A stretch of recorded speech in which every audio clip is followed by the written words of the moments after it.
So put Python AI on, the stream is on, and also YouTube. I put the YouTube link on the channel overview, the right hand side of online GA. Awesome. Thanks, Bastian. Hey, AJ. Hey, am I here? Yeah, Hi. perfect. All right, thank you so much. Hey, everyone. Surprisingly easy for the first try. I'd like to think I know what I'm doing when it comes to being a pirate. Viewing Means you have to be at least technology a in little general, qualified, right? Mumble is not technology in general. That's a special case. Yeah, It Mumble is a little bit not of a pain. always. Yeah, it's not always the easiest when it's your first time using it. So good job. Thank you. I'm glad that things are off to a good start. I mean, it's also just approaching 4 a.m. now, so I've done it while very tired. So I am a little proud of myself. Good job. Yeah, it's 5 a.m. here, so I feel your pain. It's worth it though. I got Oh yeah. 5 to 6 hours of sleep. That's enough. Oh, that's good. I got like 2. Oh. But that's okay. I just keep telling myself I can sleep after. I mean, these can go for a good couple hours, right? Yeah, it'll probably be a few hours. Mhm.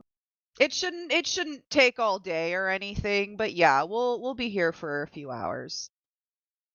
Okay. All right. That makes sense. I'm down for that. It's still Good Saturday. stuff. Yeah. Well, it would be hard for it to take all day for me because that would mean it would have to take like upwards of 20 hours, and that would be a very productive meeting.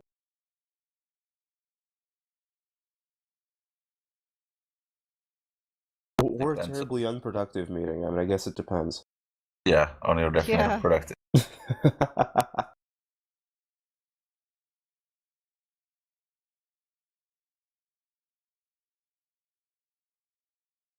Well, it is that time.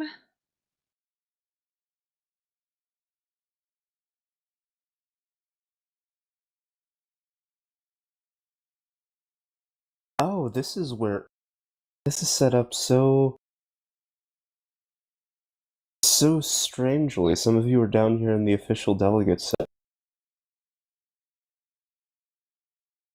Yeah, Section. it would I be didn't nice notice if that. everybody from the online GA would move to the official delegates, but it doesn't really matter. Confusing me. Shouldn't we start with a registration, Mike? I'm waiting for Bailey, but yes, I can. I think it would be nice if you give me a link to the pet for the minute. Here we go. All right. So, why don't we see if we have a quorum? Alex, mute yourself.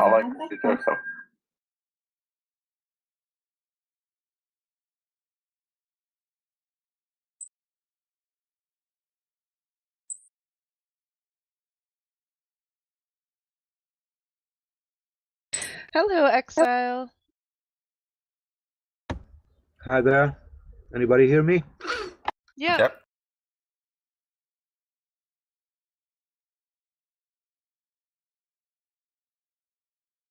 So great. Where I have to register? I'm here on behalf of the Catalan Pirates. Okay, awesome.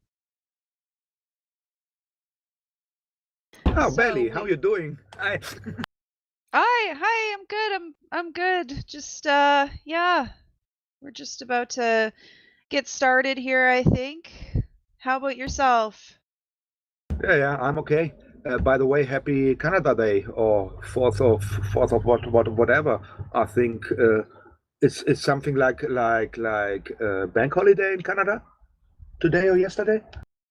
Yeah, yesterday was Canada Day, so it was a stat holiday here. Yeah, people were out celebrating. I myself personally, I don't really celebrate Canada Day because it's just a lot of reasons for that, like with,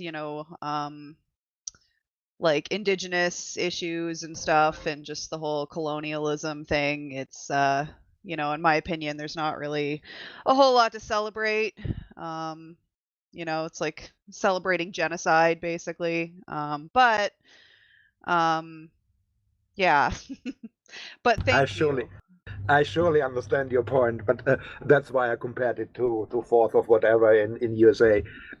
Well, but you're a neighbor of USA, and most of people are celebrating it, I suppose.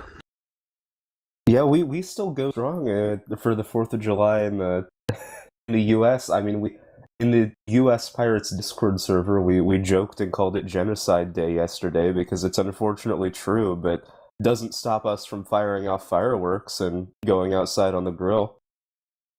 Yep. For a lot of people, it's a reason to party, right? Even just having a holiday, even just like the fact that it's a holiday, even if you're not celebrating the thing itself, right? Just the fact that it's a holiday makes people want to celebrate, which I get that. We also But wish you a happy Genocide Day, by the way. Oh, why thank you.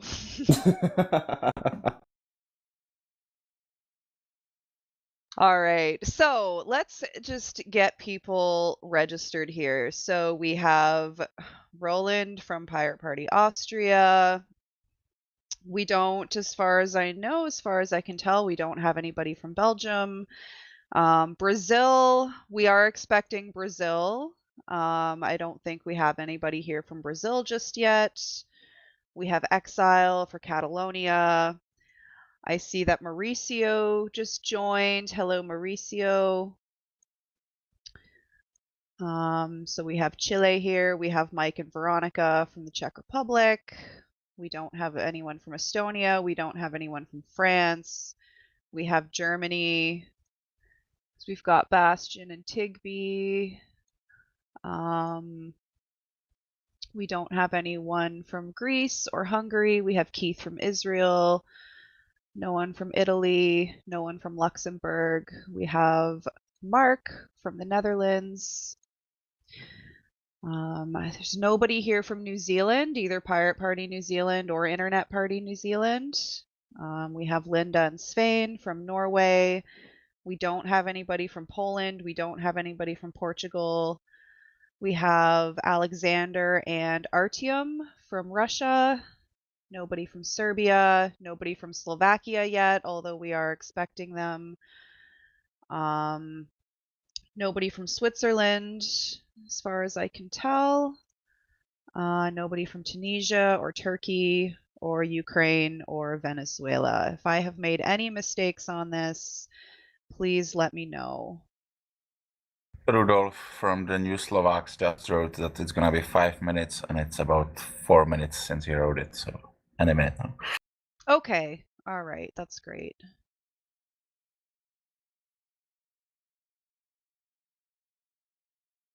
So let's see, do we have a quorum? We need the voting power of 9.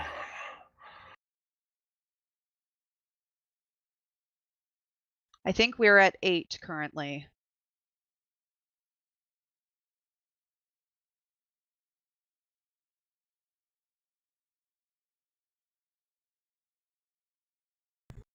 May I Yeah, ask but it's- Mike again for the pad link? Maybe you put it in a official delegates and not on the whole tree, or give it me to private notice.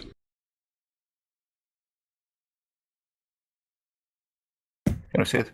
Yeah, thank you. There you go.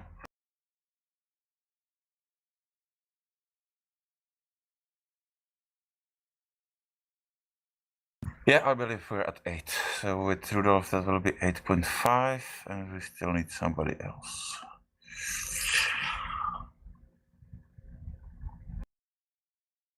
Or yet another miracle from the Court of Arbitration. Yeah, I just counted again, and I think we're at 9. Could you count again too, Mike, just to make sure I'm not delusional here?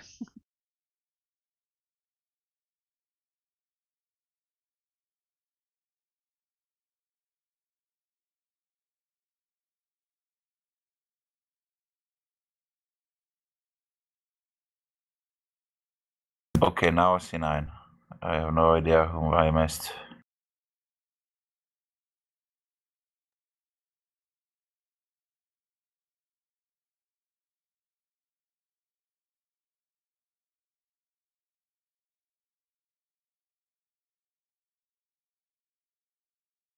Yeah, definitely 9. All right. Okay, good. So we are at our quorum. So that means we can get started. And if anybody joins us late, that's totally okay.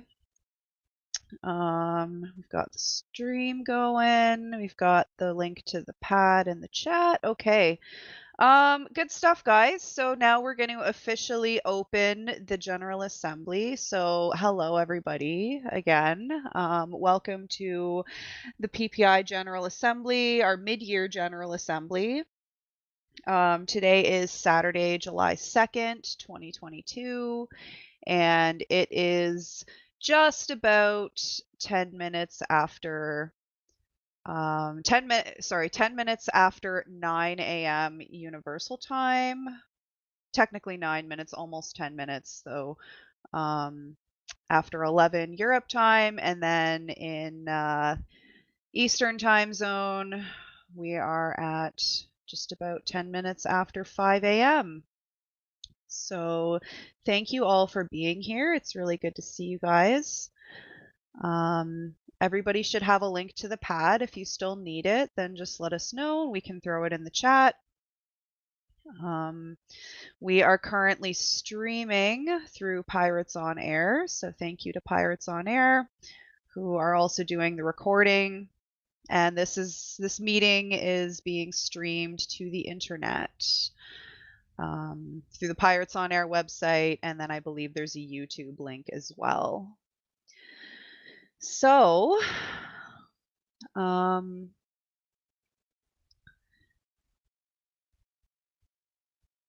let's see. If you look at line 9 on the pad, you can see a link to the discourse forum, which is where we've asked people to put, like your proposals and your motions and stuff. And lots of room in there for discussion as well. So there's a link to that on line 11.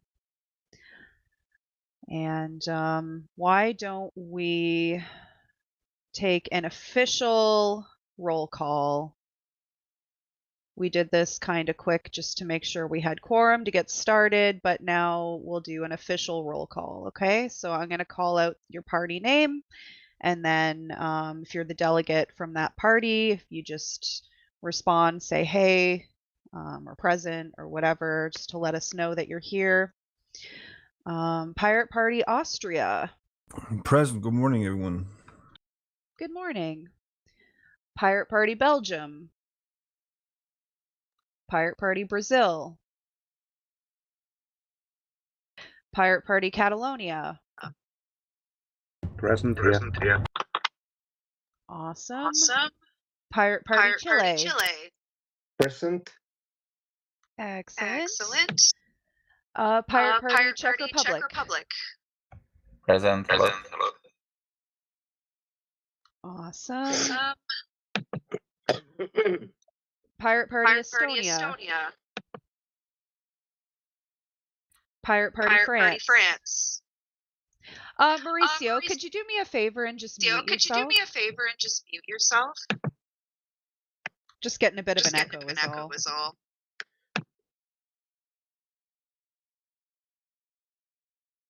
Awesome. Thank you. And I see Rudolph is here. Welcome, Rudolph. Okay, nobody from France. Pirate Party Germany. Present. Excellent. Pirate Party Greece. Pirate Party Hungary. Pirate Party Israel.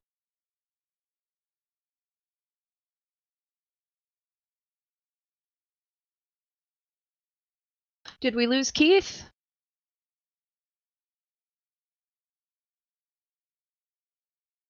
I think we lost Keith, but I know Keith is the delegate for Israel, and he is here. Oh yeah, he just sent a message. He just got cut. His connection went out. But he's going to be.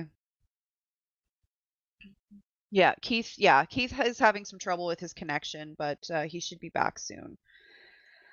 Okay. Pirate Party Italy. Pirate Party Luxembourg. Pirate Party Netherlands. Present. Excellent. Pirate Party New Zealand. Internet Party of New Zealand. Pirate Party Norway.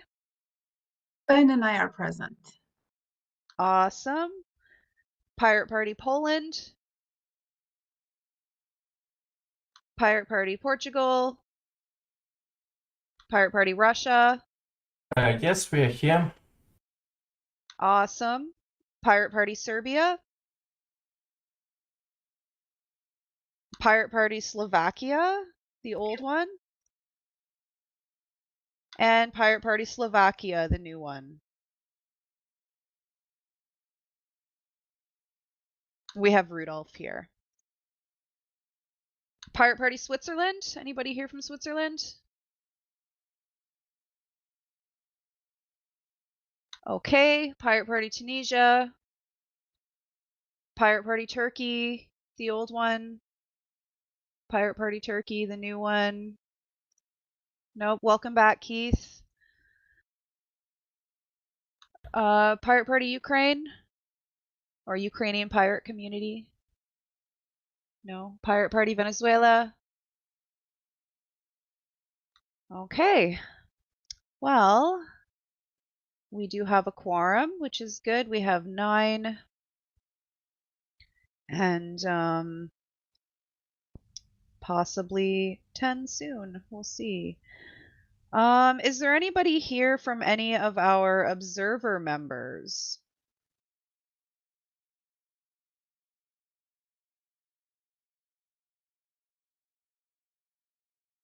Okay. Fair enough. All right, and we do have Anthony J., who is the chairman of the United States Pirate Party, and we're going to get to Anthony in a little bit when we get to new member applications. But welcome, Anthony. It's good to see you. Thank you. I'm super happy to be here. Awesome. Well, we're super happy to have you. Okay, so just before we move forward, has everybody had a chance to look at the proposed agenda? You can find that on the discourse forum, but you can also find it on the pad, line 114 downward. Is everybody okay with the agenda, and is everybody okay with me chairing the meeting? Are there any objections to the agenda or any changes, or do you have any problem with me chairing the meeting today?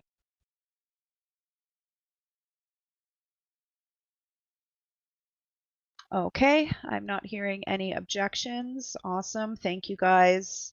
And just so everybody knows, we have Mike here, who is our general secretary. He's going to be our note taker, and Keith is also going to help Mike out with the notes. One thing about the notes, if everybody could just help out a little bit and just keep an eye on the pad, keep an eye on the note taking, and just make sure that if you speak during the GA, just go in and make sure that because when the notes are being taken, sometimes Mike might have to paraphrase a little bit or something. Just make sure that the sections in the minutes where Mike's writing down what you say, just make sure that that's accurate. Just make sure that what you say is being accurately represented in the minutes, okay? And if it's not, then let somebody know. Thank you. No worries. Thank you. All right. So I think we are good to move forward, guys. Thank you all for your patience as we're just getting things started here. So the first thing we have, since we're done the formalities, is new member applications. So we do have a member application from the United States Pirate Party. So on the pad, we're at line 129 downwards. And so earlier this year, the United States Pirate Party's National Committee voted to join PPI as an ordinary member. Just to brag a little bit, I was at that meeting. It was cool to see that vote happen. But yeah, I'm just going to pass the mic over to Anthony. And yeah, Anthony, it's all yours. All right. I'm not quite sure entirely what to say, but I mean, I can give it a little bit of a go. So yeah, hey, I'm Anthony J. You can just call me AJ. That's what I go by most of the time. So I'm the current chair of the United States Pirate Party, and within the past 2-3 years, we've really started to pick up steam and gain traction again. 2006, we founded and we did really well for the first few years there, and then the 2010s were, to my understanding, pretty rough on us. I am a fairly new member. I joined about 1.5 years ago, and in that time, I've seen us maybe grow 30%. When I joined, it was because we were structured as sort of a collective, like a group, like a mini PPI of individual state pirate parties. And when I first got there, we had just the Massachusetts Pirate Party and the Wisconsin Pirate Party. Now we have, I believe, 6 state parties, and we're probably going to pick up a couple more by the end of the year. So we're really growing, and I'm really excited about the future. Part of this was we decided to, about around this past fall, I think is when we started to talk about it, we started to talk about getting back involved with the international pirate community, because we have been, again, to my understanding, a bit distant and isolationist, and I understand that I guess that has to do with some old drama I wasn't here for, but I don't care about that, and all of the old members that were involved in it aren't here anymore, so I'm just interested in moving forward. I think that joining PPI and getting involved with Pirate Parties International, with the international pirate movement, is I don't see why we're not here already. That's my main statement, so I want to make that right.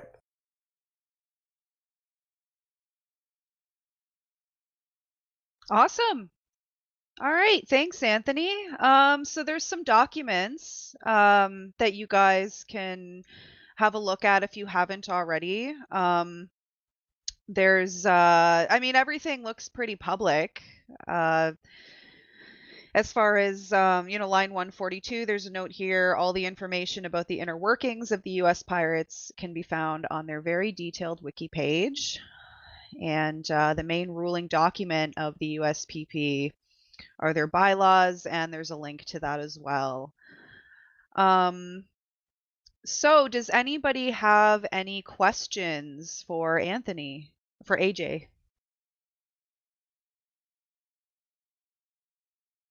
Yeah, here. Yep, go for it, Exile. Hi, AJ. Pleased to hear you. So you're commenting a big enlargement in people involved. So, what are the core principles or the core aims the Pirates US are looking for?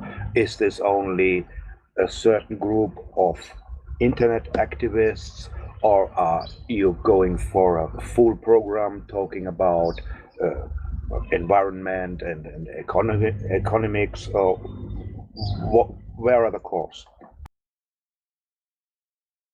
I think I can absolutely answer that. So, naturally, our scope isn't as large as it can be in some countries, right? Unfortunately, I don't think we'll ever have a pirate president, as much as cool as that would be. That's probably not going to happen, right? So our focus is primarily it's a legitimate electoral effort, but primarily at the local level. We want to elect pirates within, local city legislatures, within state legislatures that can advance pirate values, and I think also we want to just be loud about things so we can spread the message, and hopefully, the major two parties can maybe pick up some of our ideas, because that's what they do to other parties here anyway. Part of the way that they sort of keep them under control so that they don't threaten their power is by learning from them. So I think objective one is we legitimately want to get a lot of pirates elected to the local level, and objective two is we want to sort of legitimize our ideas within American politics. Or sorry, within US politics.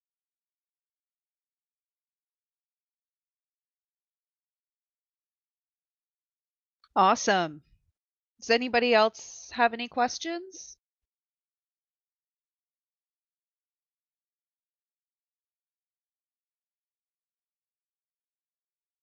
No other questions? All right. Well, I think in that case, I think that we can go into voting. So, oh, Rudolph just asked a question in the chat. So Rudolph is asking, "Hi AJ, how many members do you have now?" So that's a little bit difficult to say because we don't keep membership count nationally. We keep membership by each individual state. The number that I throw out, I can't quite remember where I got it, so I don't know how accurate it is. But if I were to sort of guesstimate sort of, the combined total of every state based on who, everyone who's ever signed up to be a member, I'd say maybe we're looking at a couple hundred. But in terms of, on the ground, the amount of, serious activists and organizers that are there that, that are doing things on a daily basis, I'd say it's more like 30, 40, 50.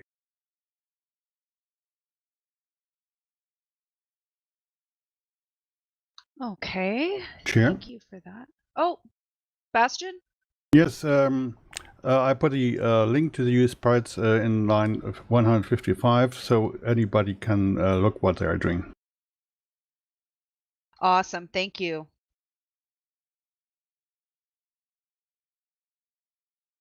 Okay, so if there's no more questions for AJ, then I think we can move into voting. So just a note on voting.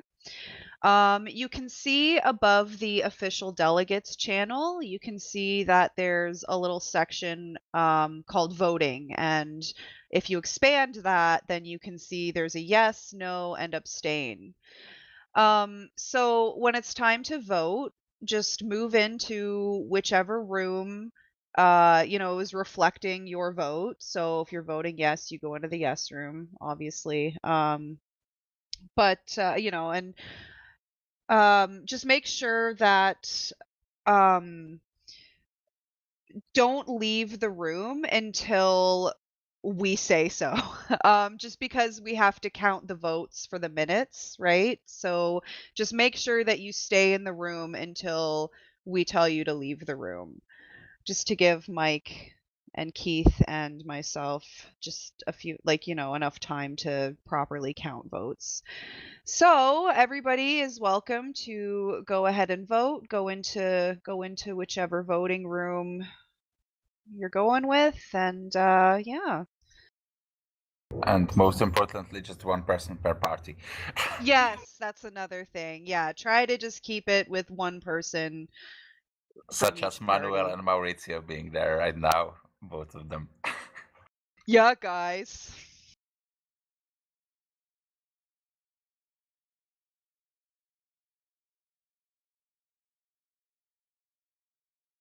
It's all good, Mauricio.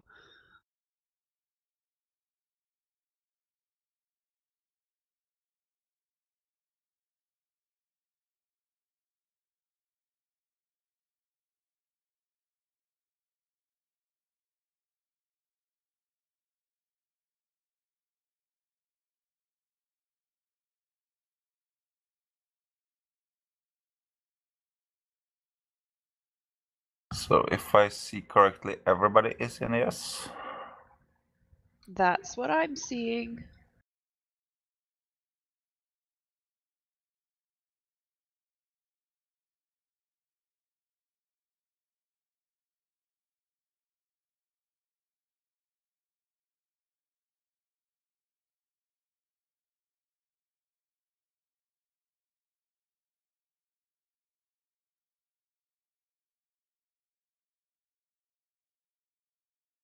Okay, I'm fairly certain I have everybody. All right.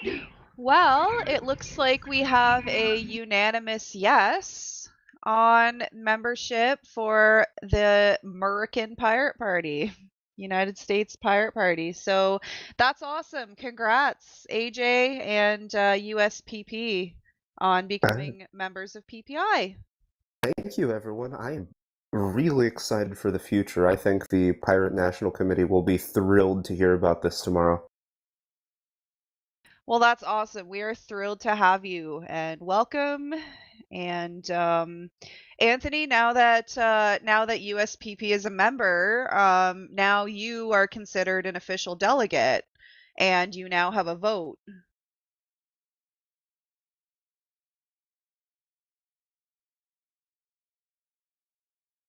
Excellent. I love power. Yeah. So yeah, you got to vote. You can vote on everything now, and if you feel like moving down into the official delegates room, you're welcome to do so. Totally up to you. But yeah, consider yourself an official delegate now. I will try to. Let me see if I can do this the first time. Oh, there you I go. am. Awesome. America. Sorry. Okay. Which means that the total voting power was just raised to 28, but there's 10.9 present, 10.5 present, so it's okay. Excellent. All right. So next on the agenda here is the board report. So I will put a link in the pad to the board report. And I'll just go through that with you guys. That's line 180. That's where the link is. And yeah, I'll just jump right into it. So if you recall, the last General Assembly that we had was back in January. That was our end of term GA. And since then, as a board, we've just been trying to kind of build on just, goals and stuff that we had prior. We all know kind of what the goals of PPI are, and, we know that the main focus of PPI is to be like a supportive force in the pirate world. And we do things like providing tools to assist new parties in establishing themselves. We try to organize meetings and events to bring people together, just to share common ideas and goals. We try to do like advocacy work and things like that through ECOSOC. And just support campaigns, in some cases start campaigns of our own, just around things that matter to us as pirates. The current routine of the board is to meet every 3 weeks. Those meetings happen on Tuesdays, and we have rotating times, just because we have board members from all over the world, all different time zones. And so we felt like it would be the best thing to kind of rotate our meeting times around, just so that everybody has the opportunity to come to a meeting and it's not the same person sitting in a meeting at 5 a.m. every time. You know what I mean? So we do that. And the audio for these meetings, it's always streamed through Pirates on Air. Our meetings are always open and, just welcome to the public, welcome to all of you. And we've been keeping up with our monthly socials, also known as Pirate Beer, at the end of every month. That's just kind of a fun thing for people to come and hang out and get to know each other a little bit. And in some cases, that will result in, cool ideas being presented. And yeah, so that's kind of, the regular thing. In some ways, with the board's work, in some ways, we've been successful. In other ways, there's definitely room for improvement. So, for example, we've always put a real emphasis on our standing committees and organizing around the standing committees. So there's 5 standing committees in PPI. They each kind of have their own focus, and they're all kind of meant to encourage that sharing and that collaboration among the membership. At the last GA, we talked about how we would really like to see more member involvement in the committees, just so that they can really thrive. And just there's so much potential with these committees. And it's one thing to organize meetings and invite people to meetings about whatever topic. It's another thing to create projects and have kind of ongoing work and ongoing goals for each committee. So that was one thing, we talked about last time around, was it would be really nice to have more member involvement, and so that we can kind of build on, some more long-term goals and long-term projects through these committees. And that was a bit of a struggle. I mean, we did organize like the night of standing committees, as we called it, which was, it was an informational meeting, where as a board, we would just provide information about each standing committee, so everybody could understand what they are, what they focus on. And, and the idea was that people would hopefully get involved from there. Like if you're interested in media and PR campaigning stuff, the scene committee is probably up your alley, for example. And we were hoping that people would, be motivated to join that way. People did attend that night of standing committees meeting, but nobody ended up joining any committees, and it was a little bit difficult for the board to organize with the same momentum that we had in the past. Now, our general secretary, Mike, did organize a skull meeting related to party documents and, just dealing with those. But there were only 3 attendees, and all of them were from the PPI board. So one thing that, is for going forward, that's one thing that we really would like to get going again, is we'd like to revive the standing committees.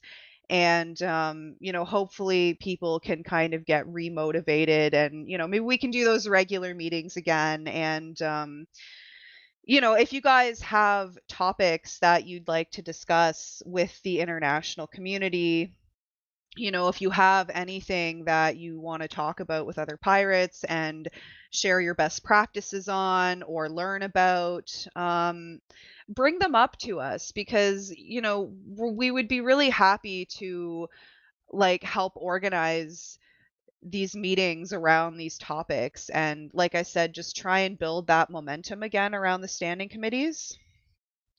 So just as a reminder, so the 5 standing committees, so like I said, the scene committee is all about media and PR and that kind of thing. We have, so Gregory Engels, the vice chair, came up with the names for the committees. So if you want to know why they're called what they are, ask Gregory. But yeah, so scene committee is all about like media and PR stuff. The scuba committee is all about the UN and ECOSOC. So as you guys know, PPI has special consultative status with ECOSOC, which is the Economic and Social Council, which is part of the UN.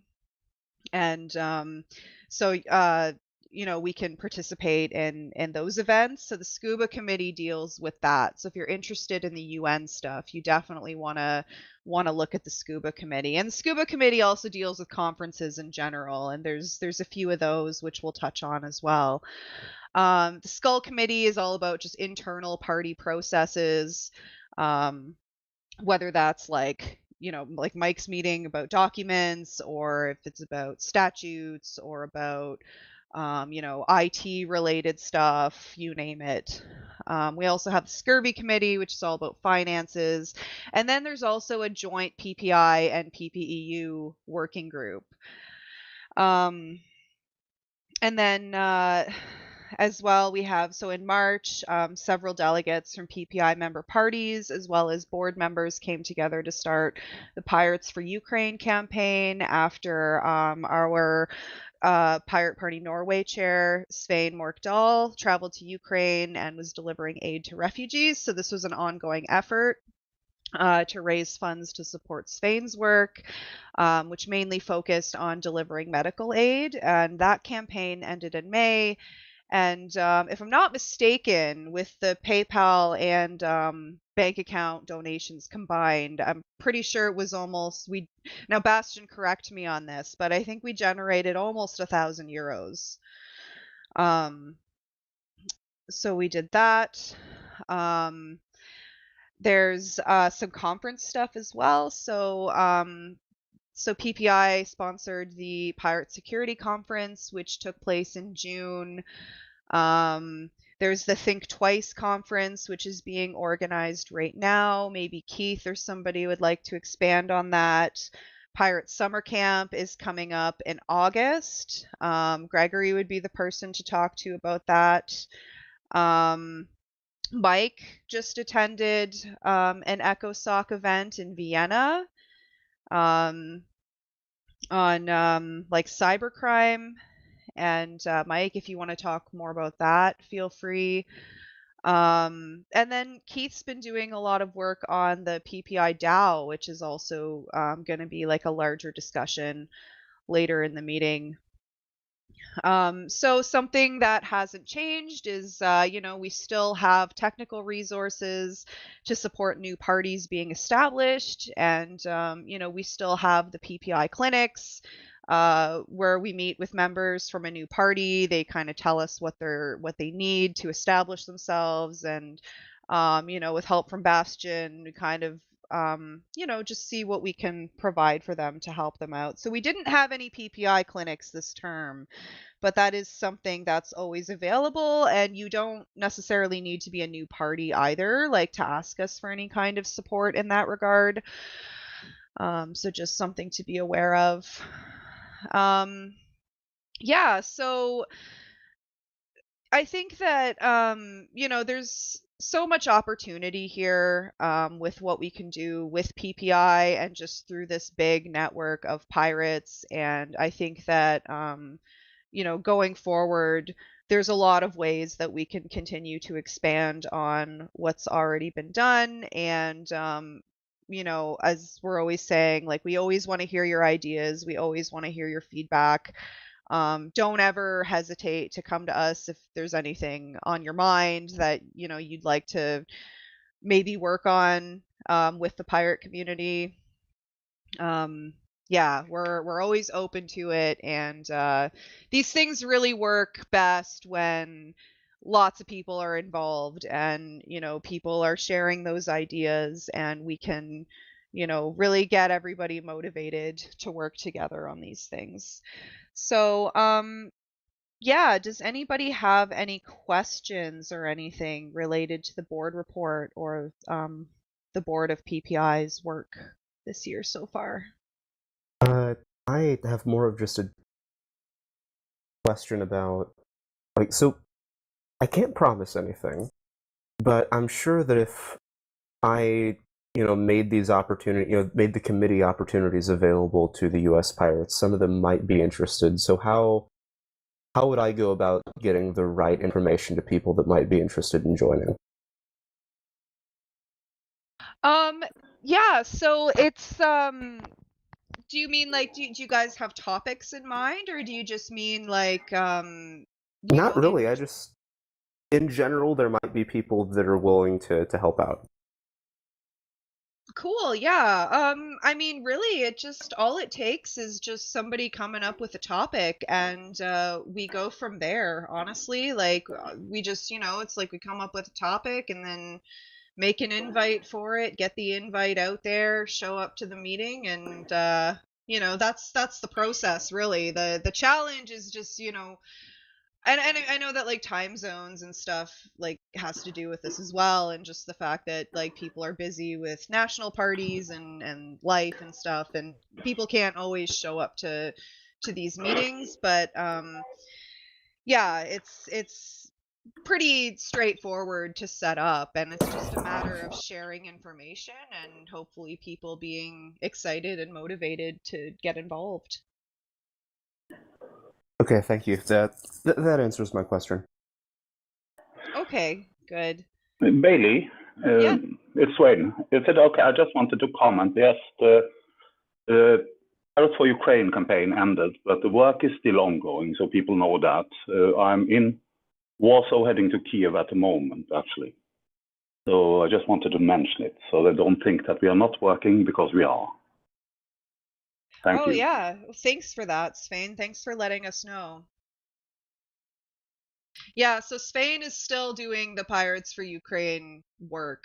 The official PPI campaign ended, but Spain is still doing that work. Does anybody have any other questions? Since Gregory is not here, I might maybe say a little bit about the TT4 and the Pirate Summer Camp. Yep. And the ECOSOC maybe as well. Go for it. I'll try to type it down afterwards. Firstly, the ECOSOC, the one in Vienna, that was the General Assembly. The UN General Assembly decided a few years back that they want to draft a convention on fighting cybercrime internationally, and they established a committee to make that happen, to provide that draft. And between the sessions of that committee, they invite, like, air quotes, public to also give their opinion. So that was one of those consultations, and my or the PPI's interest in it was mainly to make sure that there will be no draconic solutions to small problems.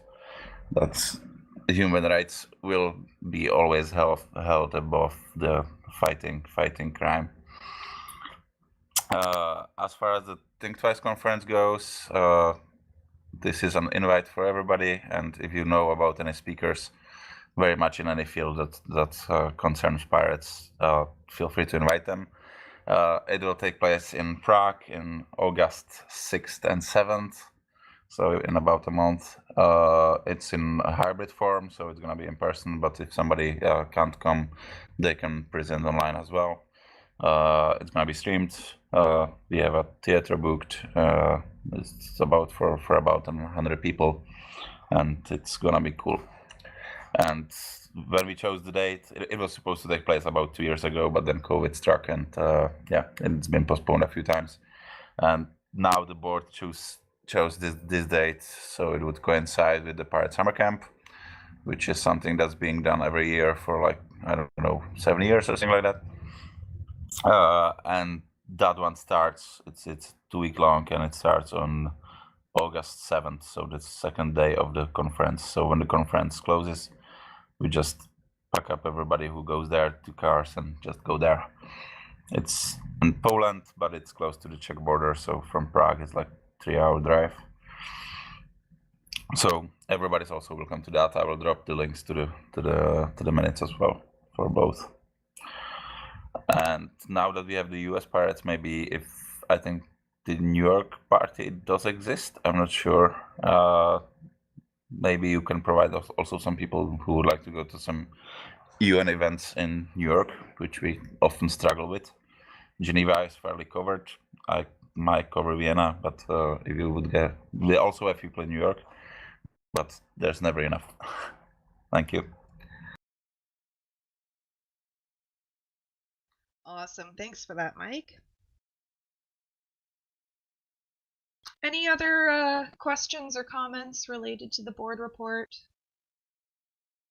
If any other PPI board members have any like anything to add to the board report as well, feel free to speak up. I just have one comment. I added it to line 223 in the minutes. The sign up for speakers, we have a form. So if anyone wants to sign up to be a speaker at the Think Twice conference, fill out the form, or alternatively, you can just contact us individually. Awesome. Thanks, Keith. Manuel? I wanted to add.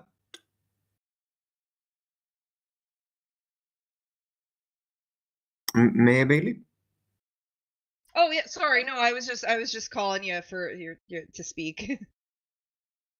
Thank you. I just wanted to add to yours and Mike's comments about the Economic and Social Council, mainly for AJ to get a better grasp of it.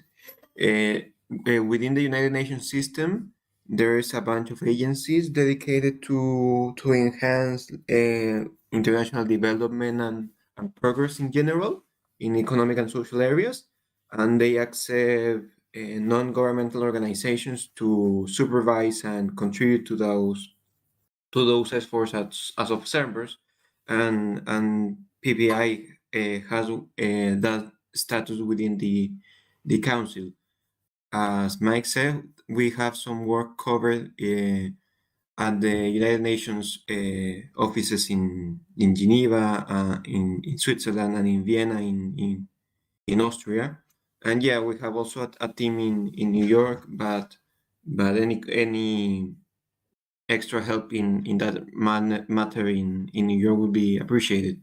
Just recently, Mauricio and myself, as members of the Chilean Pirate Party, took advantage of the consulting status of PPI and participated in our behalf at the fourth session of the Regional Conference on Population and Development, focused on giving a nation-level update in Latin America and the Caribbean regarding the effects of the COVID-19 pandemic in issues like reproductive rights, population degrowth, access to schools and medicines in that context.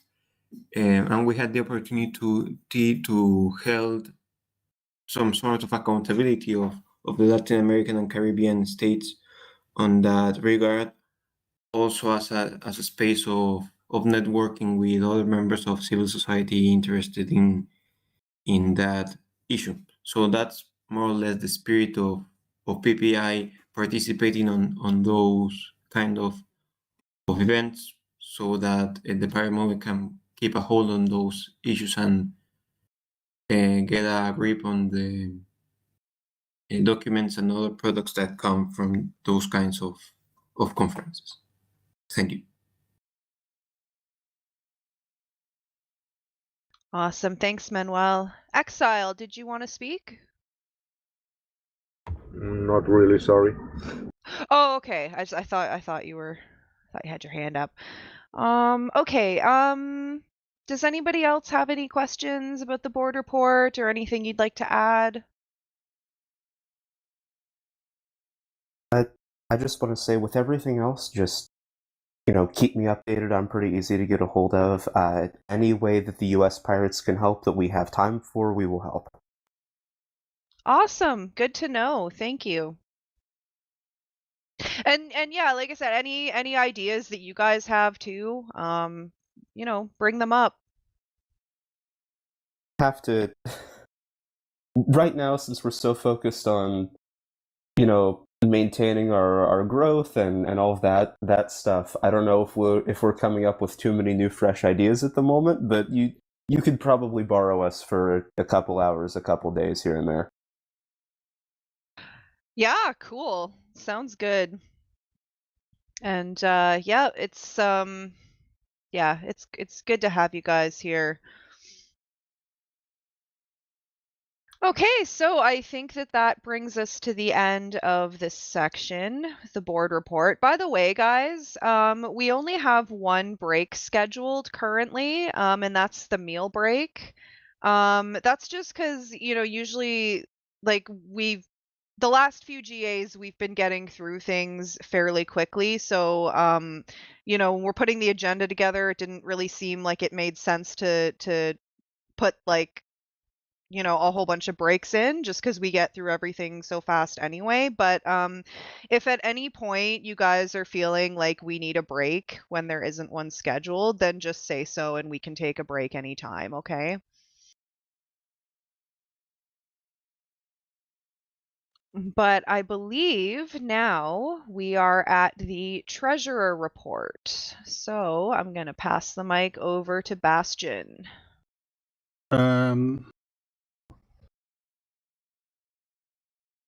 Yeah, here I am.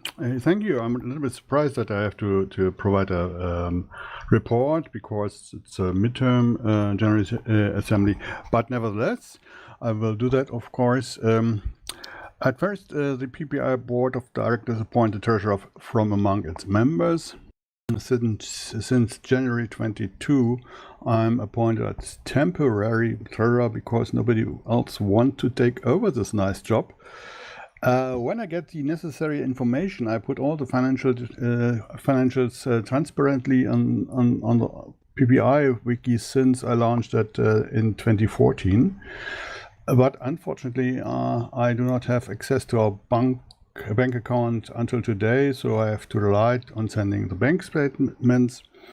And it should be better in the future, hopefully. That's why I could only post the numbers up to the 25th of May. And I put a link in the minutes to our financial wiki, so you can see all our figures or money. It's about 10,000 nowadays, so we can do a lot of things maybe in the future if we raise up the budget.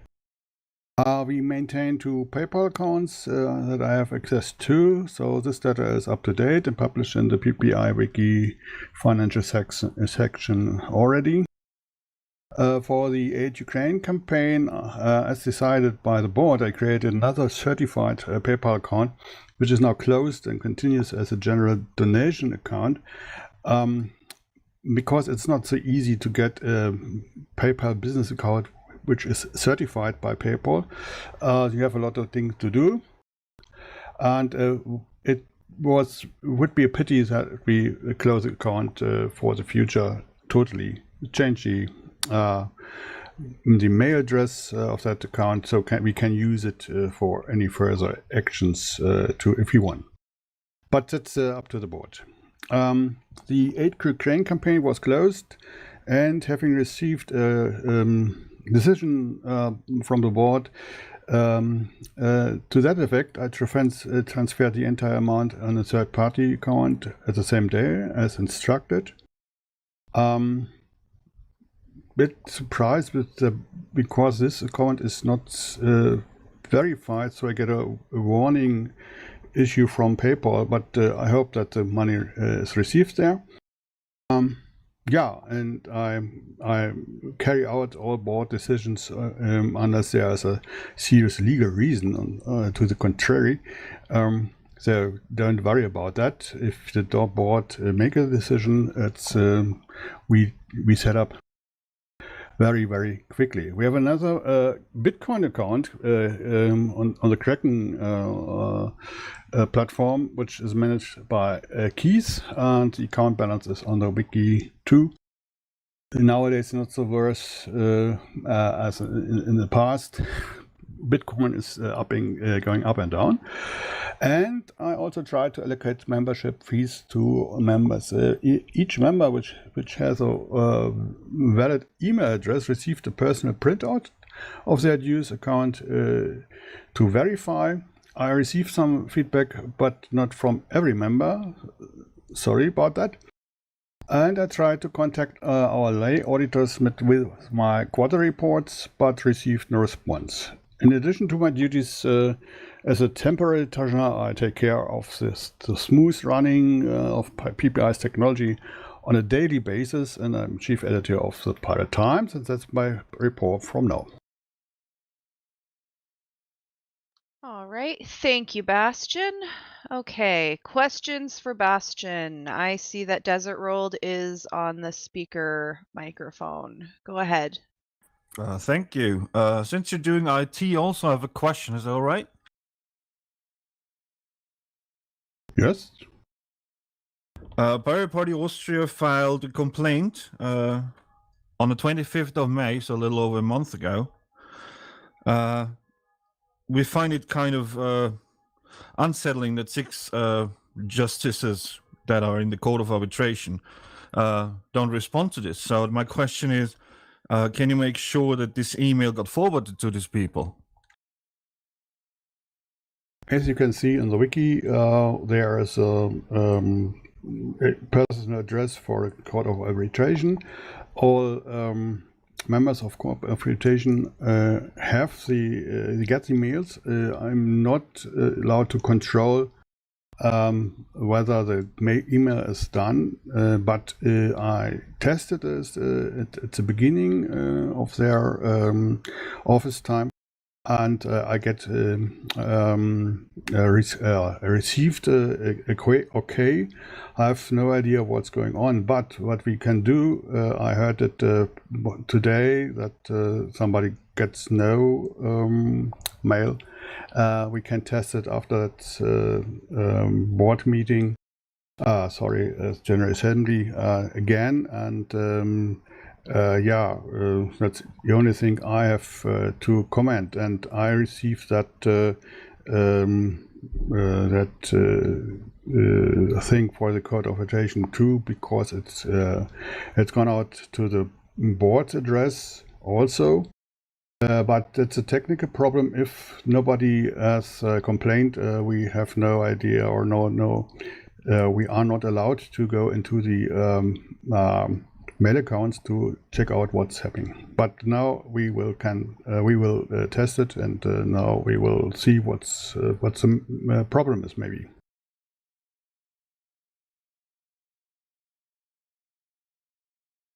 As I see, Wojciech is here. He's justice on the Court of Arbitration.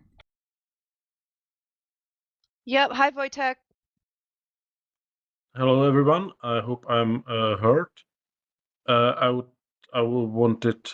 came to give a report in the Court of Arbitration section if nobody else will come, or hear a report if any will be made, because since the moment I was elected and I sent out to the rest of the court that I'm reporting for duty, I have not got any responses,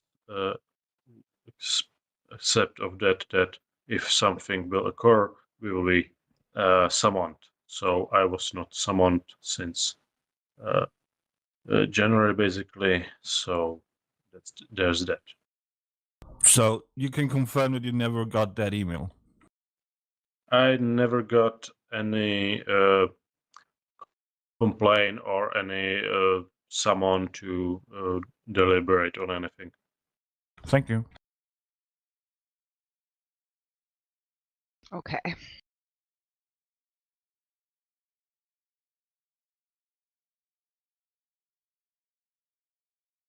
All right, Linda? Hi, yeah, I'm not a numbers girl, so all these numbers are kind of intimidating to me, but could you point out where the transfer of the Ukraine aid left the accounts of PPI? I'm used to seeing the in and out balances, but this seems to be like all together. It's just hard for me to find.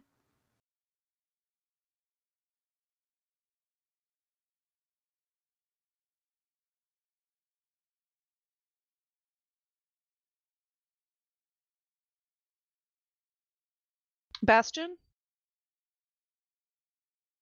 Well, I'm not sure that I understand that correctly what Linda says. Oh, sorry. Could you show where the payment was made? You said you transferred the money from the the Ukrainian aid, the day that that the collection closed in May.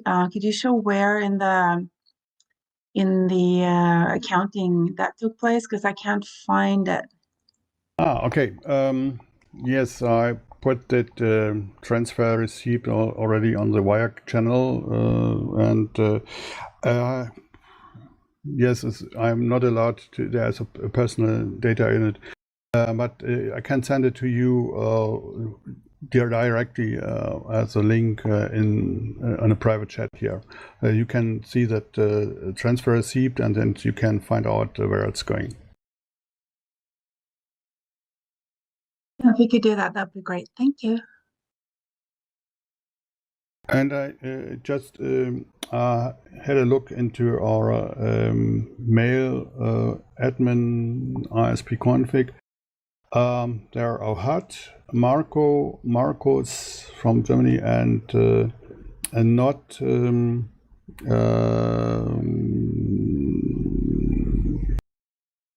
Wojtek in it. So I have no address of Wojtek. So maybe you can give me your address. I can add it to the mail distribution.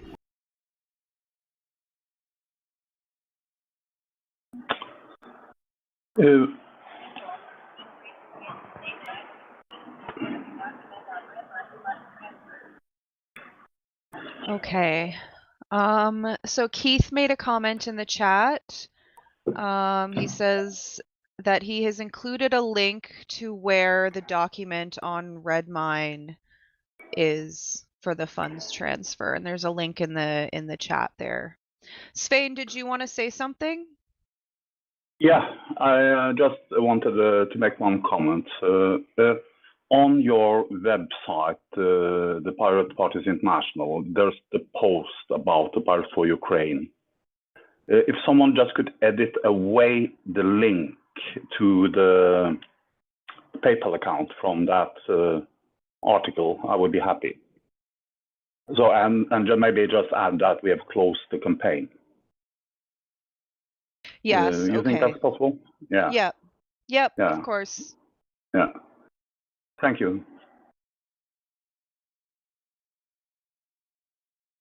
Okay. Does anybody else have any questions for Bastian or any comments?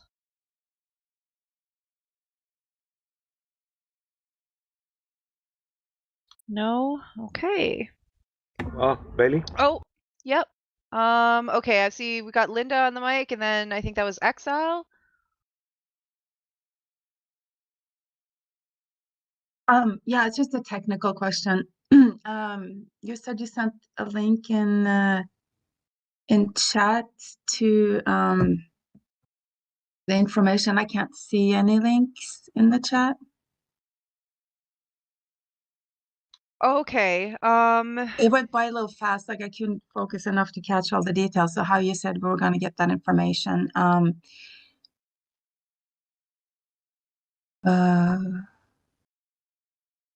There's okay, I got it. Thank you. Okay, excellent. Exile? Yeah, well, my question is leading back a little bit to a report of the board in general. So I remember PPI meetings as Zoom or Jitsi events. Is there a special reason why switching back to Mumble? So the reason we've been using Mumble for General Assemblies is just because with Big Blue Button, so like most of the time our meetings and stuff happen on Big Blue Button, but you know, for a long time Big Blue Button was not quite able to like sustain a meeting with the amount of people that we tend to have at General Assemblies. So it just felt like the easier thing to use Mumble, because we know that Mumble can handle all the people. You know, Mumble is, you know, it's been used in the pirate movement for a long time, as you guys all know, and it's you know, it's quite reliable, and yeah, like I said, just with Big Blue Button with us just not knowing if it can handle everybody. Apparently it can now. Apparently there's been an update recently and now it can, but we had already planned for this GA to use Mumble, so maybe next time around we can try with Big Blue Button. But yeah, that's pretty much why we're on Mumble. Linda? Yeah, I got the information. Thank you. That was awesome. I see here that the amount transferred was 379 euros, but 1,000 was collected. So what happened to the rest of the money? Good question. I have no information by the guy who has access to the bank account. I asked last time, asked yesterday, I think, and maybe we get the information as soon as possible. But I'm sure that he knows that he has to transfer the money. So we can ask him if Gregor is here today, but we should do that later. Okay, I don't quite understand. What person is this? It's Gregor, our vice chair, and he has access to the bank account, and he can make transfers. Not me. Oh, I see why we're changing from the Swiss bank account. It sounds stressful for you guys to have that much, you know. It would be easier if I have access. Yes. Yeah, I know, right? Because you're the treasurer and you have no access to the bank account. That makes your job hard, no doubt. Thank you. Desert World? As far as I remember, you're treasurer since 2020, so 2 years now almost. How come you don't have access to the bank account? I don't know. You don't know as a treasurer of PPI why you don't have access to the bank account? Yes, I ask every board meeting. You can see it in a minute. And don't you think it should be kind of a thing to take care of? Yes, I do. What shall I do? Should I make a robbery or whatever? The only thing I can do is to ask for, and if it's not have been done, it's not done. So what can I do? To go to the court of arbitration, or what do you mean? I mean that if you're treasurer and somebody else in your own national party has access to the account, why can't you just figure it out like normal people? No comment.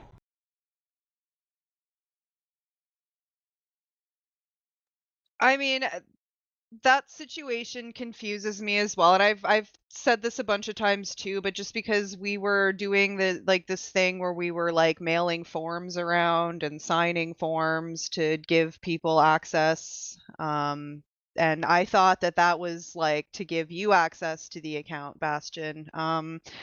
So yeah, I can tell you guys that I'm just as puzzled by this situation. I'm not blaming anyone. I'm not this isn't like directed at anyone. I'm just saying that like my understanding months ago when we were sending these forms around and signing them and doing all of that was so that we could get people access to the bank account who should have access to the bank account. So yeah, I don't have any answers to that myself either. Alexander. Yeah, okay. Anyway, I would like to thank Bastian for his work as treasurer because, as far as I remember, he regained some access to Pirate Party's international funds. And yes, it's not his fault. That's the difficult structure of Pirate Parties International with a Swiss bank account actually leads to these things. But I hope, based on previous experience with Bastian, that will be resolved maximally correct, and actually for the profit of PPI International. Thanks. Svein?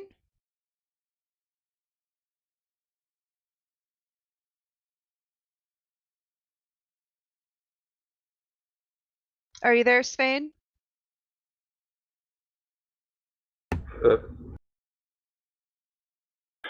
Yes, I'm here now. I'm sorry. had a bit of an issue. No, I just want to also say that I remember I was lay auditor of PPI in 2018 and something, and there were some of the same issues back then. And I don't know whether or not we were then talking about another bank account that had been used before that people didn't have access to. But is this, what I'm wondering is this because of Swiss banking laws? Because like in Norway, it's pretty easy to give someone access to the account. An administrator of the account can do it. So maybe changing a bank is not a bad idea. Thank you. Oh yeah, there's definitely been some talk about that. Manuel? Yes, thank you. To all delegates interested in this particular issue, there is a consensus within the board that of a will to address this issue, but I need you to understand that as Svein and Linda pointed, and also Alex, the jurisdiction in which the bank is working, it prevents many of the members of the board of PPI and even some members of the Court of Arbitration to have any real impact on the outcome of this impasse, given that we have members in Latin America and in Asia.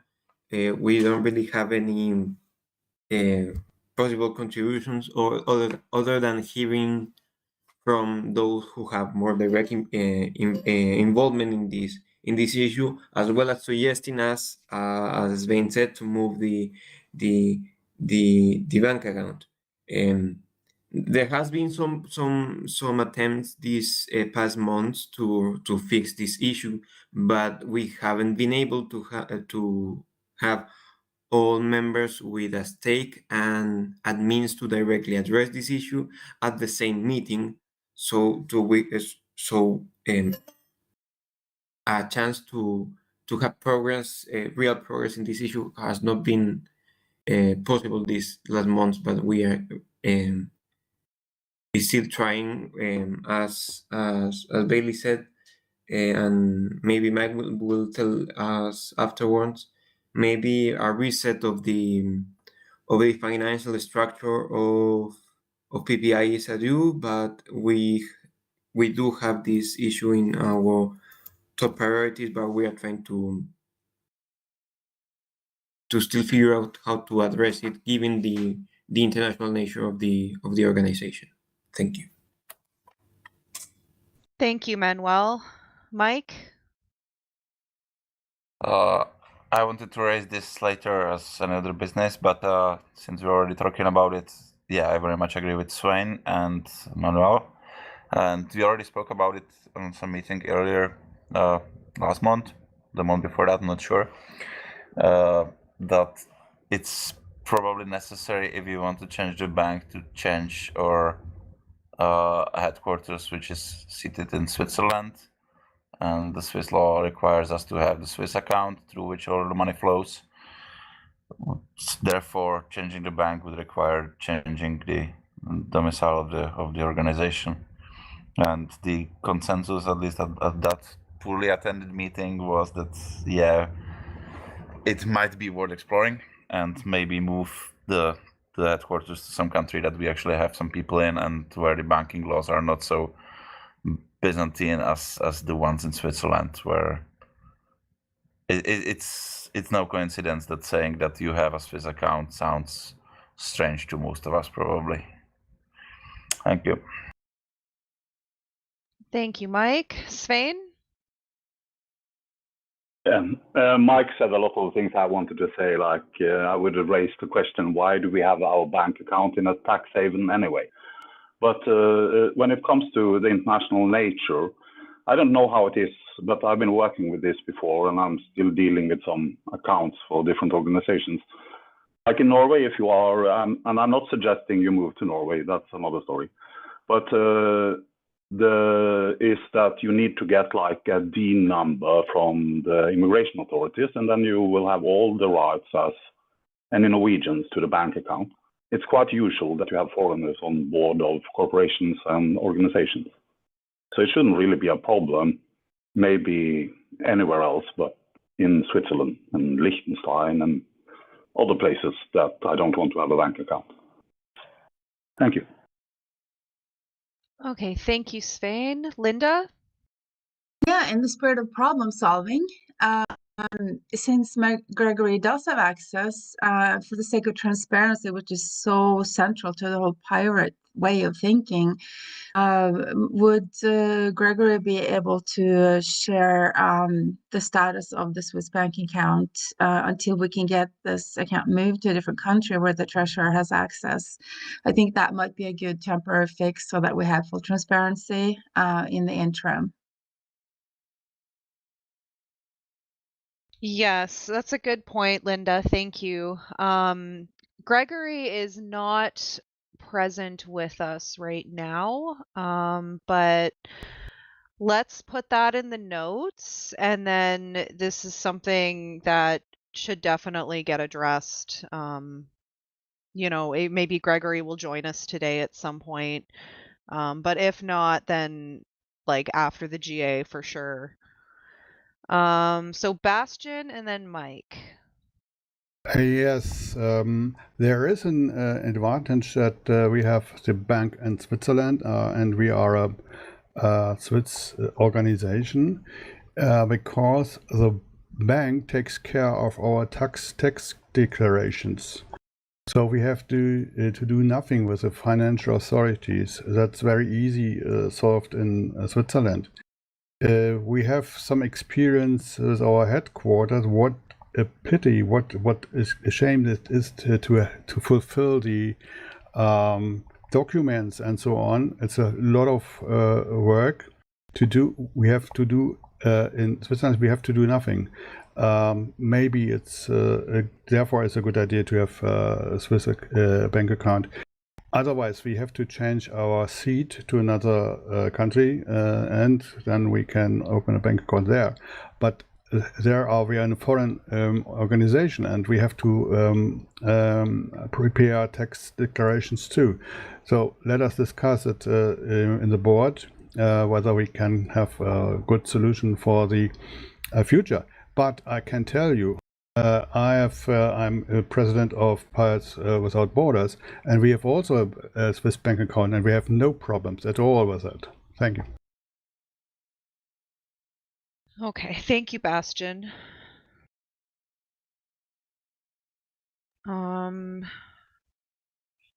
Okay, I remember what I was gonna say now. This could even be like a discussion to bring to the scurvy committee, even like maybe we could get people together to like talk about just possible places to move if that's something we do decide. Maybe we could do some collective research and see what the best options will be.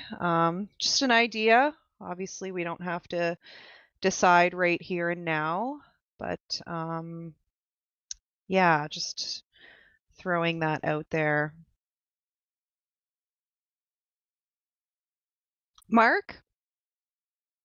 Hello, Bailey. Thank you very much. I've been working with Svein and been seeing what's been happening with this campaign to raise some funds for Ukraine to assist us in our works there. I did myself on my own with two people in Holland, sort of the same thing, but smaller. We raised about €5,000 in about a month. And that's what we did all the work with, to drive medicines from Holland to Ukraine. And this went very easily with, and I'm watching how this is happening here at PPI, and it's taken 3-4 months for 300 or €1,000, and there's so much hassle and so much problems. I'm watching this from the side, and it amazes me how difficult this whole process is going, and after every hurdle, there's another one, and there's another one, and there's another one. It's amazing to see. It's almost artistic.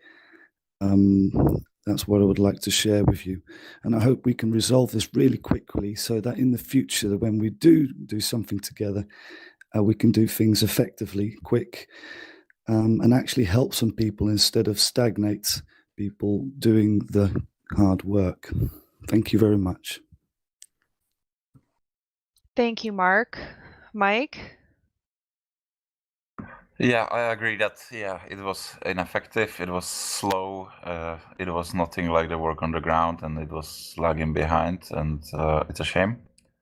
But it also has to be kept in mind that it was the very first time that we did something like that.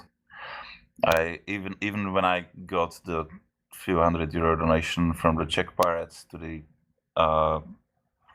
Pirates for Ukraine campaign, it also took weeks to happen, because not even the Czech pirates, we don't really have that much experience with donating money to anything. So instead of donating, it's all, when we transfer money, it's always money for some paper, like you pay an invoice. But with donations, it was complicated. So I can only assume that with the PPI, it was the same stuff. And yeah, it's shame, but we definitely got smarter. And next time, if there will be a next time, hopefully it will be better. Okay, thank you, Mike. Roland? So is the money delivered now? Is it actually where it belongs?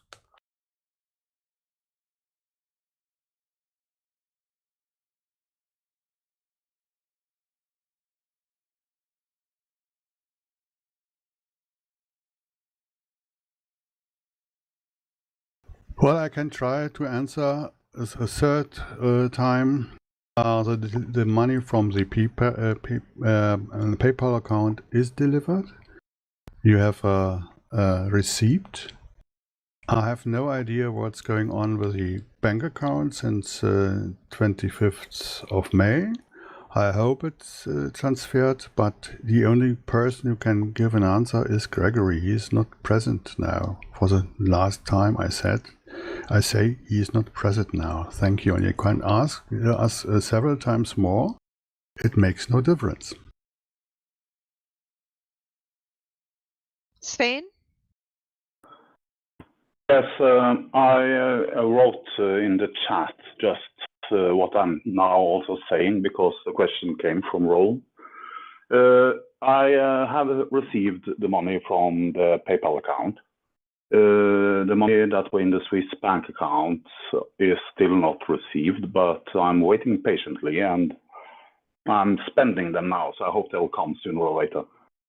But yeah, that's it. And I am happy that we finally are like sorting these things out, because as Mark said, it's really taking focus away from where it should be, and it should be on the ground with the people here that we are trying to help.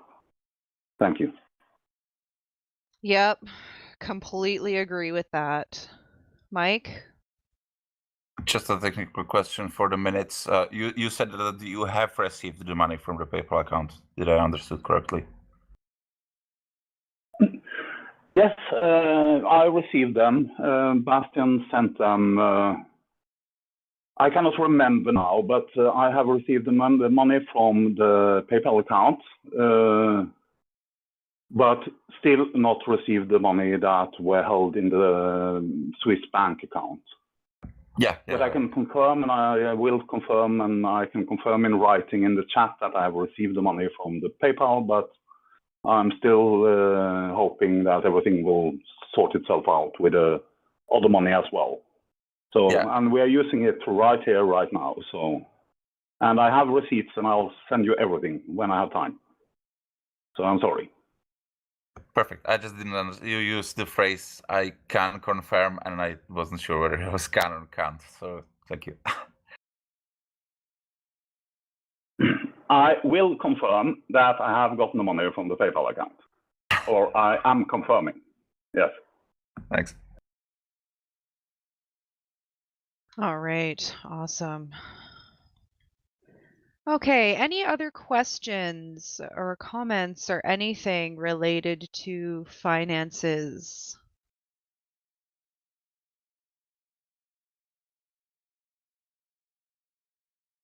Yes, Tigby. Yeah, I wrote with Gregory and I asked and sent you your question. He wrote back. I could retrieve for you. He wrote, Bailey also has assess. She also has the card reader. Unfortunately, I can't assess the account when I'm on the road. We have been waiting for Bailey's papers for ages, or rather for the Canadian Post. In the meantime, however, the papers are complete since about 3 weeks and hopefully back at the bank. That's what Gregory writes to me. Okay, so so the thing about the you mentioned the passport thing. So I've been waiting on a passport for a long time. That is for a separate thing. That is for the PPI HQ and moving that. I like I said, I've been waiting on a passport for a long time. I don't know when that's coming in. But as far as the bank account, I have never gotten into the bank account. I have never gotten in there. I signed forms. I got something in the mail. But my access to the bank account, like that never got set up. I believe we were going to set that up at some point, but that never happened. And I've never been into the bank account. I don't know how to get in there. Like I need somebody to like set me up with it or help me get set up with it. And like I've said that before and it's come up before. So I don't have access to the bank account. I should have access to the bank account, but I don't. I've never been in there. I don't know how to get in there.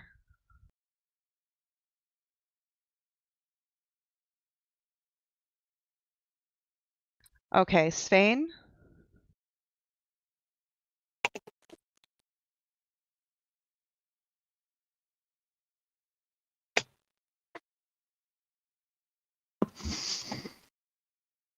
I'm gone. I have nothing to say. I'm perfectly happy. Okay, Mike? Just a note that when I used the word Byzantine earlier, yeah, it was on point. Yeah. Yeah, like I don't know how it works, like with the card reader and stuff. Like I've never been in there. I was asking previously for somebody to sit down with me and teach me how to do it, but that never happened. This was like last year. So, yeah, I should have access to the bank account, but I don't have access to the bank account and I don't know how these things work. So, I'm sorry about that, but no, I've never been in a position where I have access to that bank account. Because if I did, I would be able to go in and like take care of it, but like I've never been able to do that. Mark?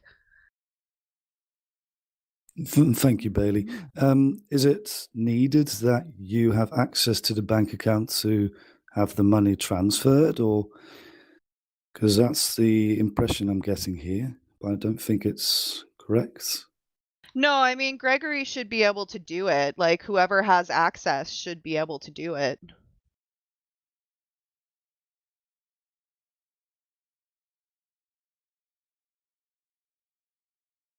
Maybe I can give you some details for that. Yeah. You need a card reader, you need a card from the bank, and you need a PIN in German. So these three things that you have access to that bank account. It's a little bit complicated in Switzerland. So you have no app for that, and so that makes not that easy. I think Gregory has that, and in former times he used it and should use. But if he is on the road, I think he has not the cadre with him, and so that makes in sense in any case. That was the translation of Türk, Martin from part of Germany. So that it's a complicated situation, but it's not a thing for the General Assembly. I think we have to discuss it in the board, and we have to find a solution. That's our duty in the board. Thank you. Yeah, like this definitely isn't gonna get fixed here or probably today, but yeah, like it's something that like we'll have to come back to.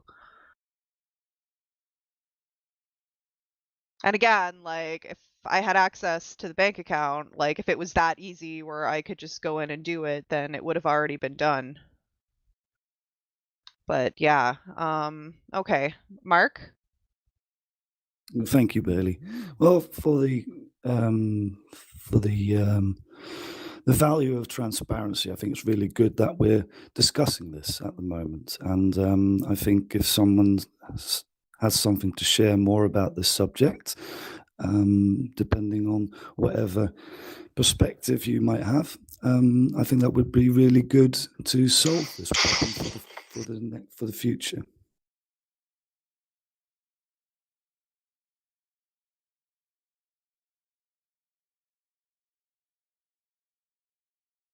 Okay. Does anybody else have any questions or any comments?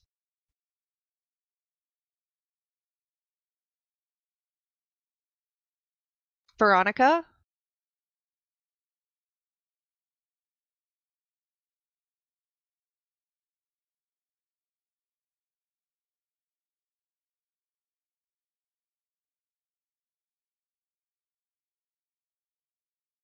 Are you there, Veronica? Can you hear me now? Yep. Yeah, sorry, microphone issues. Anyway, what I was gonna say that I think that the problems with charity as it is in Czech Republic. Oh, it's not a problem with charity; it's problems with the law. In Czech Republic, for example, a political party is not allowed to do charity in any way. So, for example, we have a charitable organization which is, very loosely affiliated with the Czech Pirate Party, but it's a separate organization. And I think we might be hitting the same problems with the PPI and actually raising money for charity. That's why there are problems with the bank transfer. But also, I think it has been solved. We are just waiting for the banks to do their job, and it has been decided on the last or the one before last meeting of the board to actually transfer the money. We gave the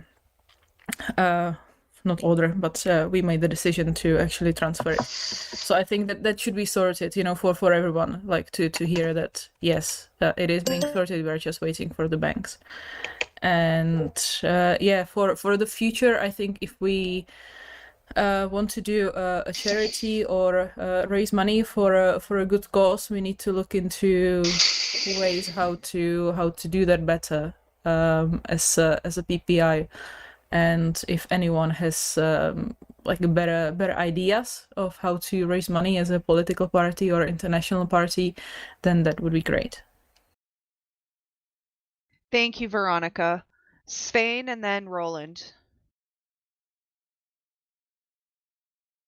These things were talked about in the start before we started the campaign.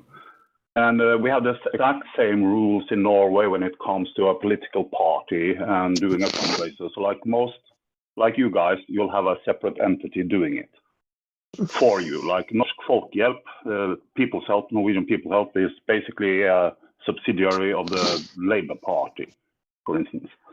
But the PPI is not a political party. It is an organization. So that's basically one of the reasons why it was a good idea to let PPI handle it in the first place. The money could not be sent to PPNO because we cannot take money for charities or money from any foreign entity without getting into a bureaucratic nightmare of reporting and the Norwegian party law. So we tried to deal with it the best way possible, actually, before this fundraiser started. So I don't really think that is the issue.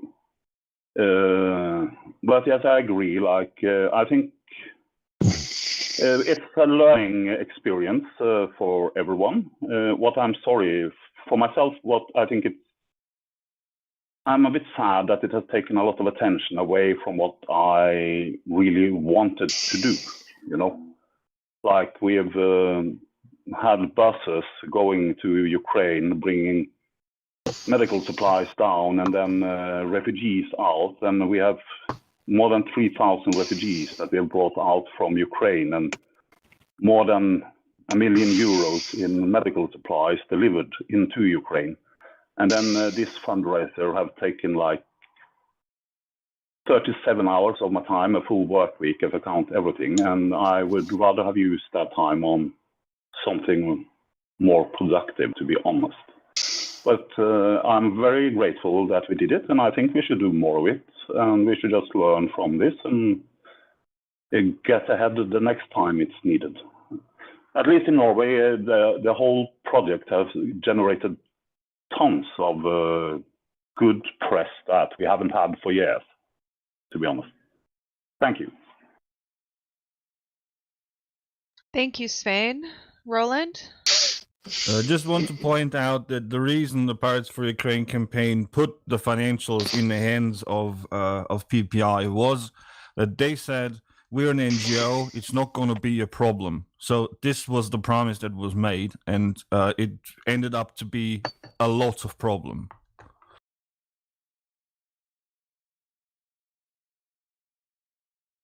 Thank you, Roland.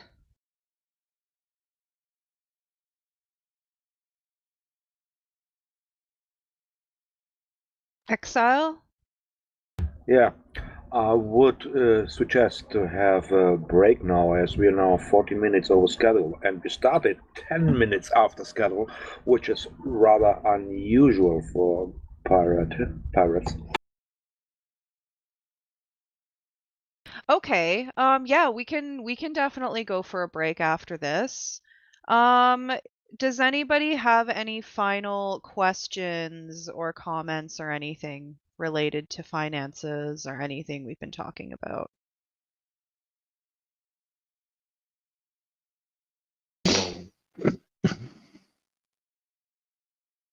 Yep.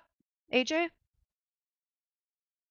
This is more of just a random comment, but I will just say that the only concern that any members of the US Pirates have had with us joining PPI in my conversations with everyone has been that there has been some concern over finances. I've heard from a few people who've just been like, yeah, they're great, I'd love to work with them. These are older members, but they're worried about the finances. So obviously that was the deal breaker. We're here.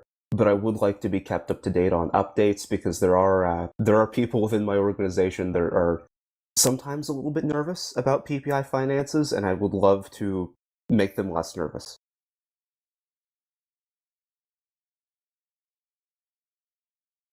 Yes, thank you, AJ. Artyom?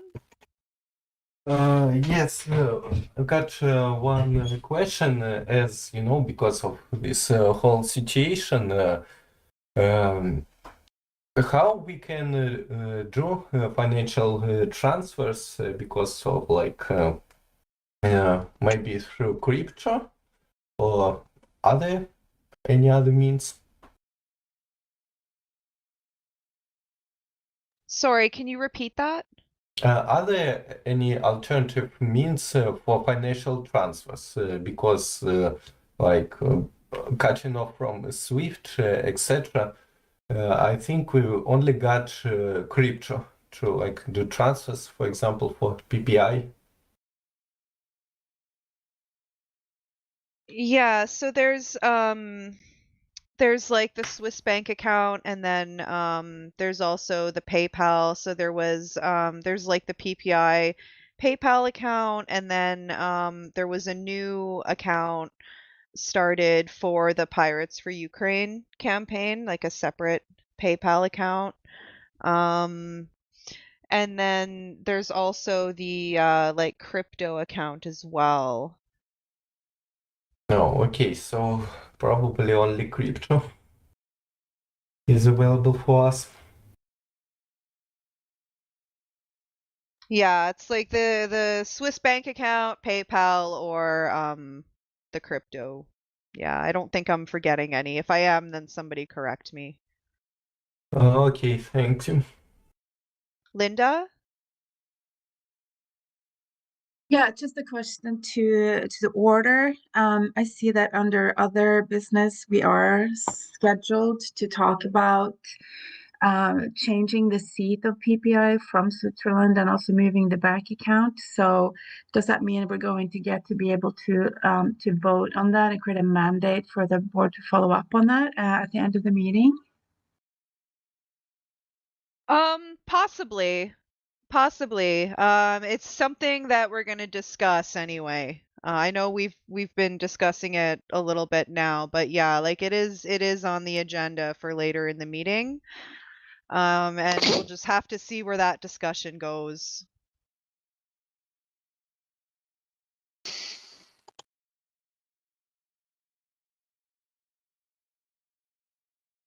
All right. Well, if there's no more questions or comments, why don't we go for a break like Exile suggested? So let's see here. I'm just looking for the agenda. Okay. So we are at, it's almost 1300 in Europe, almost 11 Universal Time. Okay, so we're about, okay, yeah. What do you guys think for a break? Do we want like 15 minutes? Do you need more than that, less than that? Mike? Just technical question concerning the minutes. I believe the lay auditors are not present, so there's no report from them. And the Court of Arbitration report was what Wojciech said before, right? So those are finished now. Yeah. Yeah. Okay. Yeah, I Thank you. think that's accurate. So when we come back, so Roland is suggesting 30 minutes for a break. So we can do 15, we can do 30. I'm good with whatever you guys want. And when we come back, we'll go into the statute proposals. Linda's suggesting 20 minutes. Mark's saying 30. Okay, so it looks like most people want 30 minutes for a break. So if everybody's okay. Mike 25.5. Okay, all right. I think 30 is going to be our break. Okay, so I guess we'll take a break now. We'll come back in 30 minutes. So that brings us to I guess 11:15 Universal Time, 13:15 Europe time, if I'm not mistaken.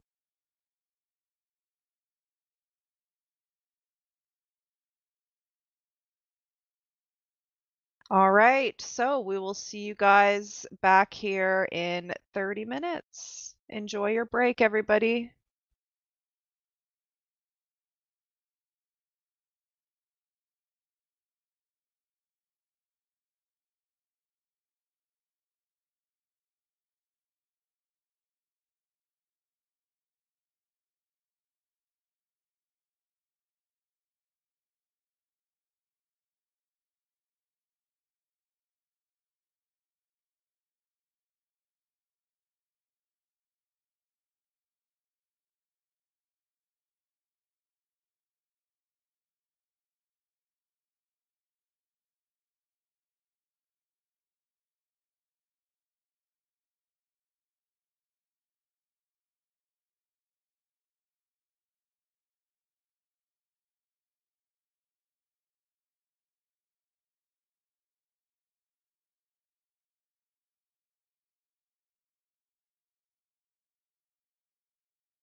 Okay, guys, just wait for everybody to come back into the room here.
All right, why don't we get started? Mike, are you back? Yeah. Okay. Okay, so why don't we start again here? I'll go back to the like official roll call that we did at the beginning. And we'll see if anybody new has joined. So same thing as before. I'll call your party name, and you just let us know if you're here.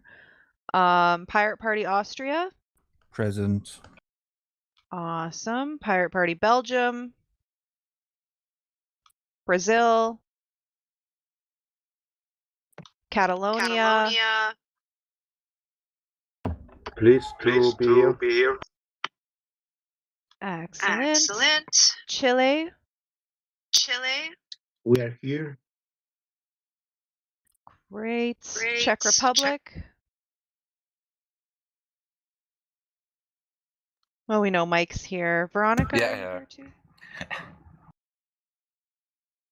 Present. Estonia. France. Germany. Present. Awesome. Greece. Hungary. Israel. Present. Awesome. Italy. Luxembourg. Netherlands. Present. Awesome. New Zealand. Pirate Party New Zealand. Internet Party New Zealand. Norway.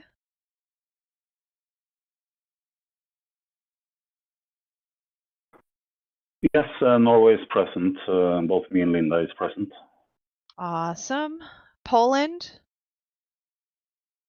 Portugal. Russia. Yeah. Awesome. Serbia. Old Slovakia. New Slovakia.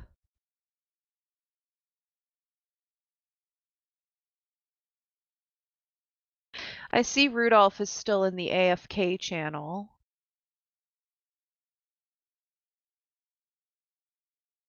But I think we can count him as here. I think he'll probably join back in a minute. Switzerland. Tunisia. Old Pirate Party Turkey.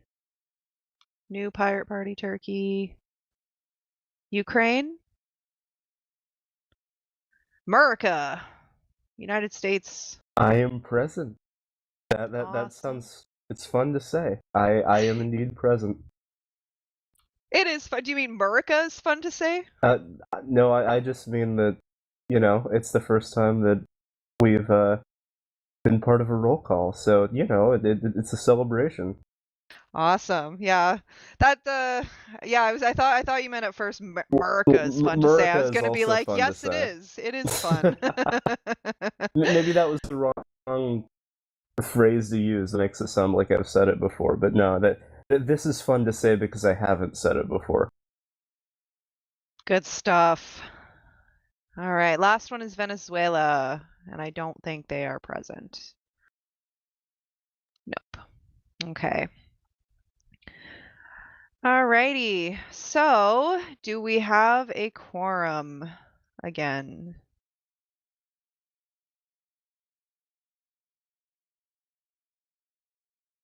Yes, we do. All right, good. We are ready to continue. Okay, so now we are at the statute proposals, and I believe there is only one, and that was submitted by Mike Gill on behalf of the PPI board.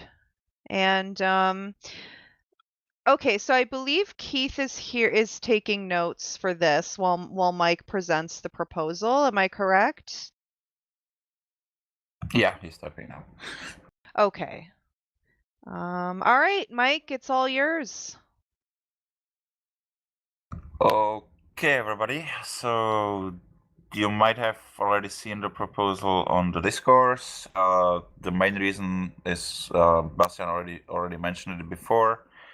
That he's a temporary treasurer now because we didn't have any takers for the treasurer position who would be like the regular board members. So he took on it as a for this past half a year, even though he's only an alternate board member currently. And that's something that the statutes don't really account for. They require there to be a treasurer, but don't really count with a situation where there are no takers. So the board had to make a decision on this and solve it somehow temporarily. And the decision of the board was to appoint Bastian as a temporary treasurer for this semester and to solve the situation here at this General Assembly, which is what's the point of this statute change. Main.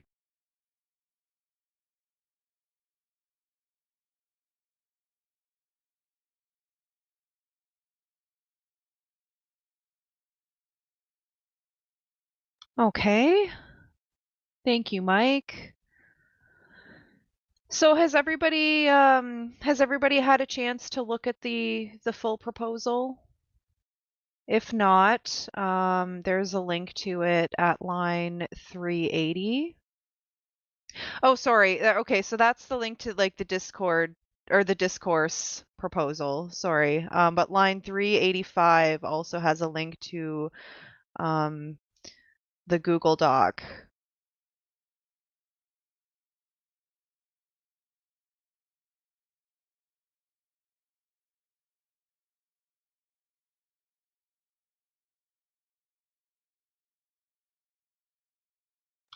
Is everybody hearing me okay? Yes. Yes. Okay. Yes. We are facing a slight problem. As usual, we're coming not prepared. This is a whole bunch of amendments. So there was this one point. Okay, the board can delegate some work to somebody as Bastian, and he now is the temporary treasurer. I'm quite glad with fixing this thing in statutes, but the whole bunch, I think there's more to explain by Jill.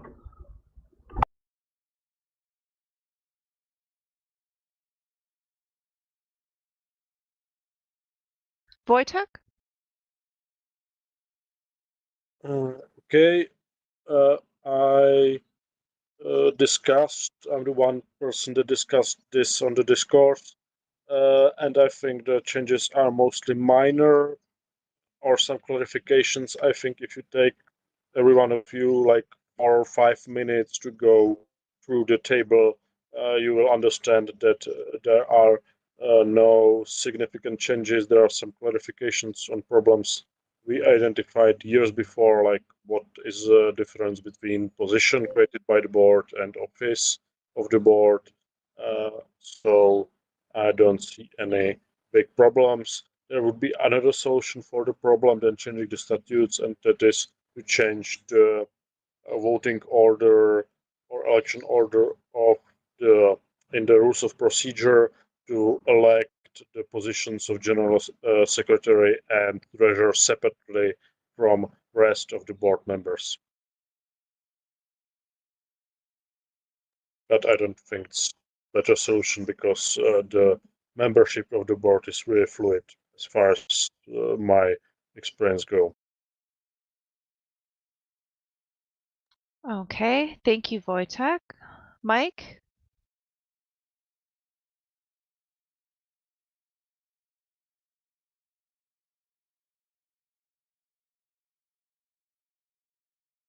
Are you there, Mike?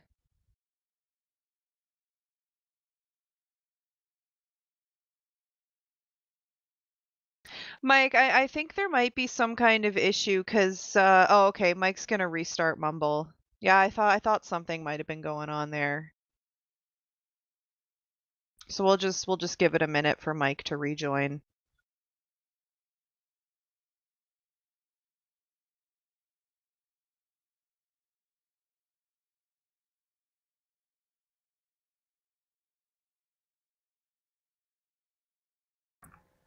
Okay, can you hear me now? Yep. Brilliant. Any idea where I cut off?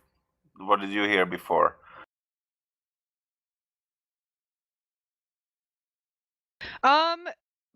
You were just kind of starting to introduce it. I don't remember exactly where you were. But yeah, you were just kind of starting to introduce it and you got cut off and Okay, what I yeah. said here, nothing.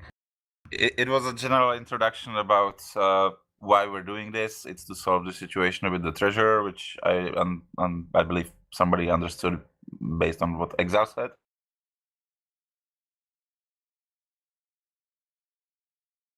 Of the changes, if you have the spreadsheet open, that's linked on the line 285, or was it 285? Maybe moved a little bit now. If you can see, there's two colors, the blue and the violet. The blue ones are the important ones. The violet ones.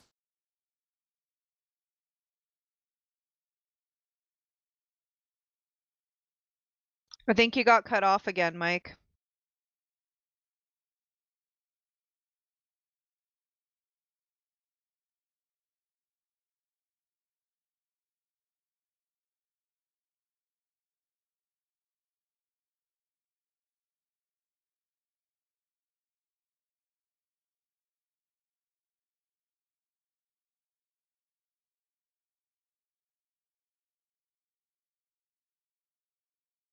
Yeah, I don't know why that's happening.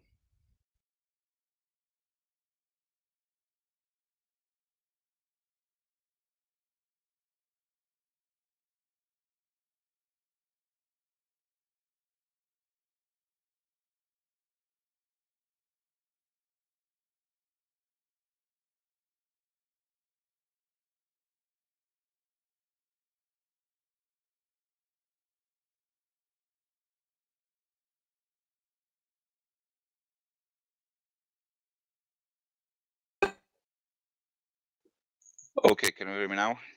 Yep. I disabled the push to talk. Maybe that was it. I don't know. And using the headphones now, so hopefully it's gonna work out. We'll see. Again, I have no idea when I was cut off. I would just go through the spreadsheet. The blue ones are the changes that are the important ones. That's why we're doing this. The violet ones were changes that were also done because we've been already doing that.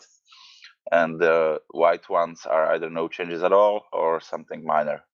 That's not really important. It's mostly like changes in the wording that to make it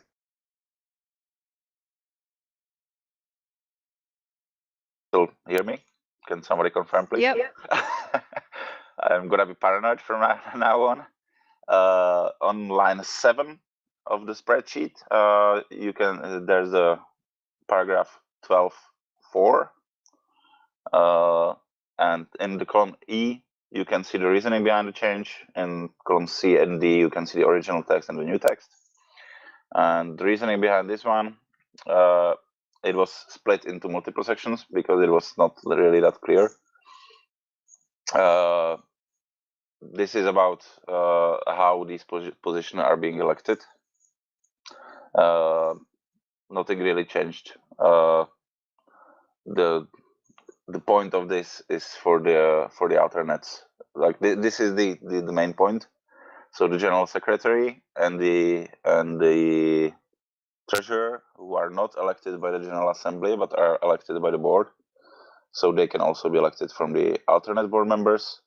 For those of you who are not on the board, you might know this, but for the last few years we've been including the alternate board members as much as possible into anything that the board does. Like, we don't really see any difference. Therefore, due to this, I split this article into 3 now, the 12.5 and 6 as well. So because it deserved some clarification, because now we're giving kind of a little bit more power to the alternate board members, so they deserve their separate article.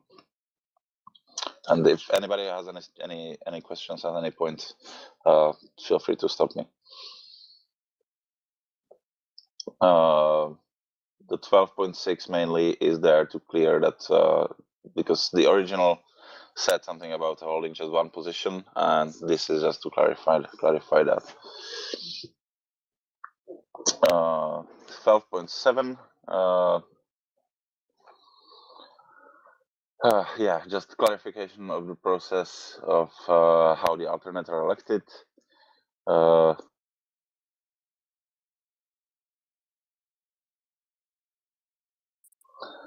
Very much just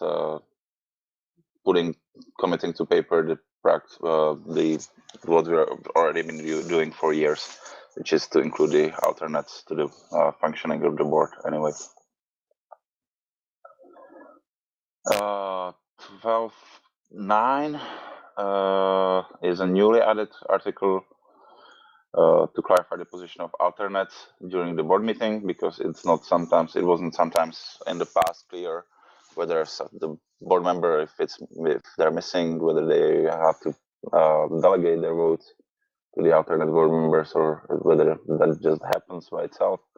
So this is supposed to clarify it a little bit, meaning that if there's fewer than 9 board members present, the alternates take the position of a board member for that meeting automatically, based on the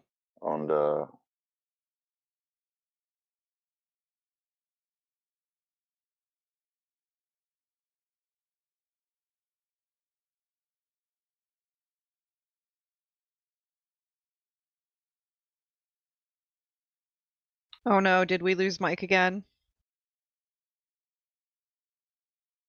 Yes.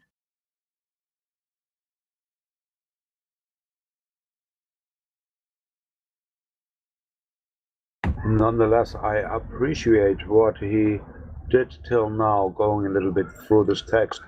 I'm quite astonished. A lot of work done there. Yeah.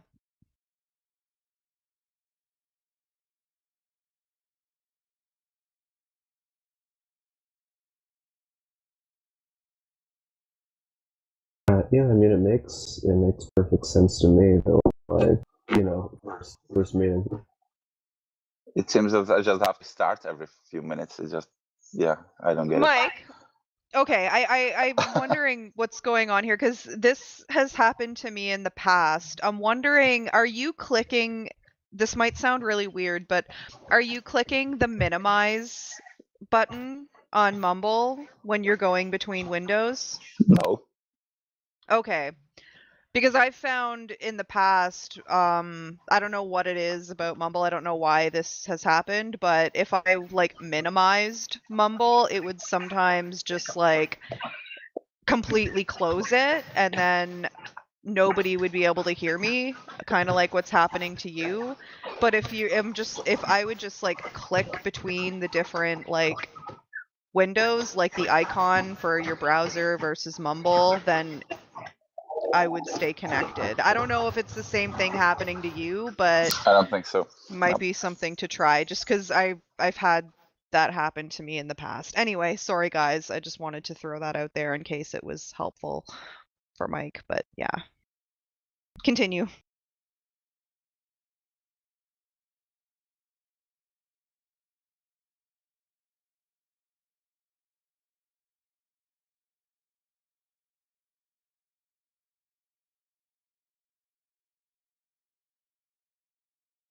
Did we lose you again?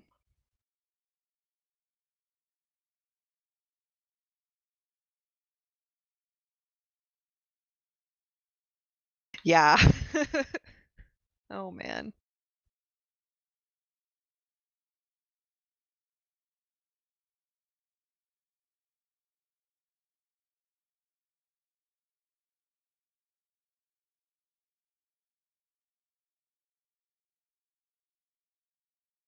Read the notes in column E.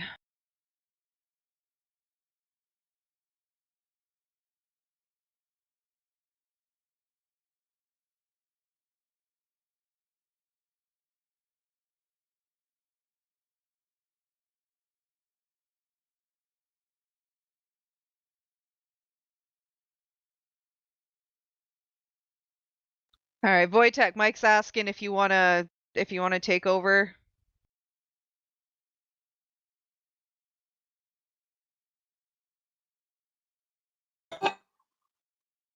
I didn't even leave Mumble for lunch, just to avoid this. Yeah. Can just I don't know. Wojciech probably knows it the best because he was the only one commenting on discourse. If you can maybe read somebody the column E, because I will cut off for sure again. And if there are any questions, I will at least answer in the chat. Probably, I don't know. Not my proposal. I will try. And I have echo.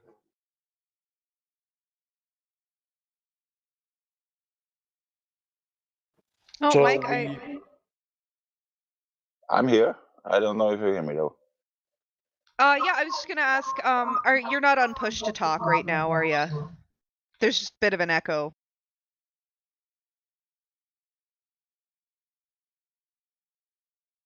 Okay, go ahead, Wojtek. Okay, I think we went through the article 12. So there's the new thing in 12.9, which gives alternate board members the voting rights if there is not enough board members present on the meeting. It's a change to the statutes, not to the things as they work right now, as I understand. And then there are a few more changes in Article 13,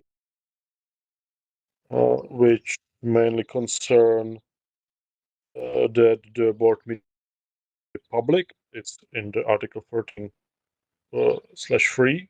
It makes the board meetings public by the statutes. So that's a thing. Also, Article 13/5 changes the language because there are still co-chairmen, which are no longer reality in the statutes. So there's new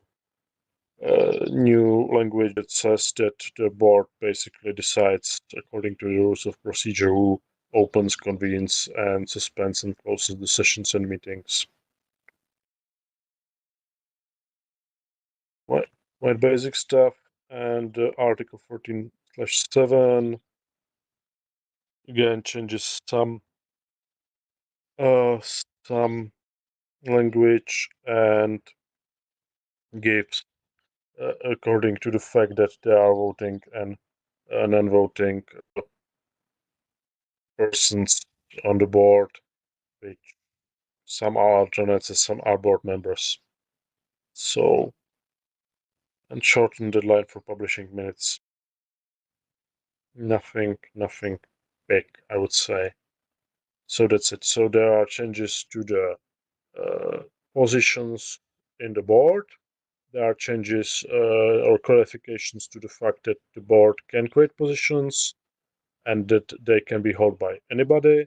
There are changes to the fact that alternate board members are able to vote on the board meetings if not enough board members are present, and there are some clarifications on the proceedings and publicity of the board meeting. That's all the changes as far as I can see.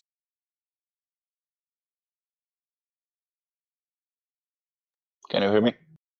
Yep. Now you can. Bloody hell. Thanks to Wojtaf. Yeah, that's very much this.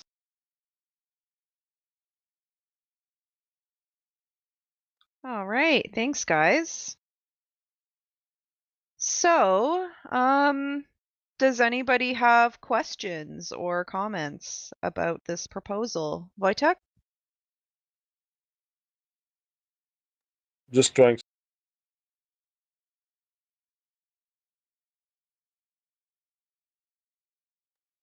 Is Mike trying to speak?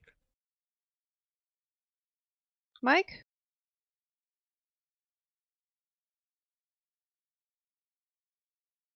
Mike is lost.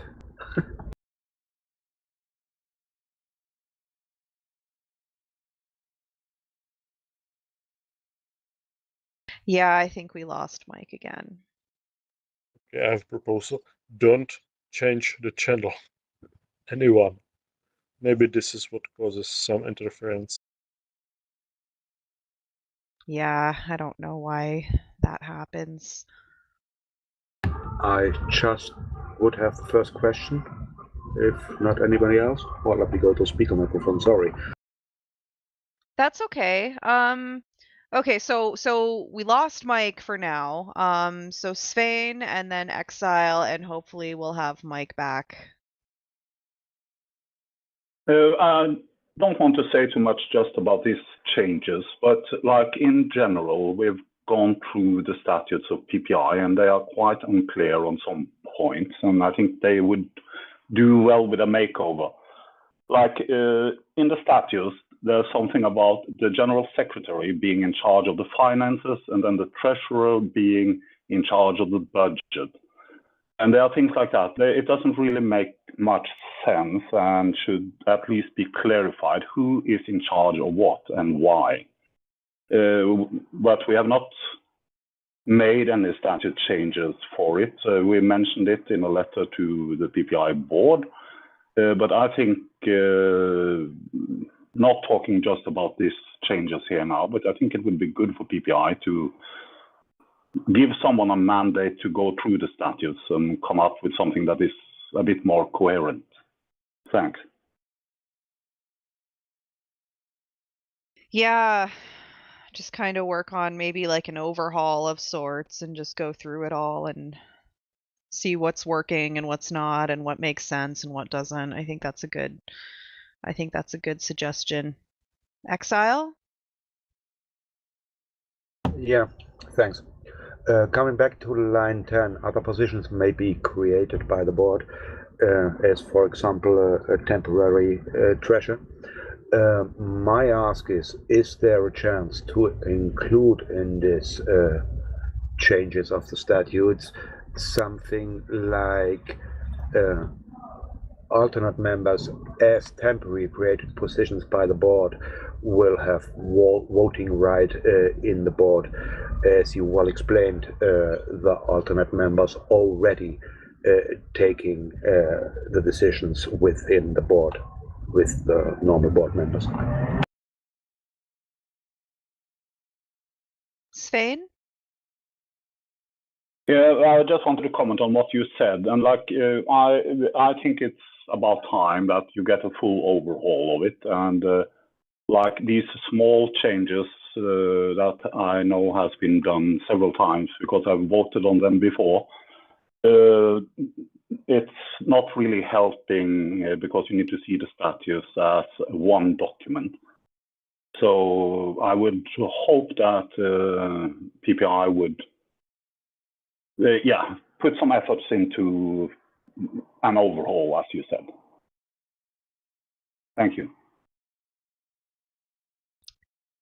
All right, Wojtek?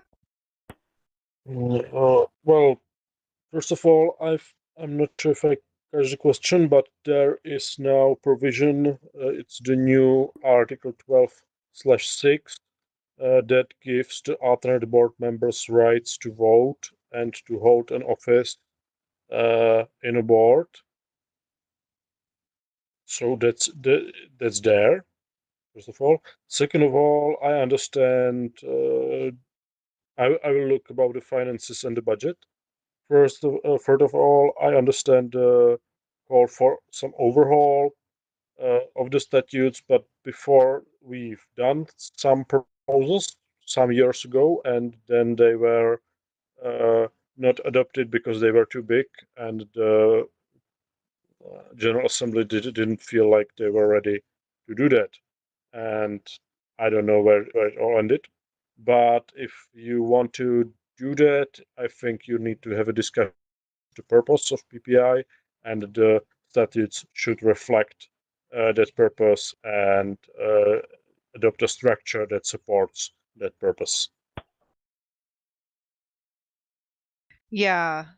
And Mike is pointing out in the chat that Mike agrees with doing an overhaul as well, but and this is an important point, just it would take a lot of work, and it would mean that everybody really would have to go through everything in advance, like before the GA. Otherwise, as Mike's saying, it would be impossible to go through everything at a GA. So it would take a lot of work, a lot of commitment. I think that it's doable. I think it's something we should definitely look at. Now, with this particular statute change, are there any other questions about this?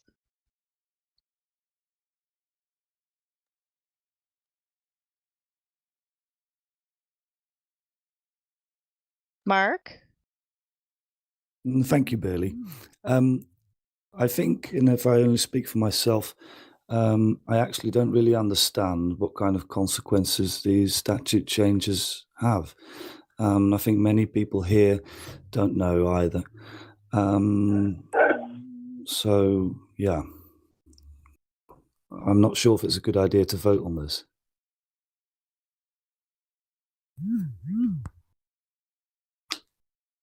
You don't think it's a good idea?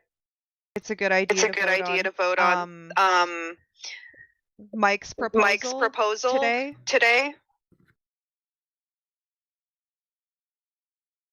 Yes. Okay. Mike? Can you hear me? Yep. Very cool. Can I ask what exactly is not clear? Like the only change that's important in these changes is for that the alternate board members can hold the positions of treasurer and general secretary. Mark? Thank you, Bailey, and thank you, Mike. Yeah, it's just it's interesting to see that that we have a structure here that allows someone that's not voted as a board member to do something important as treasury. Understand it's maybe difficult to find someone that wants to do this difficult job. But maybe we should look at who can fill the job that Bastian is doing, according to, well, how we do it in Holland, by democratically choosing a treasurer. But please explain to me if that's why this is needed to do it this way, because I don't come here that often, and I'm now confronted with this now. And this is a striking thing that I'm seeing, and I'm quite curious to how this has grown in this way. Can you please explain this to me? Can I? Yep. What this change does is very much elevating the alternate board members to being semi-board members, something like that. It's been a practice in the board for years. This is just a way to codify it. And since at the last election of the treasurer there were no takers from the regular board members, we have to solve it somehow. Yes, I agree. The other way to do it would also be to vote for the general secretary and the treasurer directly by the General Assembly. That's probably doable as well. But I would say that we need to solve the current situation somehow, because Bastian has been voted for by the board kind of extra statutory, and I would like to have it solved, at least in a way that this GA would just say, okay, it's fine for next half a year, and prepare something better for next time. Wojtek? First of all, I think that work should go to the people that are able and willing to do it, and that I would say, democratic support for it is sometimes quite secondary, as we are firstly voluntary organization. Second of all, I would like to point out that all alternate board members have enough democratic support to hold a board member position, and any board member position there was just some people that had more support, which is why they are not in the board, but all of them have enough support from the members of the PPI to hold a board member position, and as such any office within the board.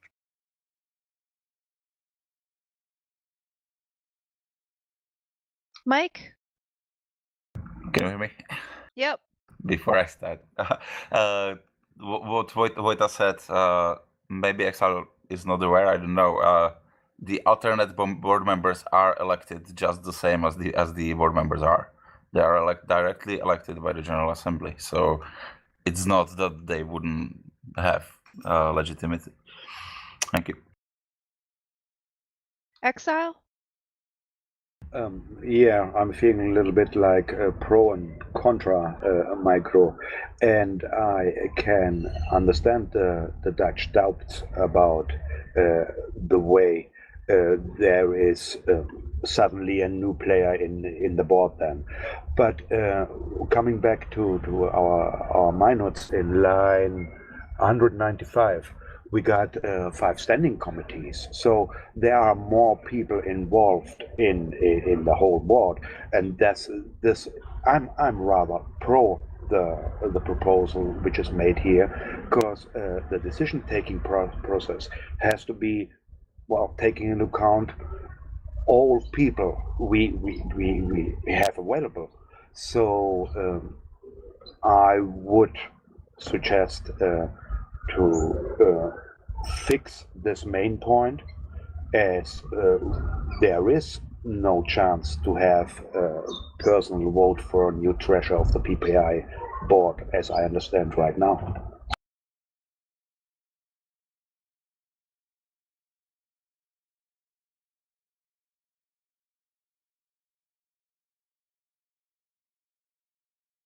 All right. Thank you, Exile. Give me 2 hours and I can prepare a proposal how to do it right now, but that's the maximum right now that is possible, I think.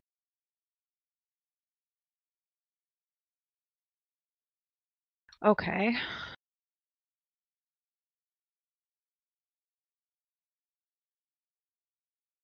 Are there any other questions? Okay. Linda and Mike. I'm not sure who joined first. Linda, go. Okay, Linda, go ahead. Thank you, Bailey. Thank you, Mike.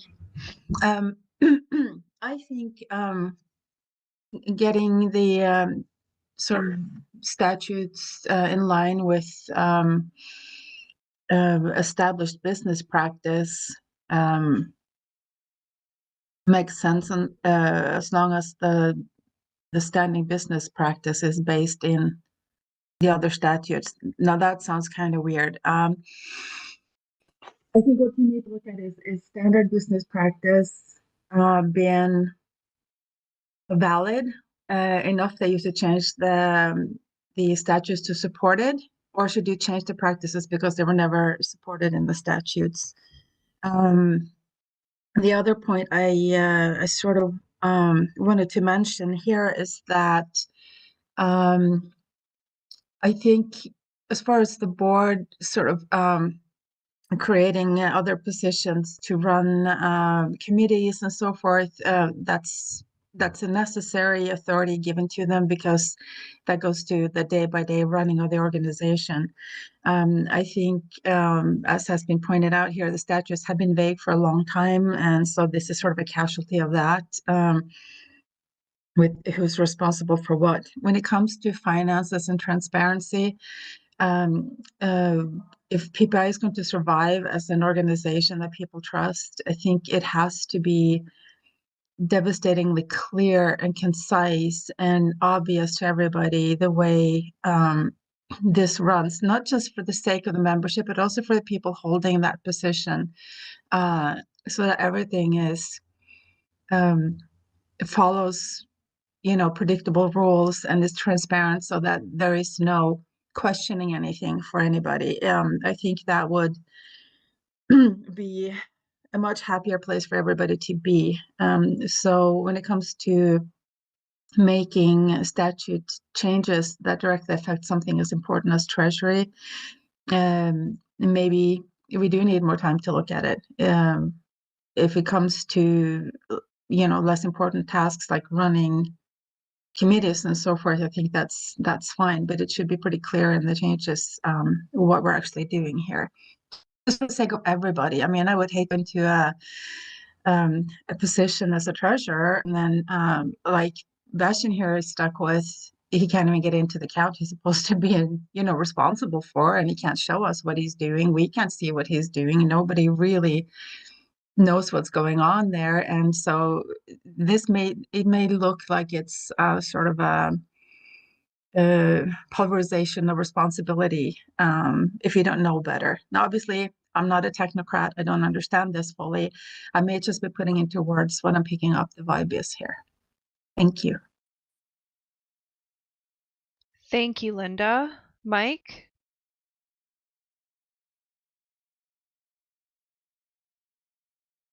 Can you hear me? Yep. Yeah, I don't really get, honestly, I love you, Linda, but I don't. And we lost Mike. Love you too, Mike.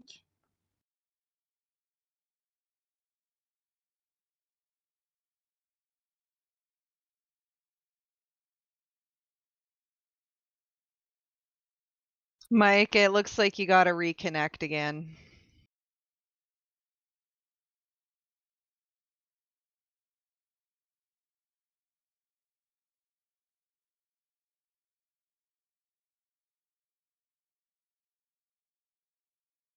Can you hear me? Yep. God, this is frustrating. I know, right? Especially so the since last I thing we never. heard, sorry, the last Yeah. thing we heard was, I love you, Linda. Okay, after So- that, I was going with that. I don't get the argument about we need more time to look at this. Like, there was a month before the GA, this was published. It was sent out to everyone to look at, and Vojta Pikal was the only person to look at it, which is kind of sad to me. And now hearing the argument that there wasn't time to look at it is kind of strange to me. And I'm afraid that if we just postpone it till the next time, the same stuff will happen, and people will just look at it anyway. And especially if we ever dedicate the time to. Lost you again.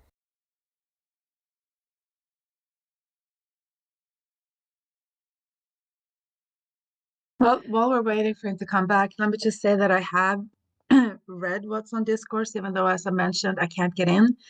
I have asked to have my password reset. Nothing happens. I haven't been able to post anything on that forum. It doesn't work. I have tried everything to get in. I have read the proposed changes in minute detail. I might point out that even though the email went out early, this GA wasn't added to the calendar until 3 days ago. So unless your email lists are really updated, and not everybody has really had a full month to look at all of this. I have, however, looked at it, and I, based on the discussions during this GA and what's come to light in this GA, my concerns have arisen from that. So there was no way for me to really predict that, just based on reading the proposed changes, which are out 1 month ago, but there was not really any time to make any statute amendments because we had 2 days from it was published till the 4 weeks before the GA was out. So, and 2 days are not really enough time to do a full overhaul of the statutes, or even to come up with significant changes on what was published 2 days before the limit time. I'm sorry. Yeah, that's it. Roland? I just want to say that we are talking 45 minutes on the topic now. And as far as I understood, the whole statute change is in place to legalize what has been done anyway. So as long as we are changing the statutes to what the board has been doing anyway, I don't think there's a point in arguing about the statutes. We should just go vote for it or against it because it doesn't matter really. Smile.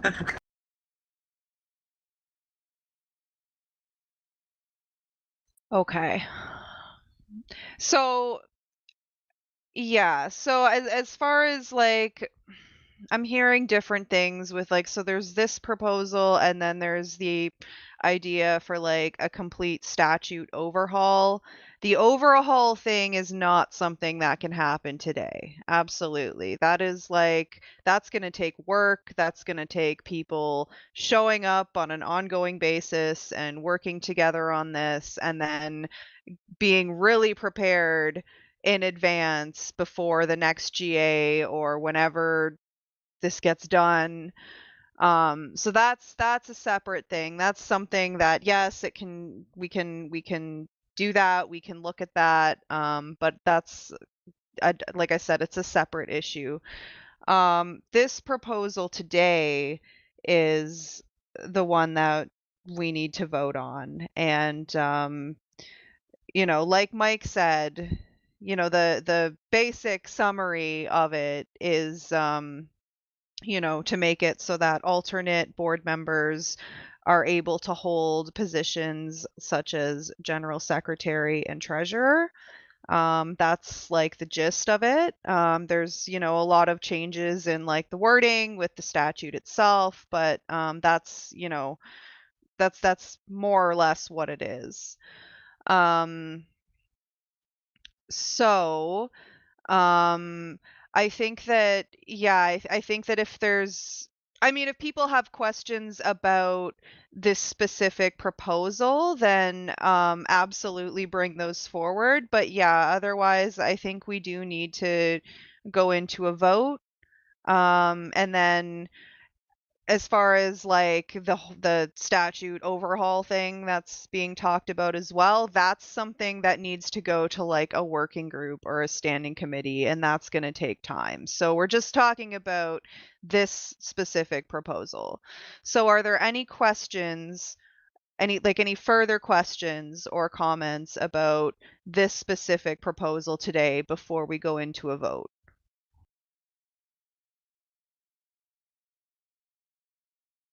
Manuel? Thank you. I just wanted to say that the Chilean Pirate Party is in favor of this reform proposal, and it also joins the aforementioned efforts for an overhaul reform of the statutes and bylaws of the PPI in general. Thank you. All right. Thank you, Manuel.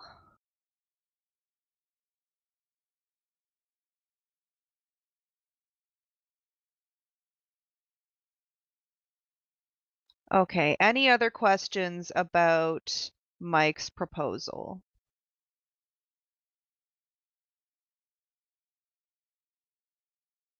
Okay.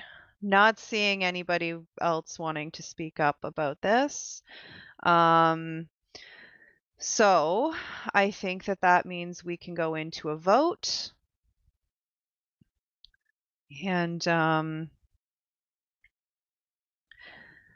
yeah, so let's just go into that. So we're voting on the current proposal that Mike just explained that we've been discussing, which is essentially to amend the statutes so that alternate board members are able to hold positions like treasurer and general secretary.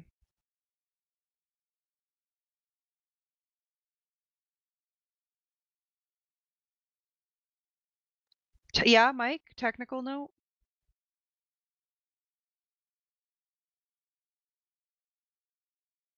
Okay, Mike's pointing out that a statute change needs a 2/3 of majority to pass.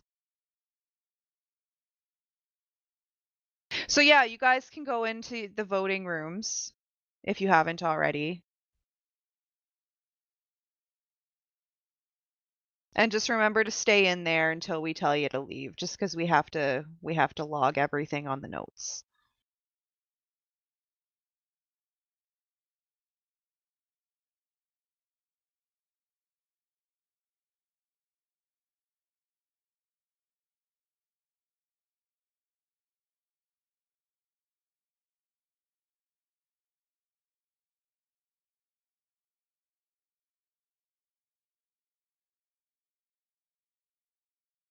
Question of technical order. Yep.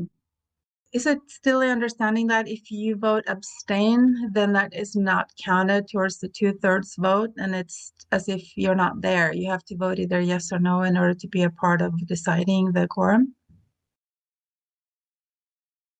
I believe so, yes. Somebody correct us if... Right, so voting abstain is you're neither voting yes or no, and the amount of votes that go towards abstain will not count towards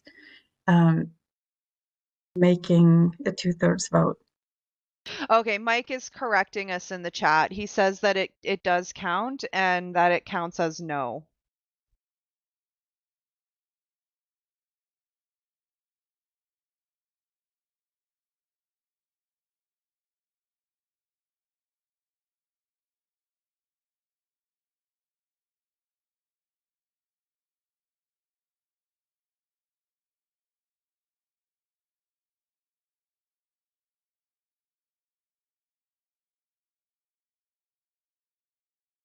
I think we're just waiting on Chile's vote.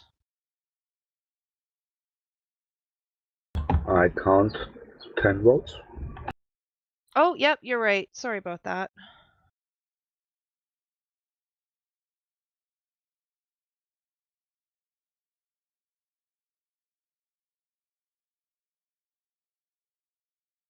Yes, I see Dante is in the room there.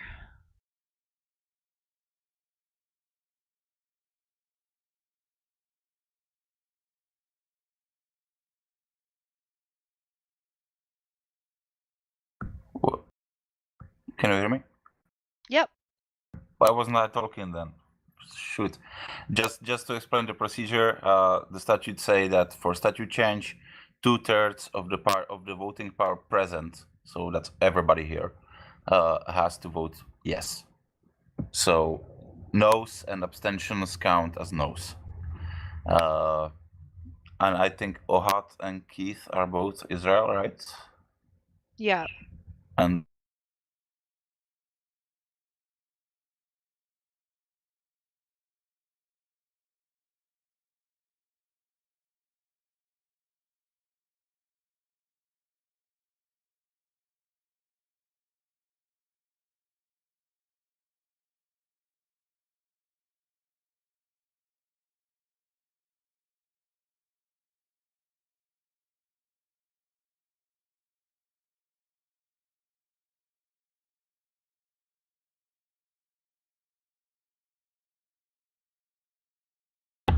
May I have a question? The members with delegates here and not voting at all, whether abstain, no, or yes, are not counting, right? Just noticed that Pirate Party Germany is still missing in the votes. Normally that would count as a no as well, like abstain. As long as they are here in the room. You don't want to be present, leave. Yeah. As long as they're here, they should be counted.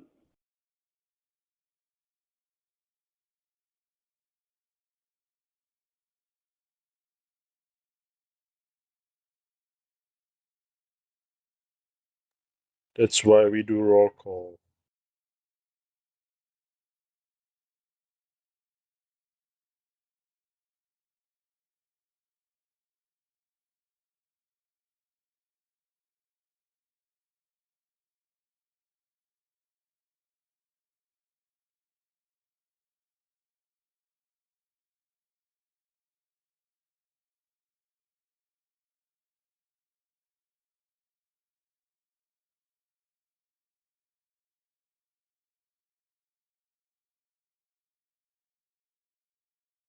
Okay, so Mike's asking if we can do roll call instead of this type of voting. Do you want me to just start from, just go through the list of who's here and we can vote that way? It's when we started voting, we shouldn't just stop the process. But like, why should we do this differently than we have done the other votes?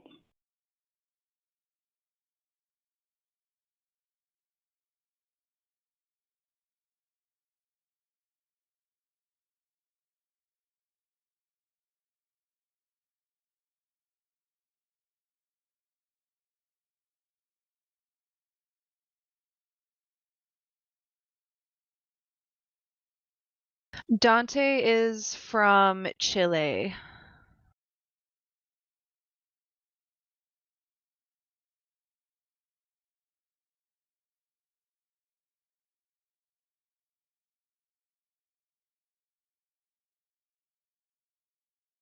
Do we not have Germany voting right now? No, I don't see. Oh, Tigby's away from the keyboard.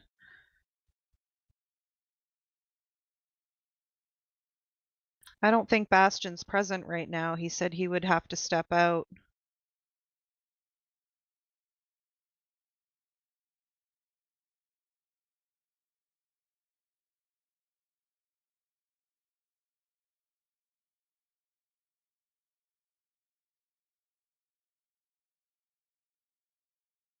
Okay, so the only vote we don't have currently is Germany. I'm not sure how they were planning to vote. But I don't think that it passes anyway. I think then they are not here.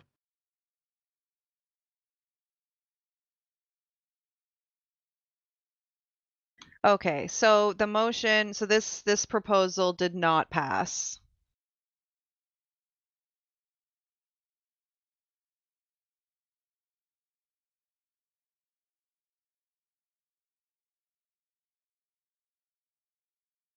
Okay, you guys in the voting rooms, you can come back into official delegates whenever you're ready.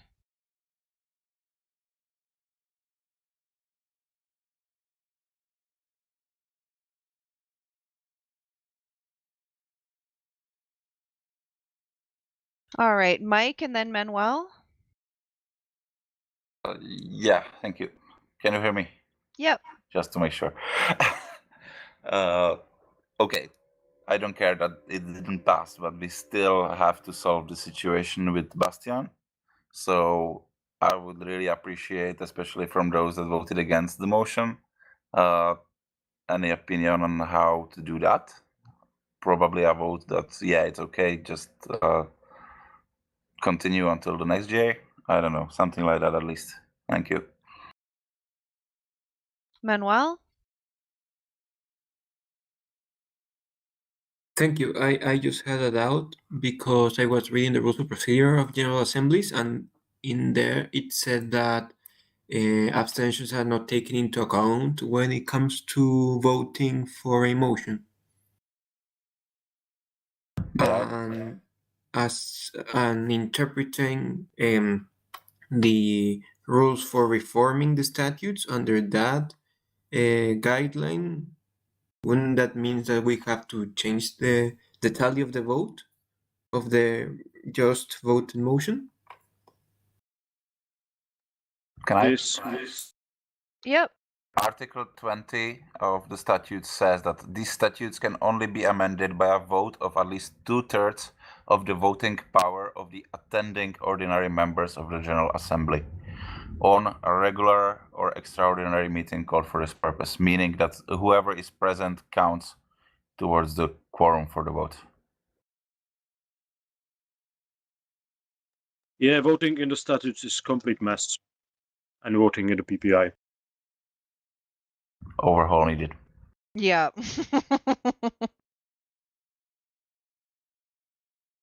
Overhaul definitely needed.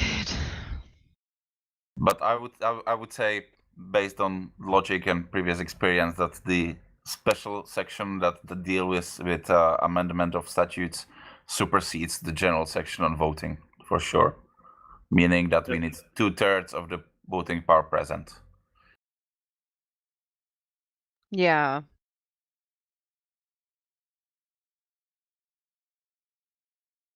Okay.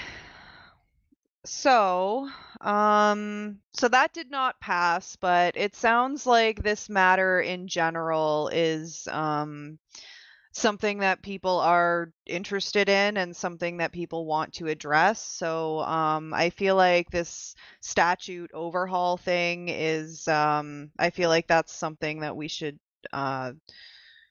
start working on after this General Assembly, or like not directly after, but you guys know what I mean. Like this is something that we should between now and the next General Assembly, hopefully we can really look at these statutes and again just like see what's working, what's making sense, what's not making sense, what needs to change. I think that that's necessary. I think we're all on the same page with that being very necessary. So Wojtek and Mike, I can't. I'm sorry. Okay, so Mike wasn't gonna speak. So Wojtek and then Mark. Thanks. First of all, to the question of the treasurer and how to solve the current issue, there are, I would say, two possibilities. First of all, the General Assembly can on the spot decide to somehow change the composition of the board and elect a new treasurer, and maybe amend our own rules of procedure so the treasurer would be elected separately. Second of all, we can do change of the statutes and remove the treasurer from the statutes completely and be happier ever after. But I don't think it's possible on the spot. And that's the two solutions I can offer right now.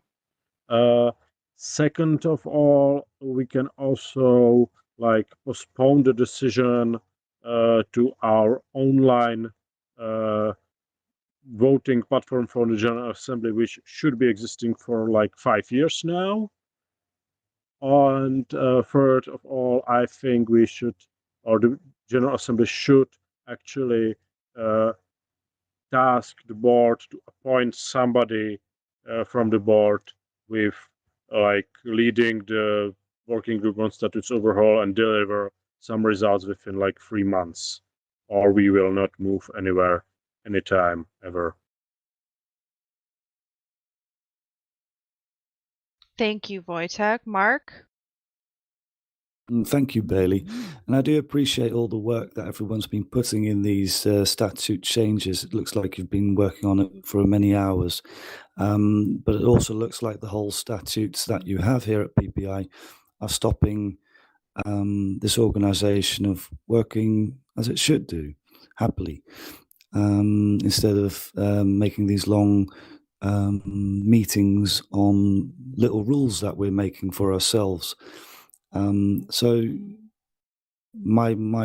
so I would say is to the board is just continue as you are doing anyway, and we look at the statutes, make sure that you come up with something that's easy and simple, because then everyone can understand it and you can't have too much disagreement about it. And then we can talk about this in half a year. All right. Yeah, there's another way to do it. Thanks, Mark. So Exile wrote in the chat, are like feeling like requesting something like an opinion poll. Are we fine with the temporarily created position of temporary treasurer for PPI?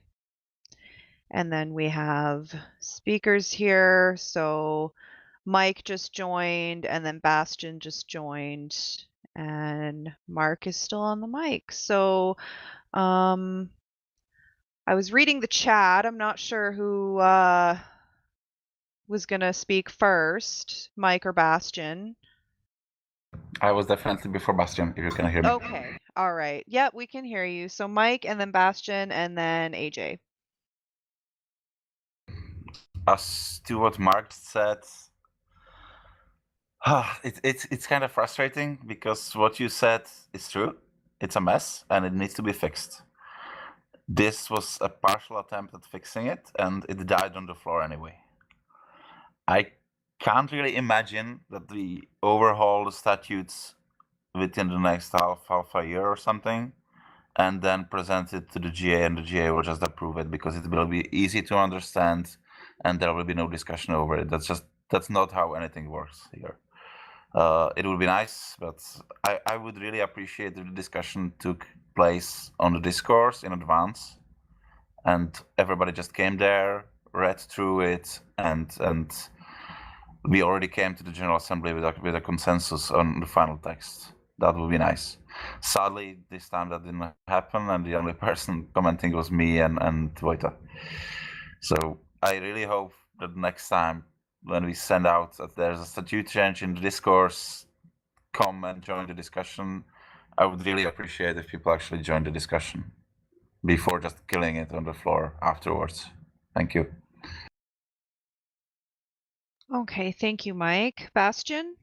Yeah, thank you. I'm back again. I'm a little bit confused because we have statutes and we have rules of procedures, and there is very clear shall be passed by a 2/3 of majority of the votes cast. Abstentions are not taken into account. We have 2 noes and 4 yeas. And if we have abstentions, they are not taken into account. So we have a 2/3 majority. We have 2 against 4 yeas. Thank you. Anthony?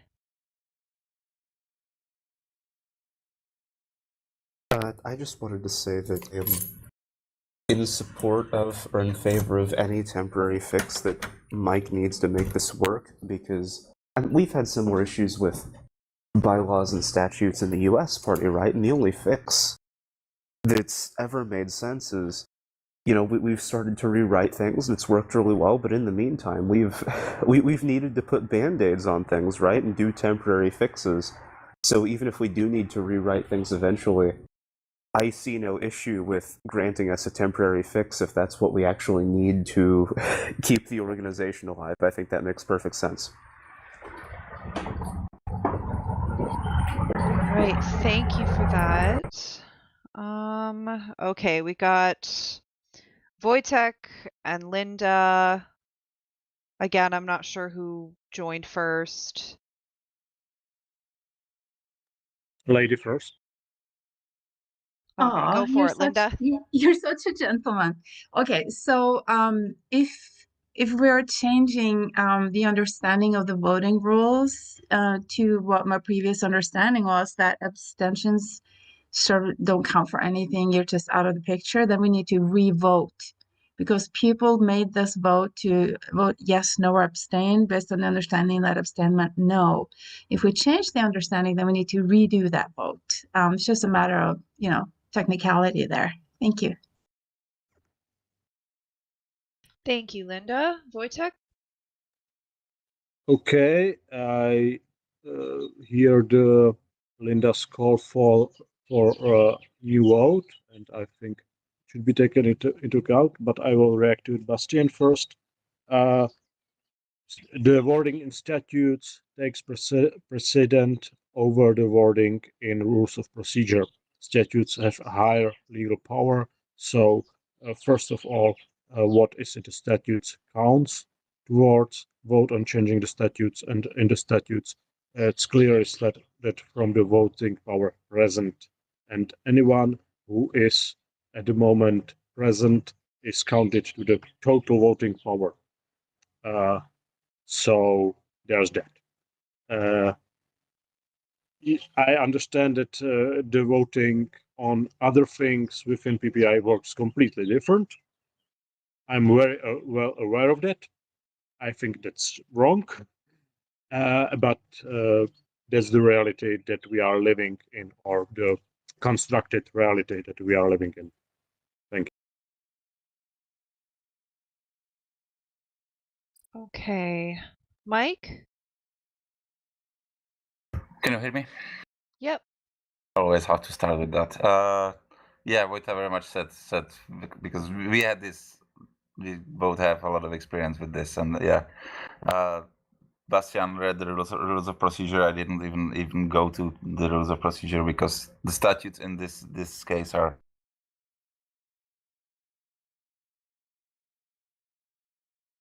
harsher. Yeah, and we lost Mike again. Can we go to the new vote? Yep, I just want to give Desert Roll the chance to speak before we do that. I'm just saying casting a vote abstention is also casting a vote. So as I read the rules of procedure, abstention means people not taking a vote. I don't care who is taking the vote. You need enough yeses from all the people present. If you don't want to change the result of or ovlivnit, if you don't want to have any role in the decision on the statutes, you need to leave the General Assembly. I just confirmed that the rules of procedure can be read in exactly that way too. It just is the word abstentions there that is can be read in two different ways. It's not clear there, but it's certainly not overruling the statutes. We agree on that.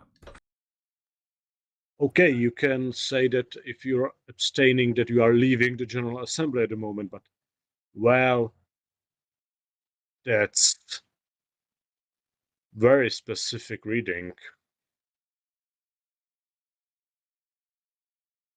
Okay. Bastian, did you have anything else you'd like to add?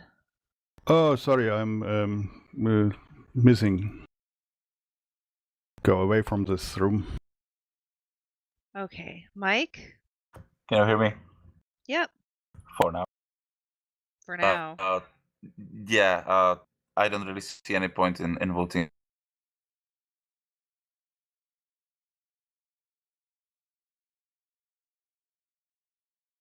The people who are present on Mumble when we vote count towards the total voting power. That's as much as I would love to revote and maybe have more yeses this time.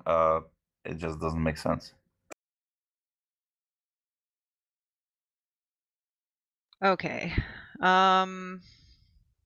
Okay, so some people wanna revote, some people don't. We might just have to vote about voting. I don't know. Exile?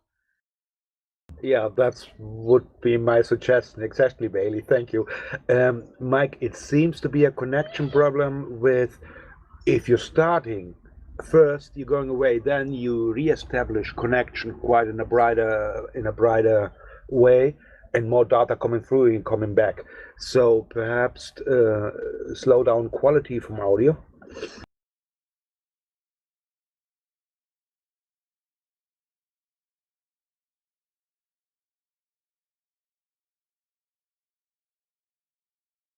Okay, we might have lost Mike again, but why? Okay, so Linda, did you want to say something? Yeah, I suggest we just move on because I can foresee that this is going to be another hour-long discussion on the rules, and that wasn't where I intended to go. If we're not in agreement, then I suggest we leave things be the way they are and just move on. And then for the next GA, we should have voting rules read before votes and sort of have an agreement beforehand next time. Thank you. Okay, thank you for the suggestion, Linda.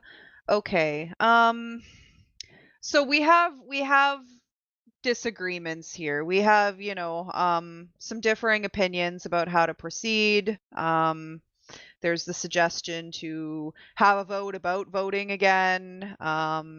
There's the suggestion to just move on. Let's see. Just decide it, Billy. Let's do a vote, or let's not do a vote. But let's finish this stuff, please.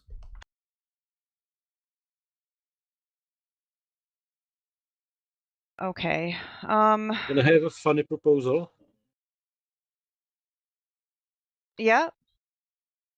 I have a motion to repeat the vote through email within next week. We will send out the question and we will gather the answers. Yeah, that's another. Can't do that.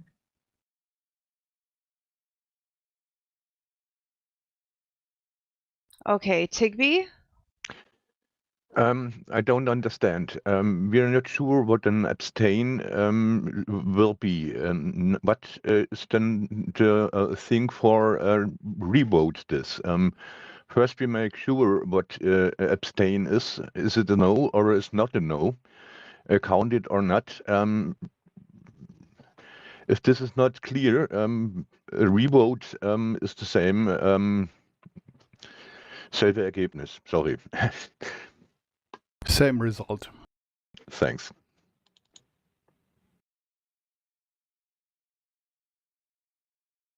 Okay. Mike? Can you hear me? Yep. Quickly. I would like to do it the way that Wojciech proposed, but in that case, I have no idea what the quorum would be. What's the voting power when we vote by email?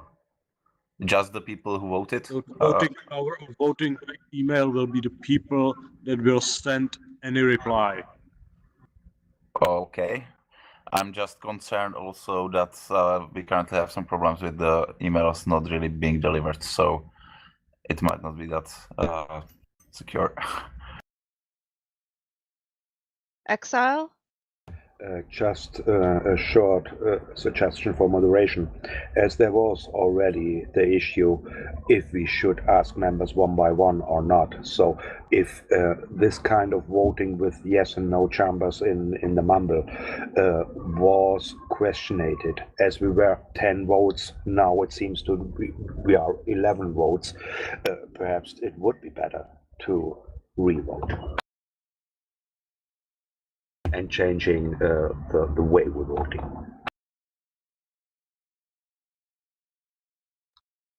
Okay. We have Mike, Linda, and Anthony all on the speaker mic. Okay, Linda and then Anthony. Yeah, there's no point in voting through email, carrier pigeon, or alien laser beams if we don't agree on the terms of the vote.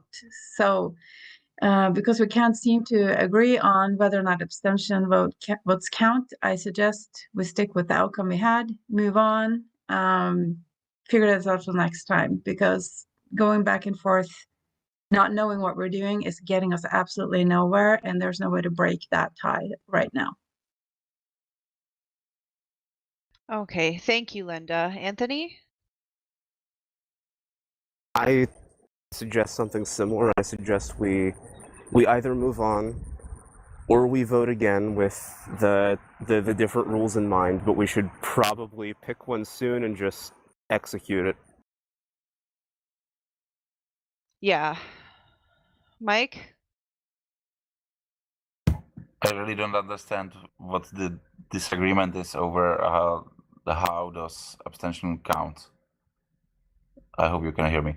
The statutes are the top document of any organization, and the statutes are extremely clear on this. Every person present counts to the voting power. So the abstention means no in this case.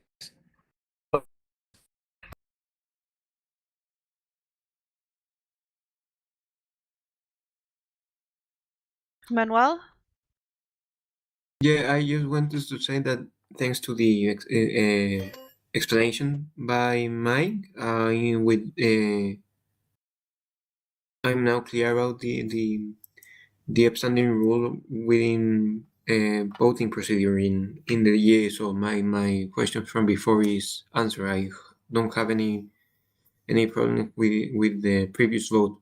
Personally, I don't think we need to repeat the vote in that sense.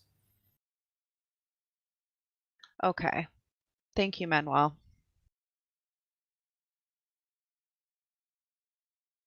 Okay. I understand that there's some disagreements here, different, I guess, interpretations of things. I do agree that we should probably just move on. And I mean, we did have a vote. We do have a result from that vote. Are people yeah, we should just we just have to decide, like, I mean, we could just move on from here. We could come back to this at the next GA. Because there's talk about statute overhaul and stuff. But yeah, I mean, it sounds like most people are leaning towards just moving on. Okay, so we've got Mike and Roland. Can you hear me? Yep. We can move on from this, but in that case, in the motions, which is the next point on the agenda, I will have to raise the Bastion situation again, because this was meant to solve it, and if we just postpone it for some time in the future, we still need to solve the Bastion situation. Thank you. Can we just take a very quick vote if we want to re-vote? And if it's yes, we just re-vote, and if it's no, we just move on. Then it's clear for everyone, and there will no discussions. Isn't that like the easiest thing to do?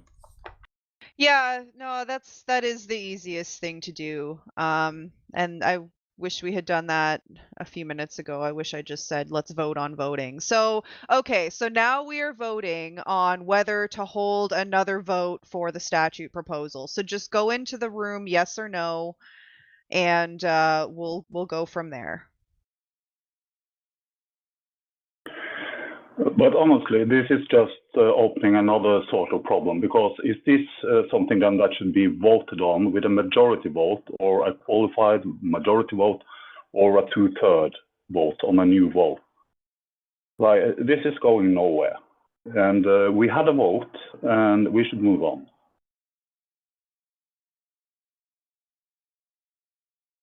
This is voted with basic majority.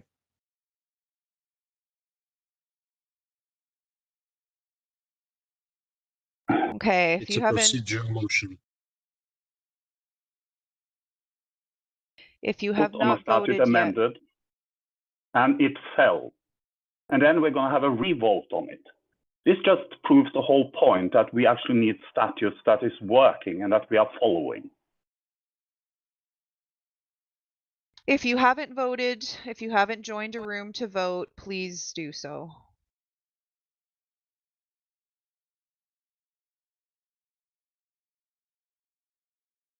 Or if your party hasn't, I should say.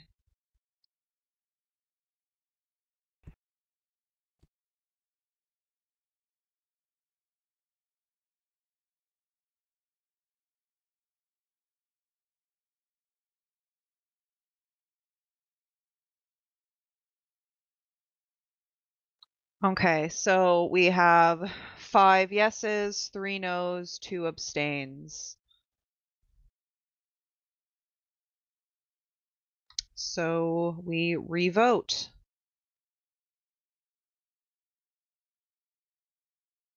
I think that before the vote, the rules of voting should be clearly explained.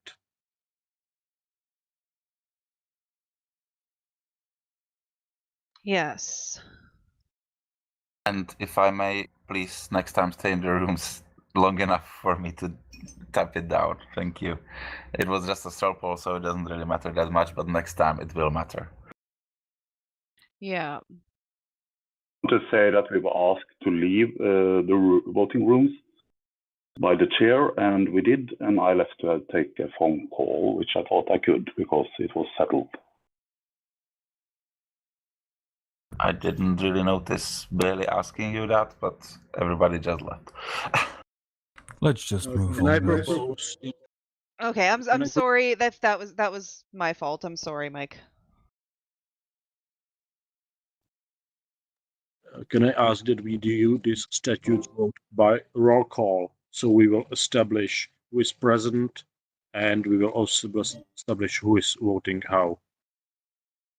Yes, okay. I think that's a good idea. Let's do it that way. So we're going to vote differently this time. So I'm just going to call the name of your party and you're going to say yes or no or abstain.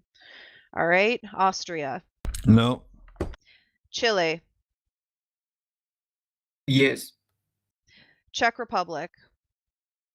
Yes. Yes. Germany.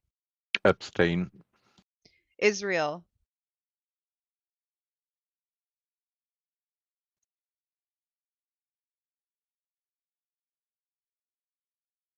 Israel? Abstain? Did you hear me? Not the first time, but I heard you that time. Netherlands. No. Norway. No. Russia. Yes.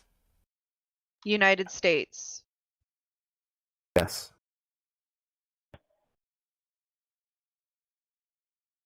Exact same result, 4-6. Okay.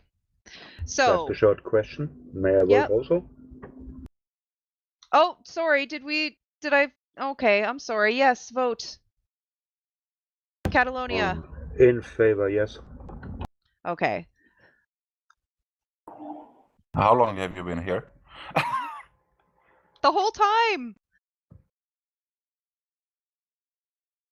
Was Catalonia ever read on any roll calls? Yeah. Oh shit.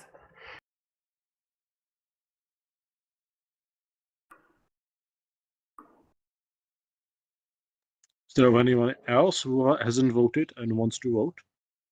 Yeah, did we leave anybody else out? Sorry if we did. But please speak up.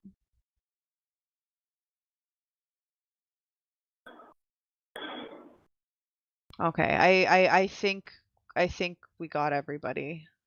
Okay, so the motion does not pass. So that is confirmed. This motion or this proposal for the statute change does not pass.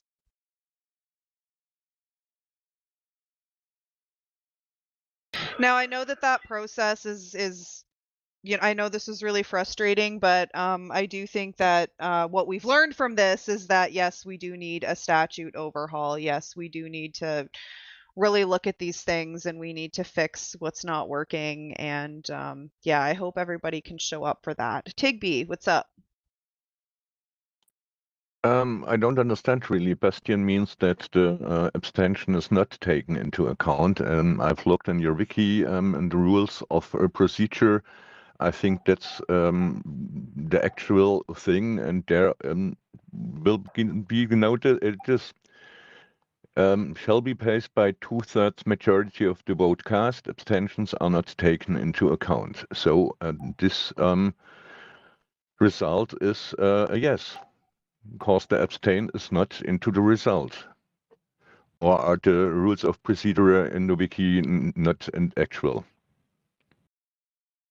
Mike and then Linda. Can you hear me? Yeah. As much as I would love to agree with you, I'm a legalist, and the statute said clearly that the abstentions do count because people who abstain are present. Here we are, Jill. Yeah, we lost him again. Linda? I agree with Mike, and any further dilly-dallying is just going to cause me to log off this whole fucking GA. Okay, I understand this is really frustrating. I understand, I get it. But we just have to try and be patient. We're just trying to work through it as we go along. But this motion did not pass, and we're gonna move on. Can I? Yep. I don't know where I cut off, but the statutes are clear. The people who cast abstention count towards the total number. If the rules of procedure. Mike, we lost you. What Mike wanted to say, and I understood that clearly, is that if the rules of procedure say something different that the statute says, the statute takes a priority. So the idea that abstentions are not taken into account as the rules of procedure say, the statutes override that norm. So we had to count the abstentions onto the vote tally, and the motion didn't pass, and it didn't have any change regarding the first vote. Yeah. Okay, moving on. We are now on the section for motions, and let's see what we got here.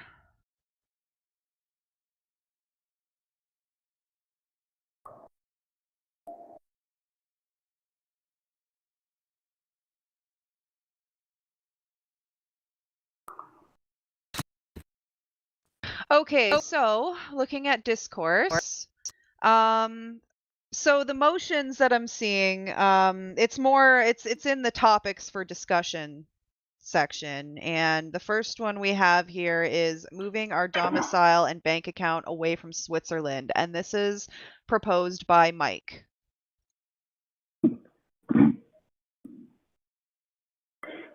Can you hear me? Yep. Can I have a different motion first? Because we still haven't solved the problem. Bastian is still not supposed to be a treasurer and is a treasurer. Okay. And we can't move away from this. Okay, yes, we can do this one first. Therefore, I would just propose a motion. The General Assembly agrees that Bastian remains a treasurer in some extra statutory way until the GA that actually solves the situation. Because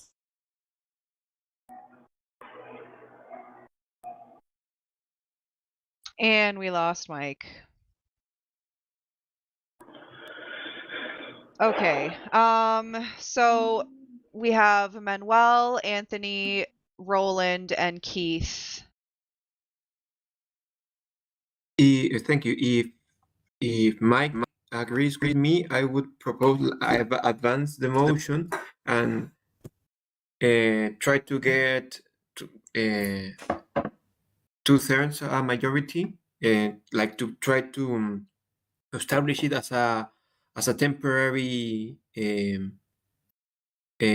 addendum to the statutes, in the wording that Mike suggested.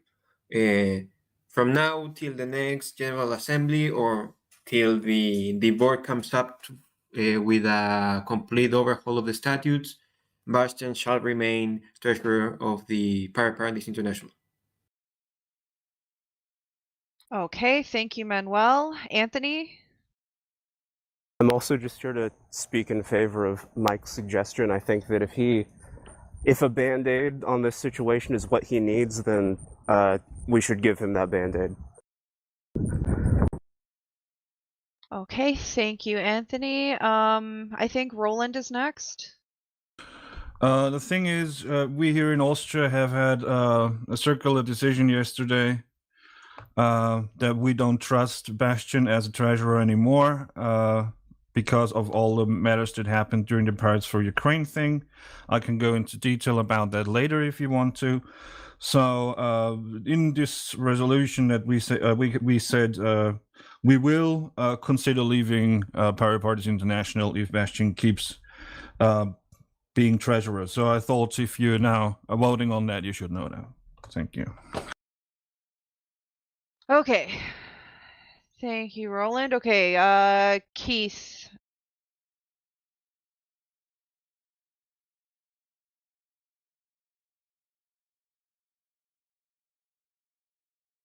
Are you there, Keith?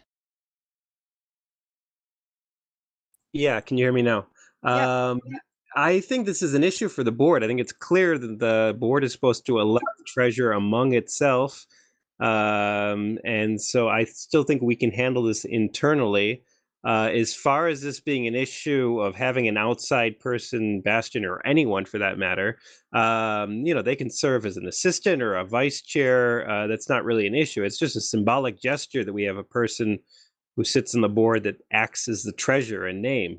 So I don't think we need to waste all this time on this issue, and the board can handle it in its next board meeting about who is the official treasurer. Okay, thank you, Keith. Svein? I was gonna suggest almost the same thing as Keith. I think this can be solved like Keith says.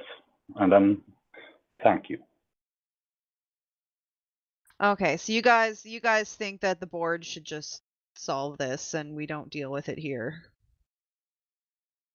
Okay, Mike? If I can say something there, yes, I think this should be solved by the board, not the GA, and that we should clarify these things at the next GA. Okay, thank you, Svein. Mike? Can you hear me? Yep.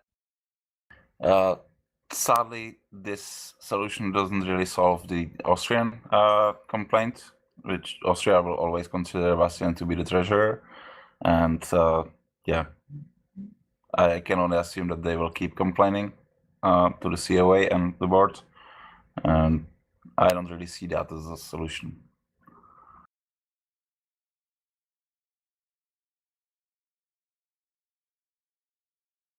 Roland?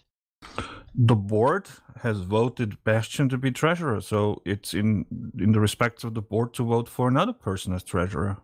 What is the problem here? Manuel? Should we understand that the Pirate Party of Austria is presenting a motion that in which it calls the board to substitute the current treasurer and to place another one? If you're filing a motion, we will make sure so by filing a motion. I didn't file a motion.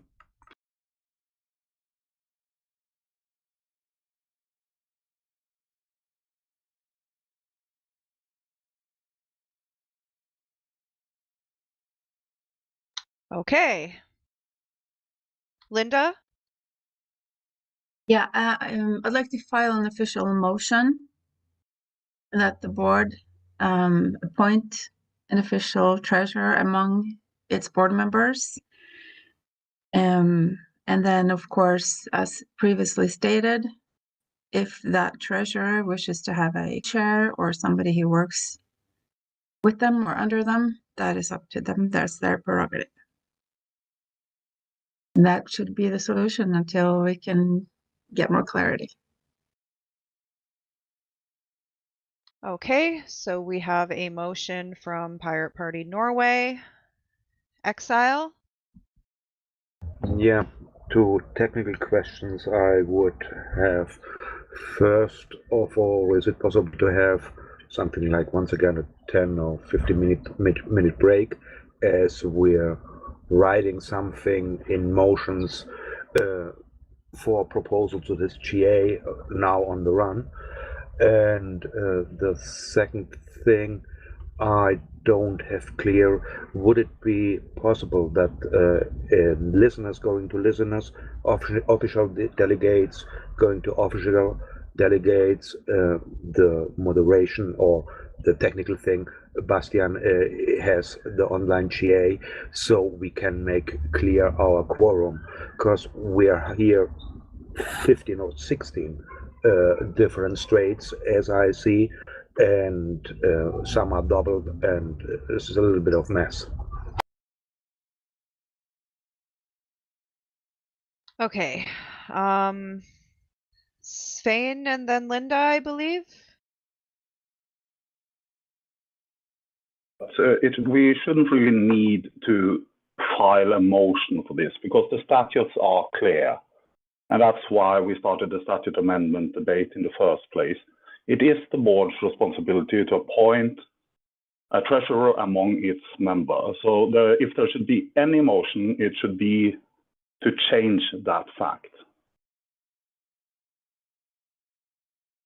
Okay, Manuel?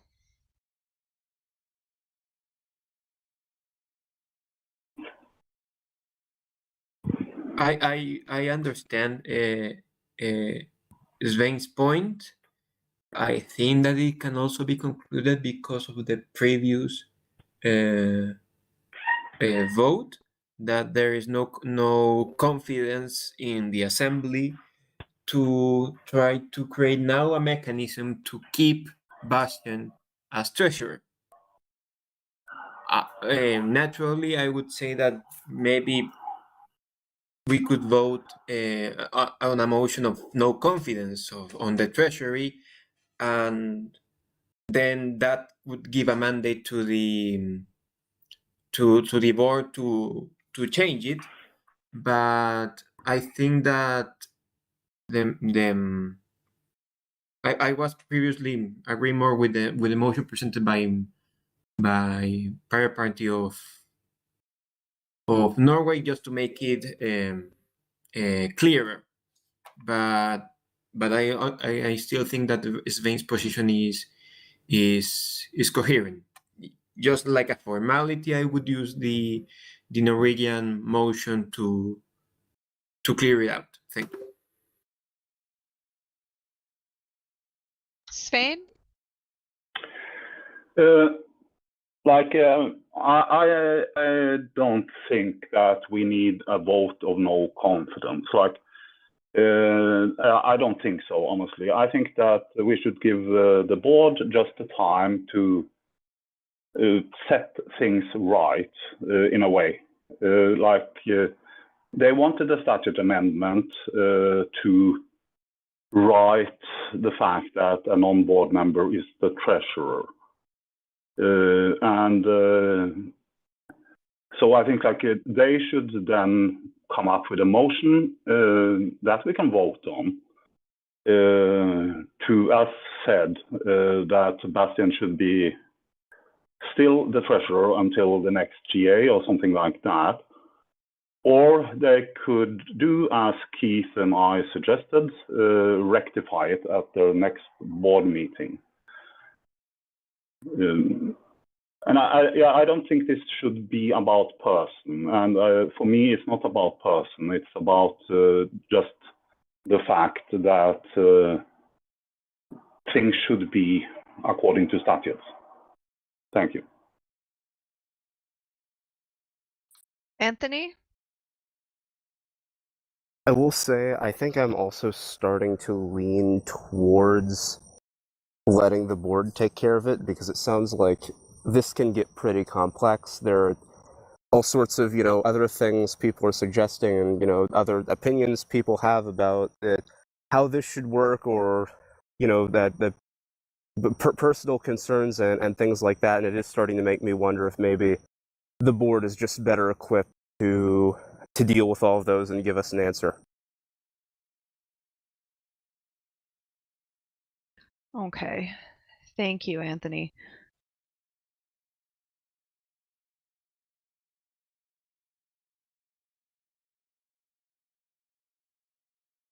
Okay. Oh, Bastion? Yes, short comment to especially to the friends from Austria. In all democratic societies, the presumption of innocence applies. I have nothing to reproach by myself for, except I abide by the rules.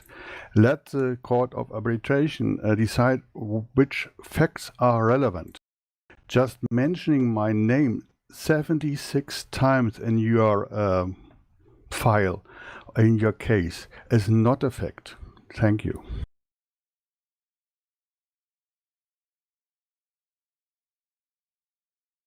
Okay. Roland? Well, it is a fact that we filed against you in the Court of Arbitration and that these emails were never delivered to the Court of Arbitration, which you confirmed today. Given the fact that they should judge about it, yeah, I'm not judging about you. But, I mean, you were the responsible person, so sorry for naming you. We have an anonymous version also. You can read that if you don't want to read your name. Svein? I would ask the last two comments to be stricken, really. It's not the time and place for that discussion. This is not the Court of Arbitration, and I think we should move on from this and then leave it to the board. Okay. Is anybody opposed to that? Is anybody opposed to this issue just going to the board and the board, you know, trying to come up with a way to fix it?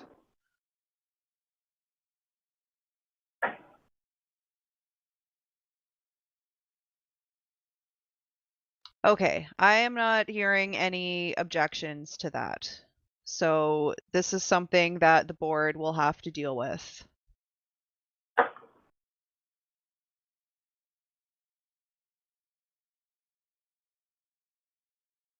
Okay, moving on.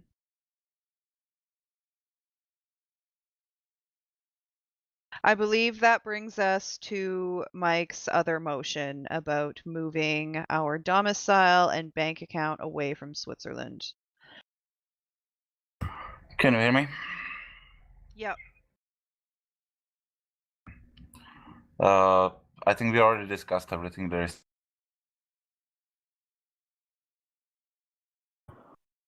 That it would, like, the board definitely would need a vote by the GA on that.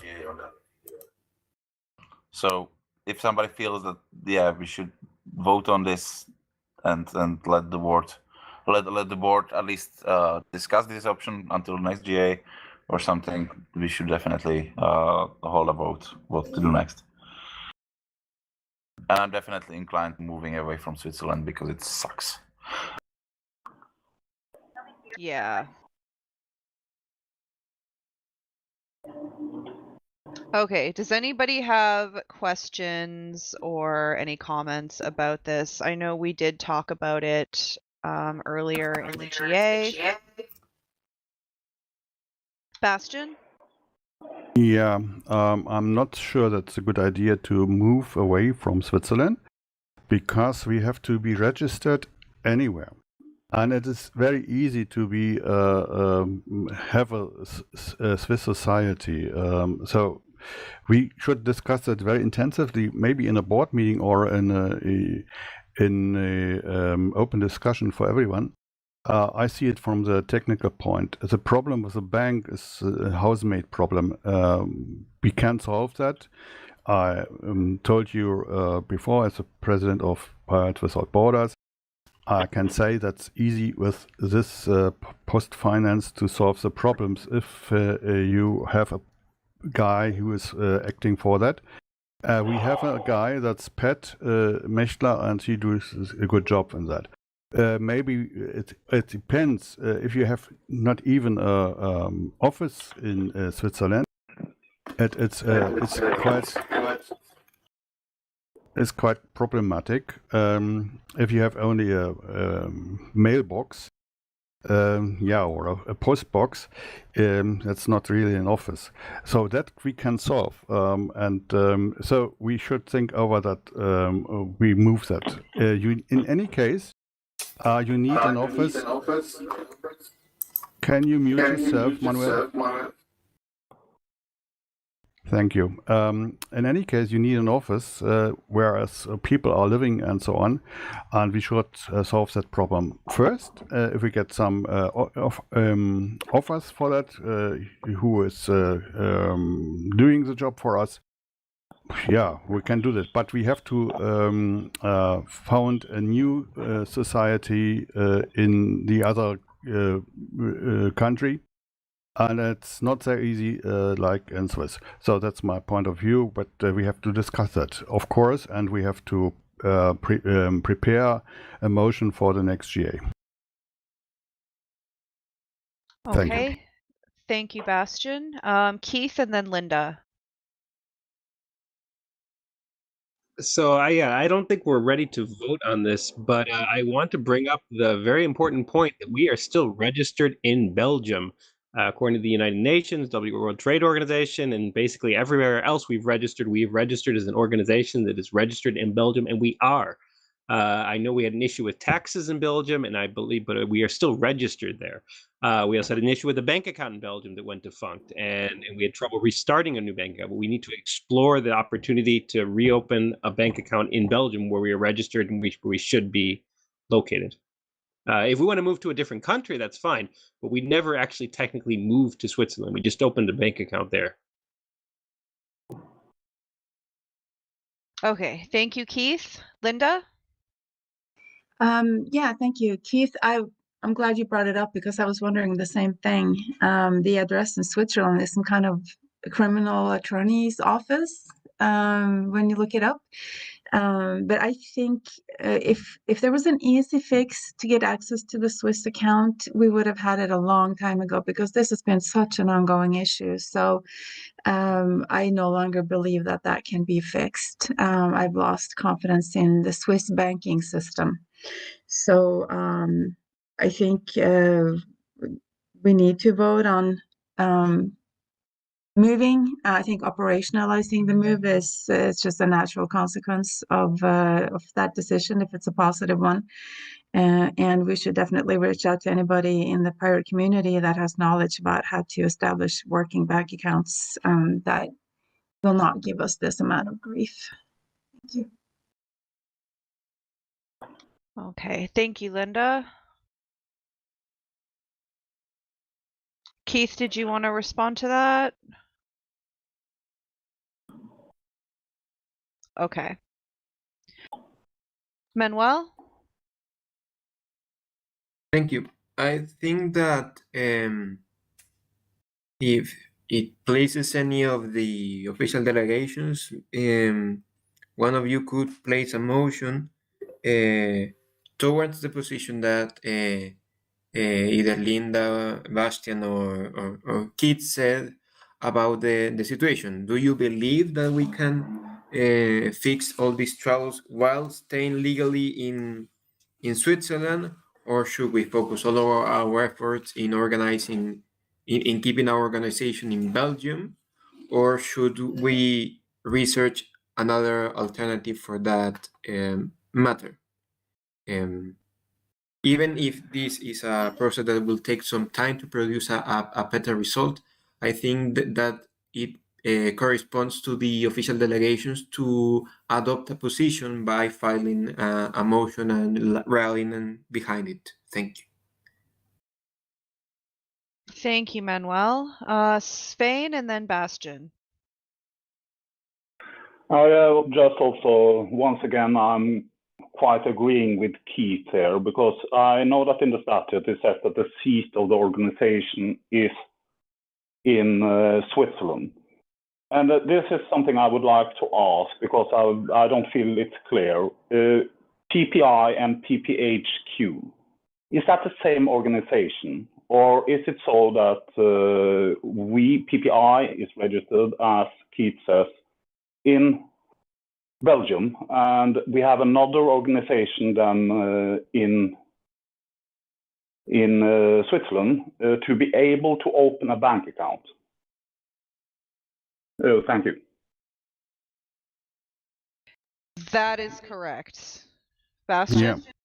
Yeah. To be honest, it's a kind of two organizations. The headquarter is located in Belgium and had in bank account there, but it's only a private bank account. You know that Stratos problem maybe. And we have a lot of problems with the authorities in Brussels. Maybe you know those penalties we have to pay, 1,000 euros about. It's not solved the problem. But you're right, we are in our statutes, we are in Geneva, Switzerland. We can change his location in Geneva very easily, but mainly in Switzerland. And we, of course, are registered because we are a Swiss society, and the Swiss society is automatically registered in Switzerland if you have a bank account. Therefore, the bank is doing your tax business. That's easy in Switzerland. That makes it easy to solve the problems we have. If we go to another country, we have to change our statutes, and we have to found our organization new, maybe to found to give our statutes to the authorities. We have to register, and we have a lot of problems more. It's not so easy to have an organization. Maybe in Germany, we need a lot of steps to go registered. I know that very well. Therefore, I made a proposal that we talk on the board a little bit longer about that problem, and then we have maybe we have a solution for that. Maybe we have offers of other member parties who can provide offers for us, whatever. But we can solve the problem in Switzerland. It's for sure, Mauricio.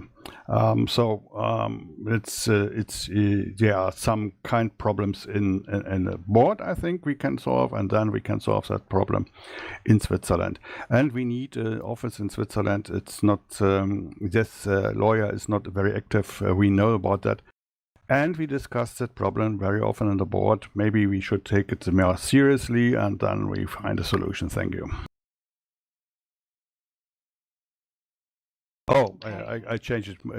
Changed Mauricio and Manuel. Okay, thank you, Bastian. Svein? Yeah, I thank you for that clarification, but then I'm actually thinking that starting a third organization maybe is not the best thing. We need to clean up what we already have first, and someone should maybe get a mandate to look at it and come up with something.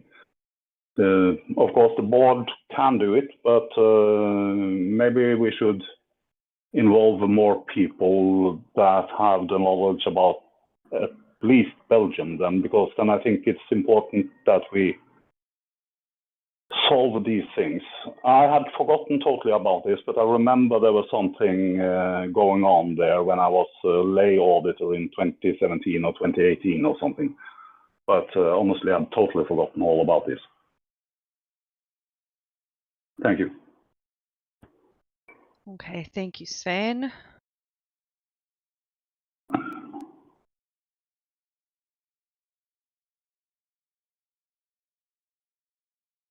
Okay, Manuel. For the record, I wanted to say that the delegation of the Chilean Pirate Party was talking between ourselves, and we wanted to propose, I don't know if I'm in a motion right now, but we wanted to propose establishing PPI as a legal organization here in Chile, given that 2 members of the current board are physically present here. We know how to create a non-governmental organization and the corresponding banking responsibilities, and we wouldn't have any problem constituting creating that from here to I don't know, 3-4 months, and we wanted to propose it and see if that pleases the rest of the delegations or if that creates some kind of feedback. Thank you. Okay, thank you, Manuel. Mike? Can you hear me? Yep. Just a side note, I would say that the current number of people on the board from a certain party shouldn't be up shouldn't hold in any water in this case. Like, it doesn't really matter. Like, neither of you might be on the board at the time that we actually move. So I would say nothing against moving to Chile. It doesn't really matter to me, but that's not really important how many people are sitting on the board or not, because it will take years probably to do that, even if we decide on something. Manuel? Yeah, I didn't want to. I didn't mean that as a powerful argument. I withdraw that if it has some negative connotation. I apologize for that. I just wanted to emphasize that we believe that we have the means to constitute an organization in the same manner as the one in Switzerland and Belgium, but without those kinds of problems. And we propose that if there isn't any other motion or idea being thrown out right now. Thank you. And sorry, Mike.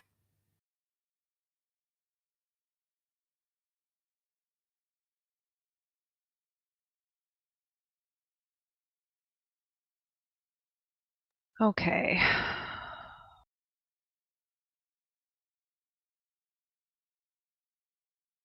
All right. This is a lot. This is a big discussion. So I feel like this isn't going to get resolved today. I feel like this is something that's going to take like some research and it's going to take, all of us kind of looking into options and discussing amongst ourselves and just kind of figuring out what we want to do. I don't think this is something that's going to get resolved today. I feel like with with the talk about statute overhaul and just, looking at all of our established procedures and stuff and looking at possible changes, and I feel like this goes along with that, and I feel like that's something that we might need to kind of put as, something along with the statute thing that we're going to be doing between now and the next GA. So this is something, there's been a lot of talk about moving out of Switzerland and stuff, and it's a valid discussion for sure for different reasons. I think it's something that again, just like with reforming our statutes and all of that, I feel like it's going to take more research and looking at the possibilities and then coming back to this when we have a greater understanding of where we're going to go and what we're going to do exactly. Does anybody disagree with that? Like, does anybody here feel like this is something we're going to decide on today or that we should decide on today? Okay, Bastian and Mike. Yeah, I think the mandate to the board is very clear. We need to get together to solve this organization problems. And this cannot be one agenda item among many. We have to take time for that. I remind it that very often we have to do that, and we have to provide a solution for that. Otherwise, we fail. So it's very clear what the board has to do in the near future. Thank you. Okay, thank you, Bastian. Manuel and Mike. I'm not sure who was first. Mike was first. Very much what Bastian said, that this is, both things are definitely something for the board, and yeah, if it takes creating one more committee to work on it, we'll do it. Okay, Manuel. Yeah, I agree also with Bastian and Mike, but I wanted to wonder if do we need a motion to materialize the mandate, maybe just to have it written down for posterity, or should we just accept it tacitly? Thank you. Well, we definitely want to make a note that this is what we're doing, or this is what we want to do. We can have a vote on it, or we can just ask, does anybody object? But I want to go to Veronica first. Yeah, I just wanted to know that we still need to vote on the motion from Mike, and there was also a motion filed right now by the Chilean Pirate Party. So I think we still need to vote on these, just not to forget about that. Yes, you're right. Can you hear me? Yep. Did I make any motion? That's the one that we were talking about, no? That's the one which was in the motions. We are in this section now.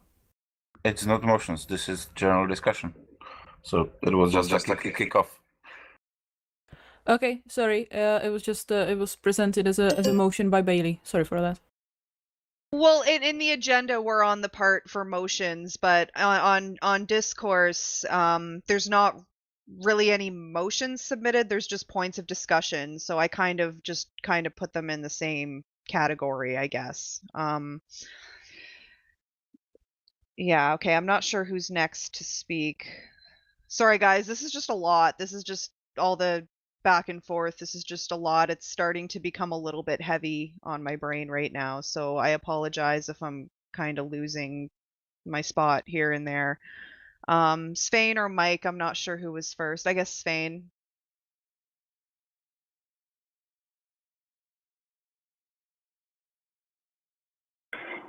Sorry, I was a bit later. Yeah, I agree with you, Bailey, on that. It's getting be a bit much for everyone, I think. But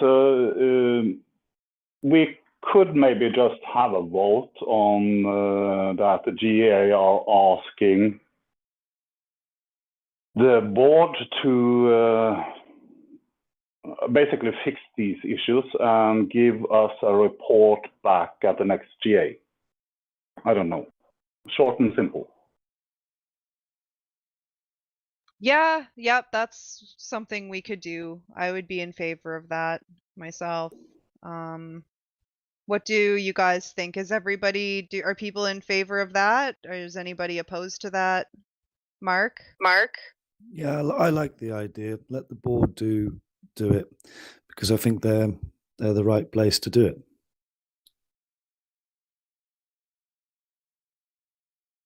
Okay, so we have an agreement that this is something the board should look at. Okay, so are we gonna go with Svein's suggestion and just do like a quick vote now, just to make it official, or I could also just throw it out there. Is anybody opposed to this?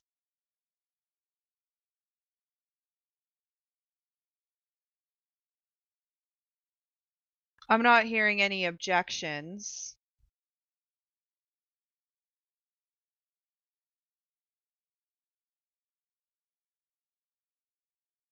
Okay, so with no objections coming through, I think we can take that as people are pretty much in agreement that this is something that the board needs to look at, and we need to research, and we need to, put the effort in and actually look at how to fix this issue and the other issues.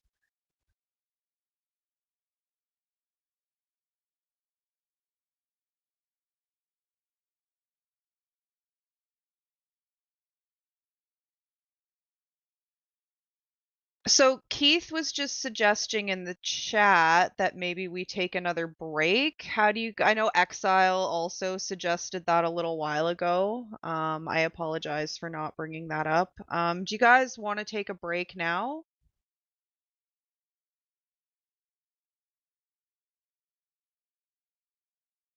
$10 please, or 15. Did you say 10 minutes?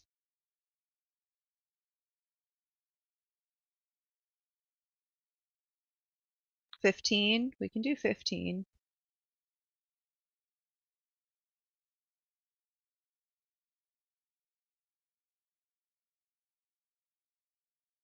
Let's do 15. Or I guess let's just say let's come back at quarter to okay, I guess we're at 1:30 p.m. just about at 1:30 p.m. Universal Time, 3:30 Europe time. Let's come back at quarter to. So at 1:45 Universal Time, 3:45 or 15:45 Europe time, okay? So that's a little over 15 minutes. That's 18 minutes. Or sorry, yeah, no, that's, yeah, okay. We come back at quarter to.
can hear you, so.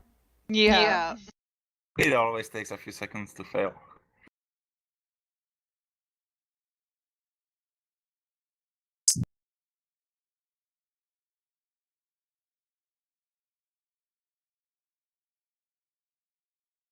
Okay, so we are back. Thank you all.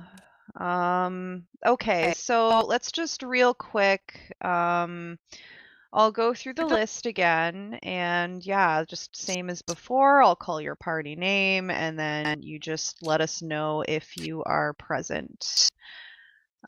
First up, Pirate Party Austria. Present. Catalonia, Just eaten and present. Chile, Present. Czech Republic, Present. Germany, Present. Israel, Present. Netherlands, Present. Norway,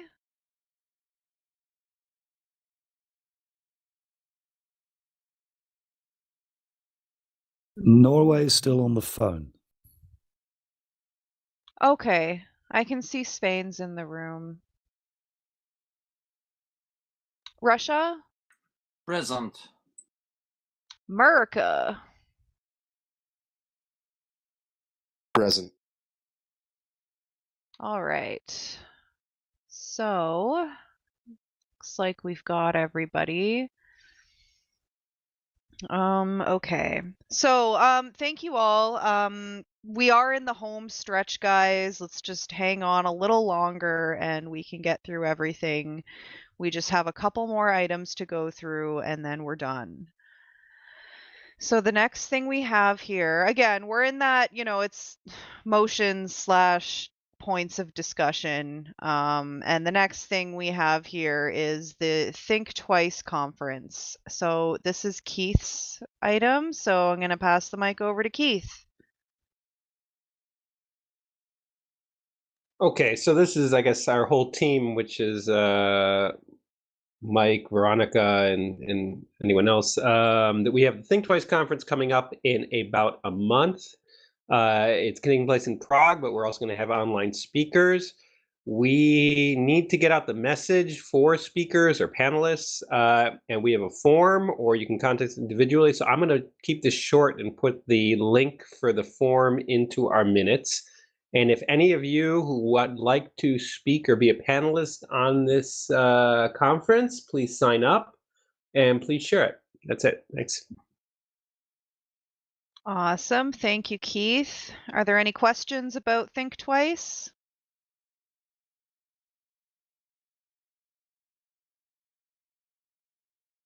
No questions about Think Twice. Okay.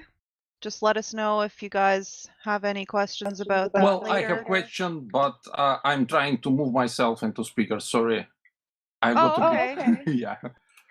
Yeah, go for it. Yeah, I've already submitted a form, but will I get any feedback? So it's a really good idea if you ask somebody to submit a form to promise that feedback will be no later than in a week or tomorrow or to set sometimes. Also, as far as I remember, on the website, it is said that speakers are being collected until end of June, and we're already in July, so it might be also repelling speakers from submitting this form. Please check it again. Thank you. It's already postponed.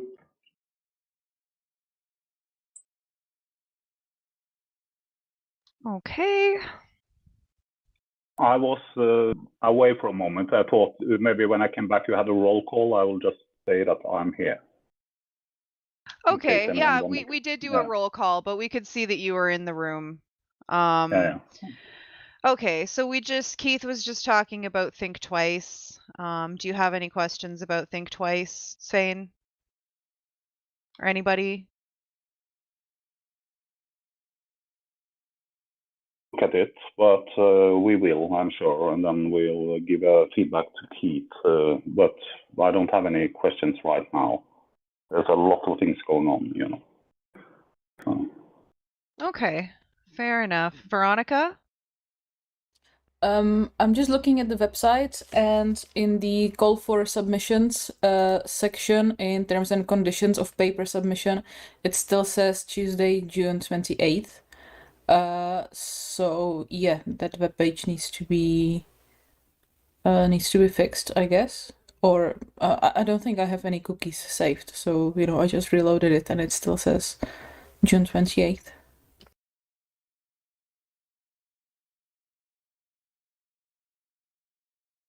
I'm updating it now. All right. Any other questions about Think Twice? No? All right. Then we move forward. Thank you, Keith. The next thing we have here for discussion is a physical winter GA once again. And this is Mike bringing this up. First of all, can you hear me? Yep. Good. Hopefully that lasts this time. Yeah, it's about. I think its last GA that was held in a physical form was Munich 2018.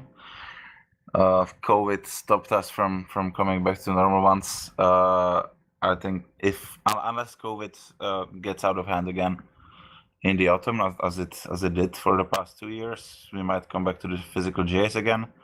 And if any of you would like to host, you're most welcome. If not, I'm hereby proposing that Czech Republic might be able to host.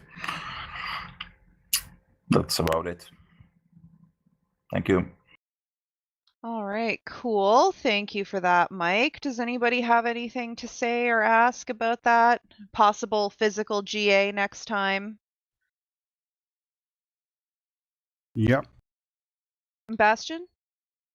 Should we call for offers for locations, whatever? It might be makes sense to have the region, which country, on which planet.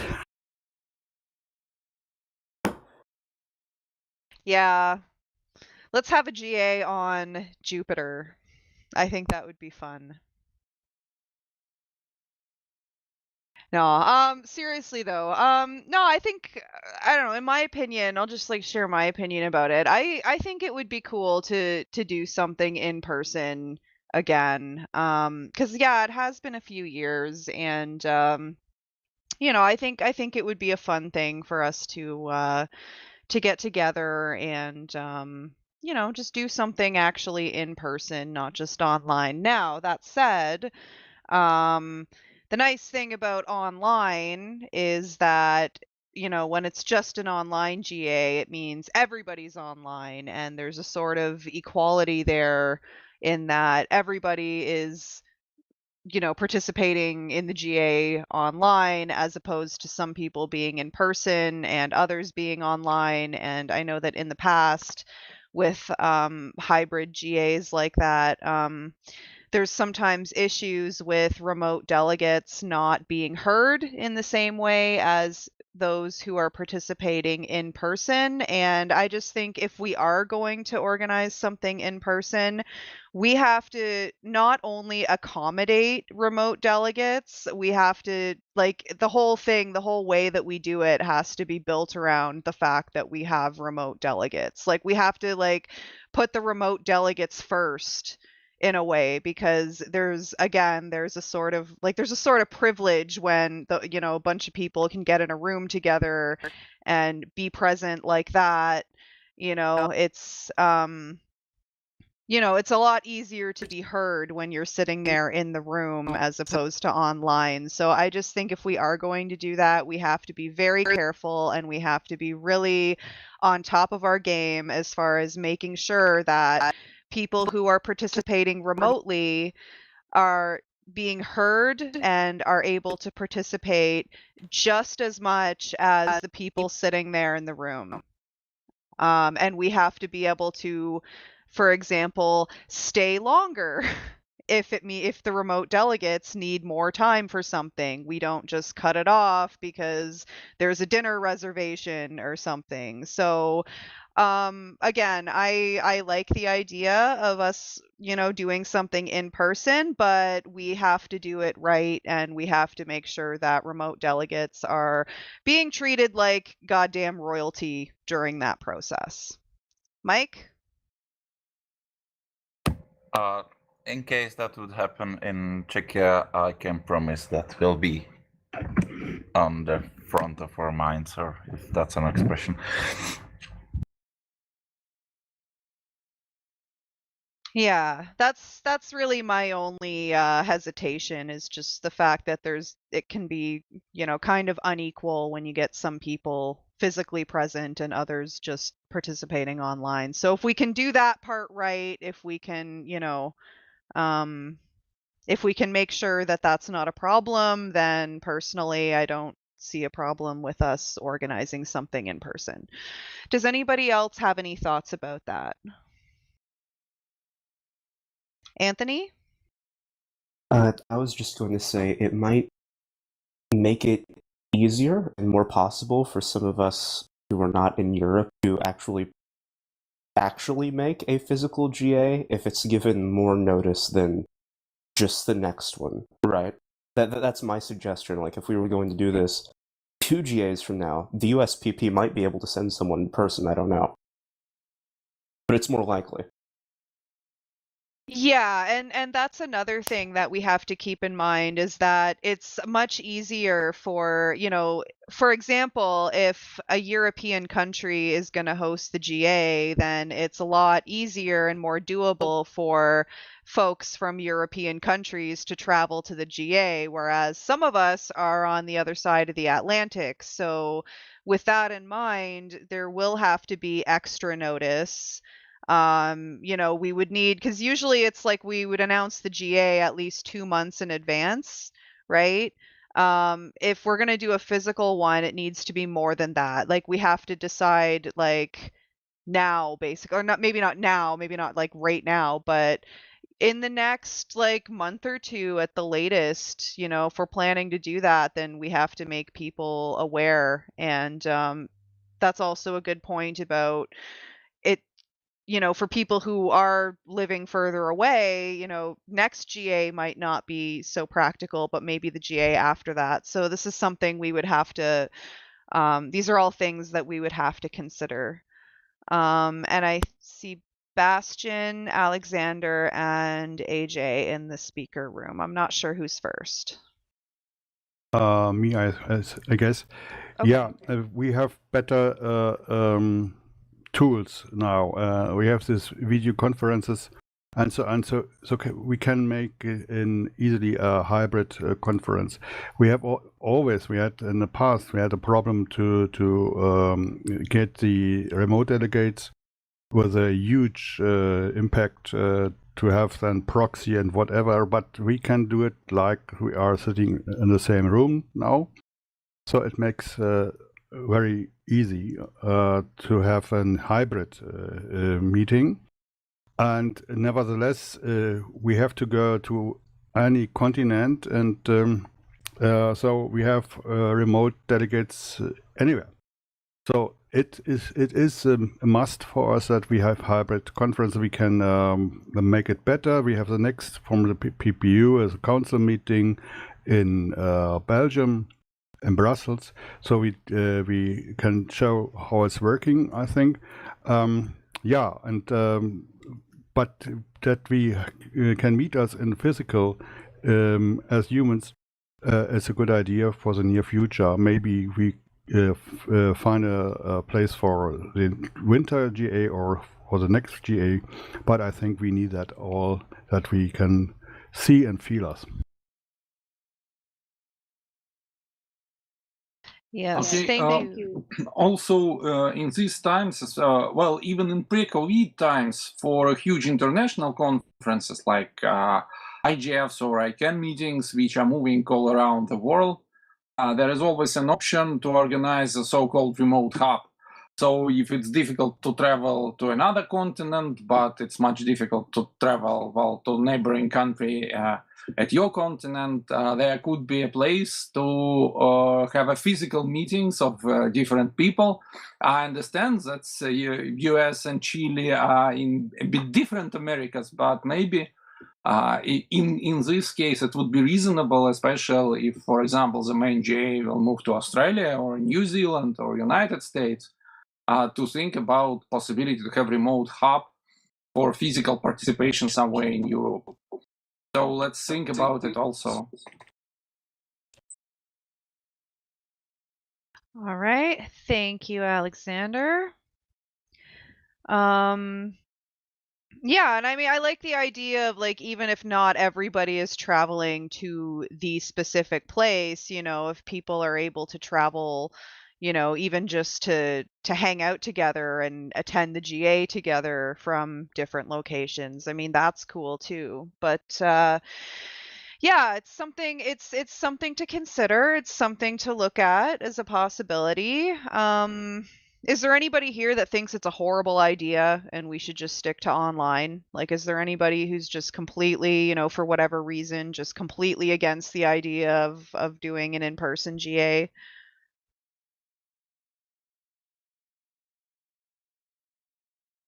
No? Okay.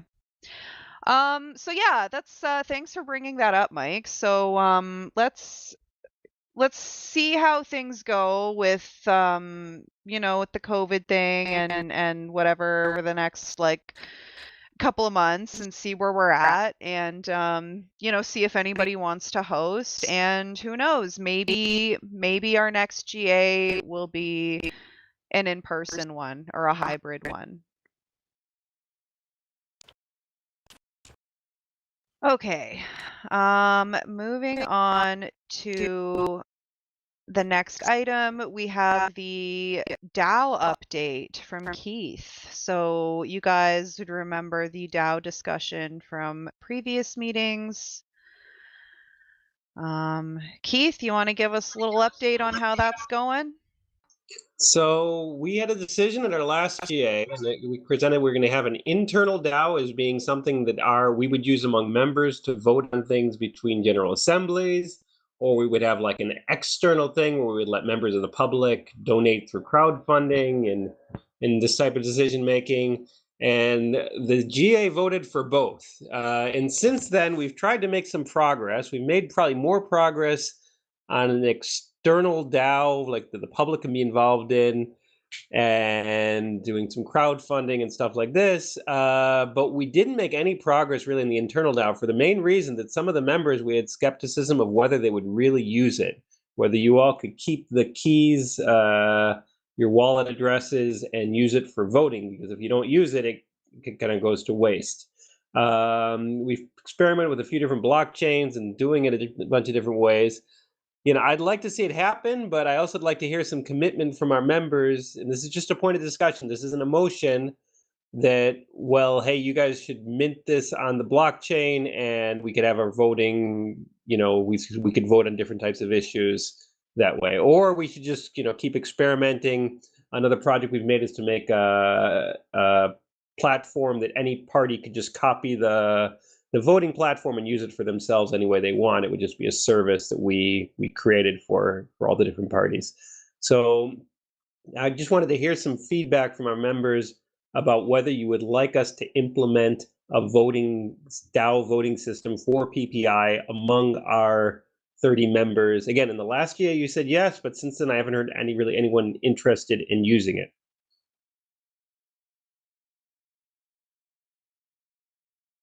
Thoughts, y'all?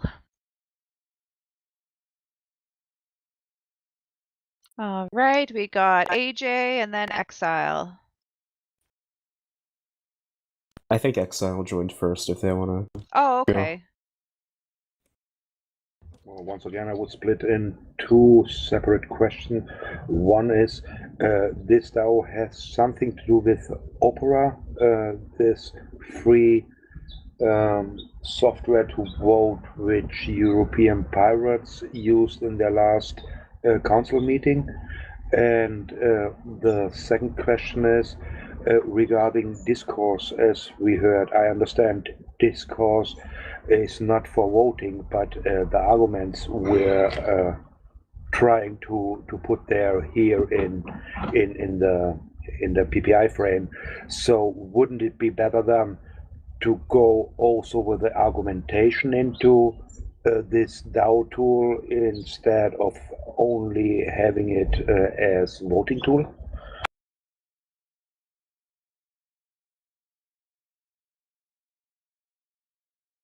Okay, I'll respond quickly. So we did have a discussion in Discourse, and since we've moved to several groups in Discord, where we discussed how we would implement this DAO tool, it is not associated with the voting tool used by PPEU. In fact, I'm not even familiar with that. But it could be. What the tools we've used have been, we experimented with Ethereum on the testnet on Ethereum, and that was with Aragon, where they were going to set up a system for us. And then we've been experimenting on the IOTA blockchain. And we did a little experiment on Polygon as well. But we're still in the experimental phase. All right, AJ? So I remember this briefly because I watched the last GA a little bit after it happened because I was curious. I remember that there was a discussion about this, and I remember that that was passed, but I don't remember all the details. So feel free to if this stuff's already been discussed, let me know. But I do kind of have some concerns that it would be used, just because I'm not quite sure what it adds to PPI. I don't want us to screw around with blockchain stuff just because it sounds cool. If it doesn't necessarily add anything, like there are other programs like the one PPU used. I don't know if I'm familiar, but sort of decentralized, between meeting voting procedures. That's nothing new. That's pretty easy to set up. There are a lot of technologies you can use to do that. So I guess I'm just wondering. First, I am worried that it might not be used because I don't really know what this adds. Externally, I think it sounds better. The external thing, I think that could make a little bit more sense. But internally, I'm kind of struggling to understand how it would improve things.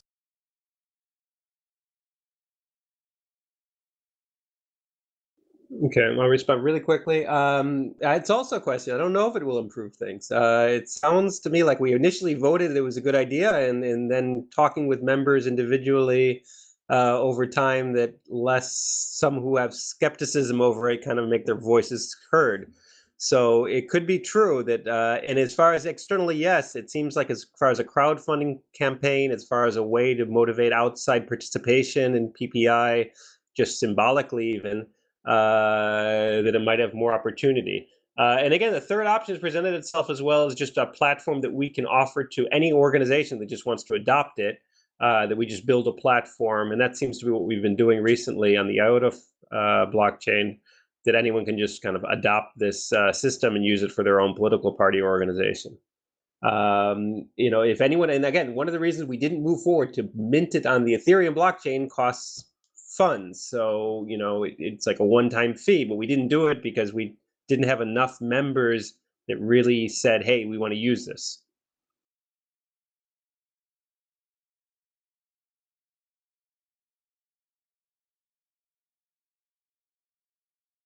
All right. Is there any other questions or anything anybody wants to add to this discussion? Yes. Yep. I have two things. First, you're coming to the end, right? Yep. Okay. First question to Anthony. Do you have an official photo? Can you send me a link? Because I make a report of that General Assembly, and I would make a short story about the USPP. What do you need from me? An official photo from you, a link to an official photo that I can. Official photo. Maybe you have one, and that I want to make a short story about the USPP.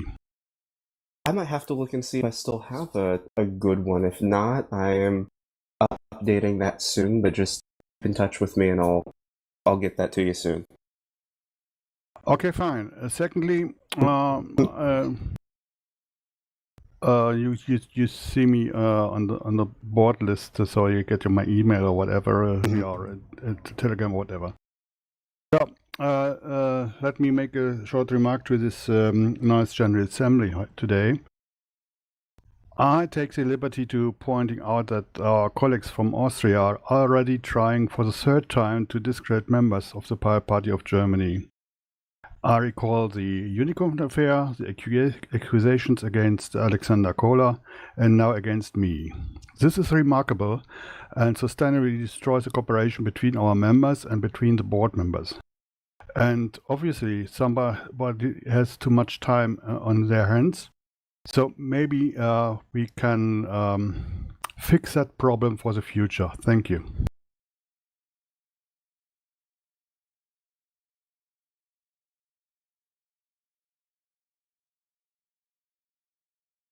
Okay, Roland? Well, I will not respond to that because it's silly. But it is a good addition indeed before GA ends to reflect on what has been done. And what has been done is we have been spending an hour and 20 minutes on a minor statute change, while we spent about maybe 5 or 10 minutes on talking about the one thing that kept us all talking with each other for the last half year, which is the Pirates for Ukraine campaign and what was wrong with it. There are several parties telling me that they are thinking about leaving PPI over it, about how they have been treated. I told the General Assembly today that we have a resolution of thinking about doing so too. Now I'm named again as the one person that is just trying to get at Germans for whatever reason. We don't talk about all the shit that went down and that has been done to us. And I think we should take at least some time, and it should be now, to just give everyone a chance to speak up and tell the General Assembly what fucking went down the last months, because this is not okay. It's not okay to blame it on me just because I'm a delegate and I need to deal with this bullshit. And I think it's just fair to give everyone a proper chance to say how they feel about all of that. And I really want to emphasize that I put in a lot of work in the formal complaint that has been lying around for over a month and is not picked up by the Court of Arbitration.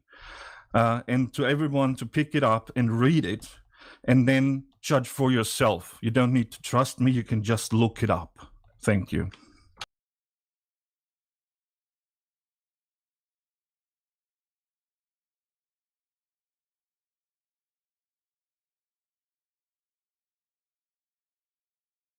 Okay.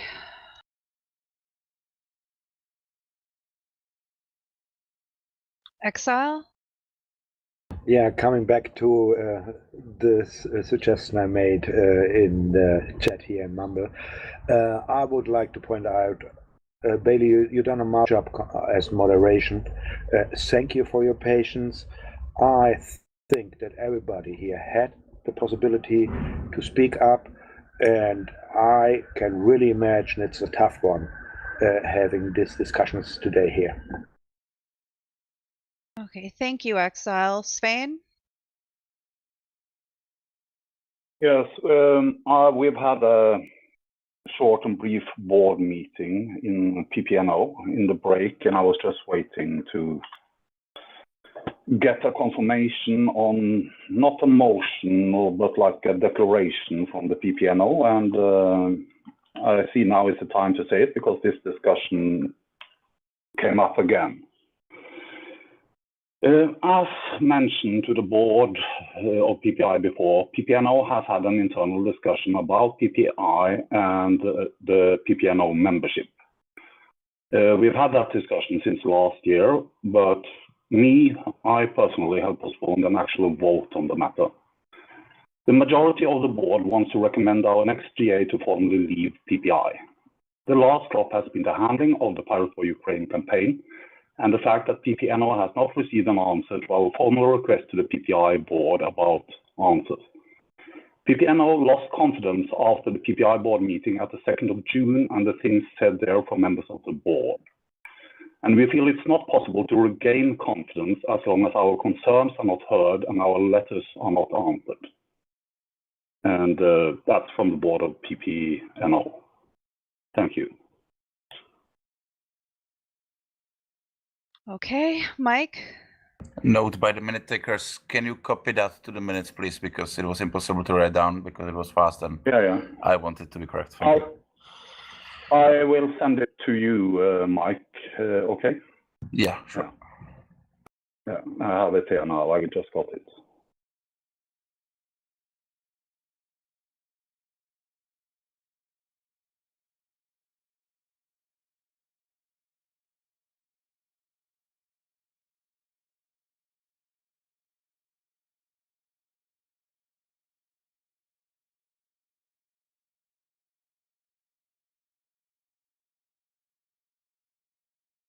All right.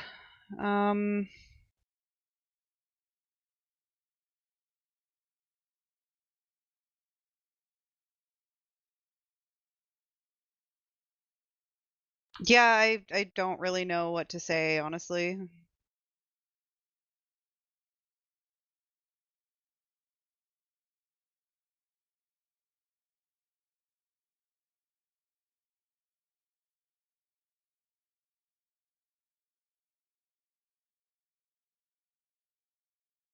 Yeah, I don't know, guys. Like I don't really like have words at the moment. I don't know if anyone else does.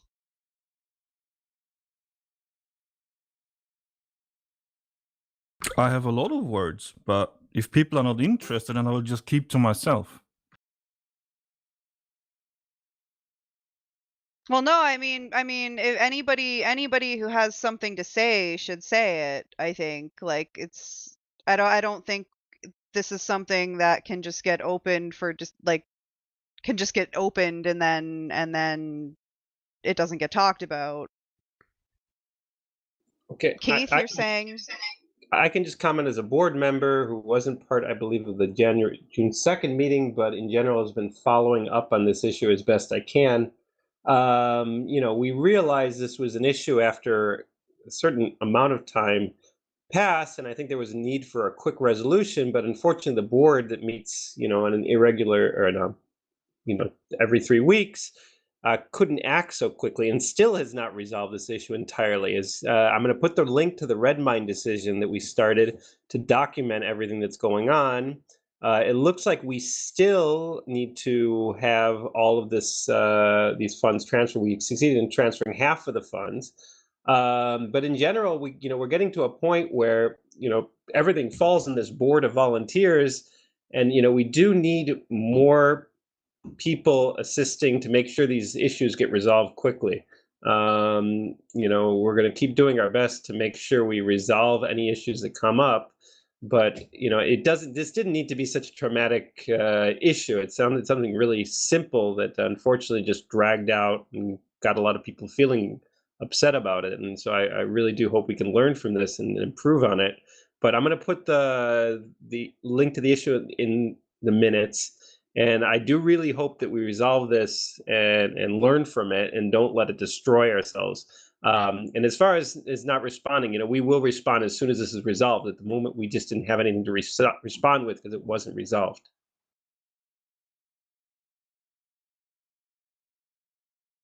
yeah, and I just want to point out that I've been in contact with Svein about this the whole time. Manuel?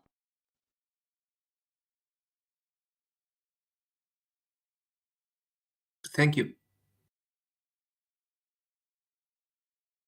Can you hear me? Yep. Thank you. I wanted to ask the Norwegian delegation if should we understand that the Norwegian party is filing or is announcing to file its withdrawal from the International Pirate Party? Thank you.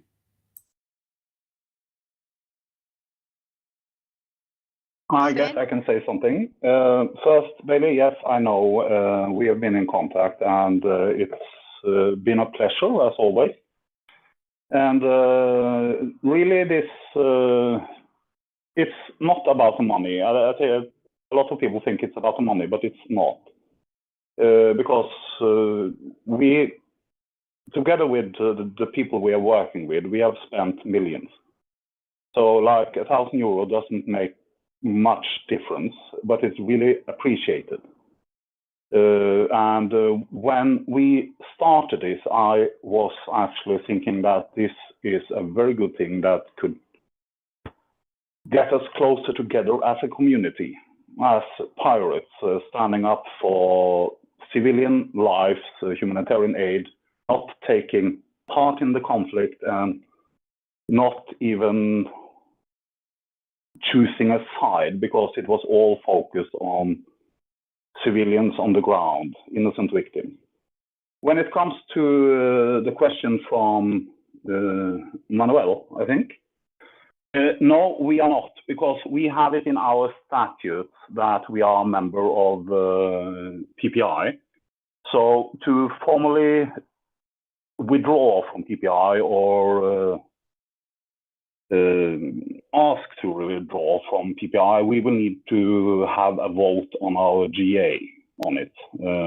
I don't know when that will be. So the declaration from PPI now is that we are like, or the majority of the board has decided that we should put it up for a vote at our next GA, and it can go through and it can fall, but it will, at least for now, it will be up for a vote to leave PPI. And but I hope things can change, because even though we all have faults, we're all volunteers and we're doing this because we believe in something, I still think that we could do great things if we are focused and on the same side. And I think that is the feeling that some people have, is that we have not been on the same side on this thing, and there has been some issues before as well. I remember from last year, without going into details about it, but I hope it will change before the GA anyway, then that we will have confidence in the board again. I don't know what else to say as well, because this is not my decision. I was actually the single vote not to do this. All right, thank you, Svein. Mike, and then Manuel. Thank you. I just want to repeat what Keith said, and you just said that yourself. It has to be always kept in mind that all of us are doing this in our free time. And just as the Norwegian pirates are doing that in their free time, everybody on the board is doing this on their free time. Just keep that in mind. Like, nobody is being paid for this, and let's be civil to one another and understand that it's nobody's work, it's just our hobby to be doing this. Thank you. Manuel? I'll wait for the doctor to speak first, please. Thank you. I just want to point out I'm doing this also just on my free time. And the only thing that Pirate Parties International agreed to do is collect the money and deliver on the money. That is not a really big job, because everything else basically I did for months. And all I get for it is now getting blamed because I am for some reason behind someone else. And this is all personal and has got nothing to do with that we had no money delivered, no transparency, no questions answered, no communication with the whole group. sometimes rules were like this, sometimes rules were like that, and then we have been lied upon, and then we have been blamed for telling people that we have been lied to. And now today is kind of the cherry on top, that even the complaint that is all putting this in for everyone to see and approve and make their own judgment is not even delivered. So I'm really out of speech myself, because this is such an enormous list of fuck-ups with so little work that should have been done. And now I'm the bad guy just because I'm the delegate that has to present all of this. Everything we did was in an unanimous decision by the entire board of Pirate Party Austria. This is not just me. This is all the people who took part in this campaign, all the people who sent videos. These are all, they were all involved. They were all in this campaign and have seen what had happened and what didn't happen, actually. So I'm really shocked that we speak about this for weeks and weeks and weeks, and everyone is pissed. And now it's, it's just a minor matter. And well, if people want to leave, well, let them leave. I don't think this is a way to treat each other. Thanks.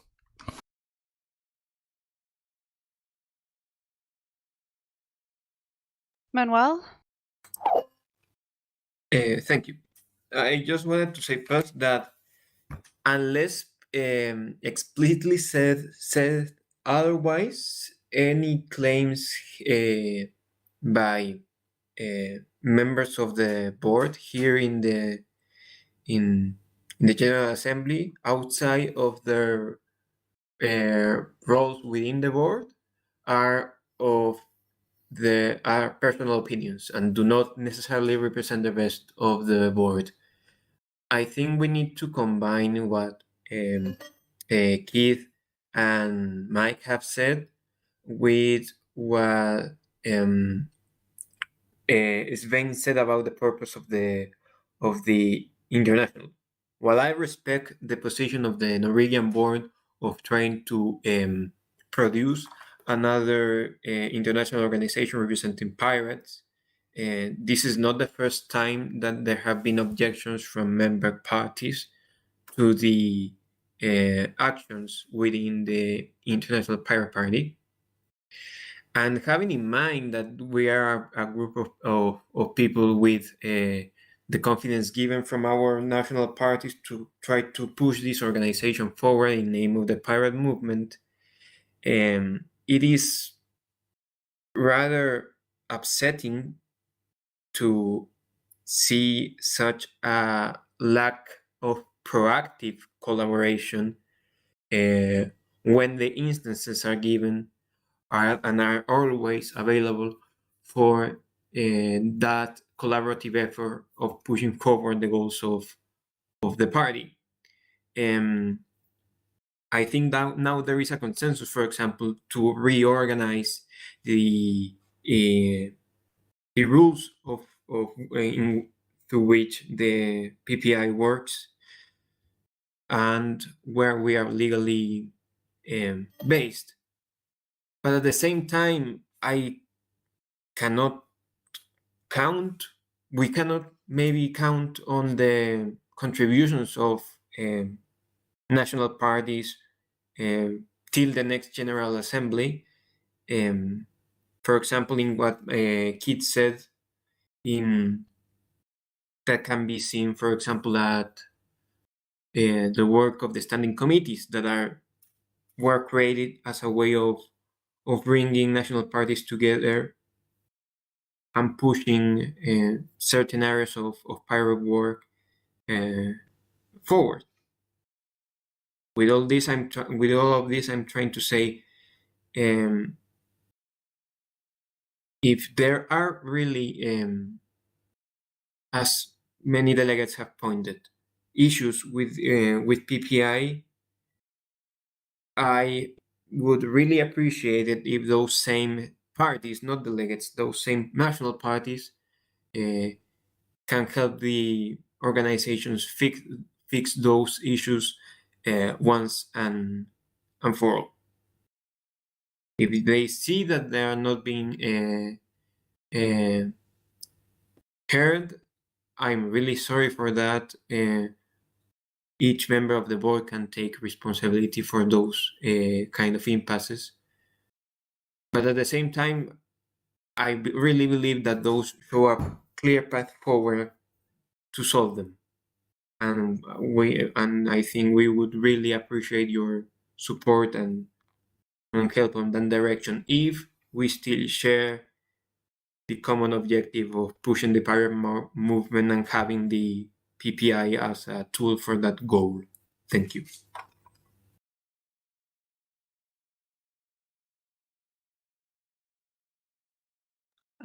Svein or Mike? Mike, were you waiting to speak again? Oh, no, sorry. Okay, Svein? The thing is, Manuel, that we have tried. We've had people on the board of PPI for many years. Linda was on the board for 2 years, I think. I've been an alternate member of the board. In 2019, when PPI asked for volunteers, we came up with 14 names that basically filled a lot of these committees. And one of the problems there is actually the Court of Arbitration, because we had at least 3 people that I think 2, or don't kill me if I'm wrong, but I think at least 2 people on the COA. They got an email from the PPI board that they were members of the Court of Arbitration, and then there was no communication at all. And then just before that next GA, they were getting told that you have to deliver a report. They had never been told that they had to meet. There was no leader of the Court of Arbitration or anything, and there was no explanation.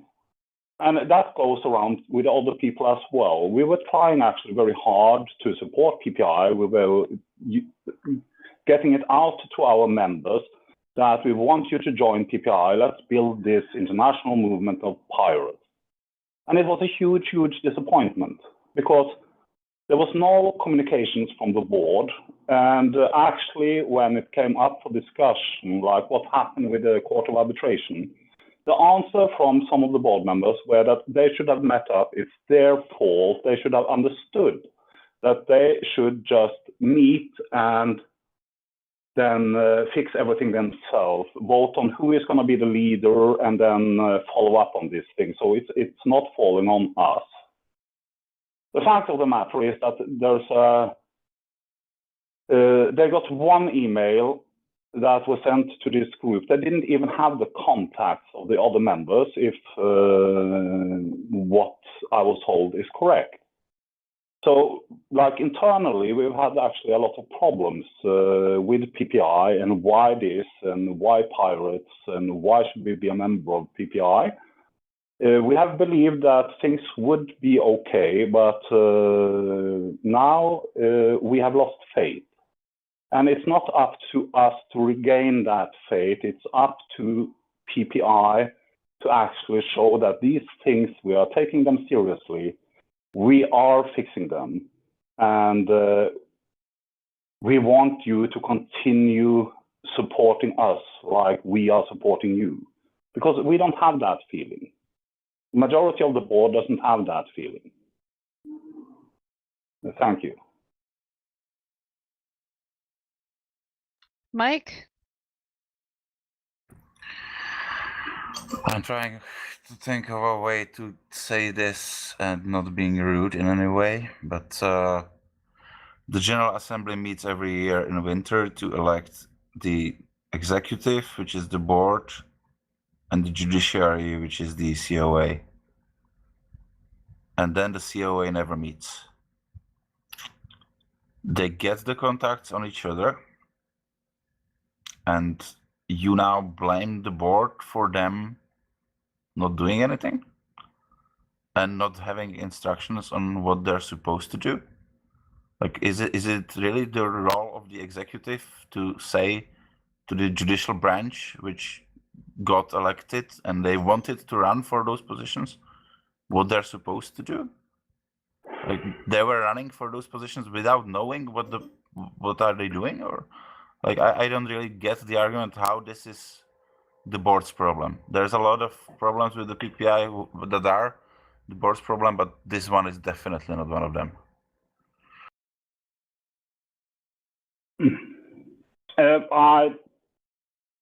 We don't agree with you on that.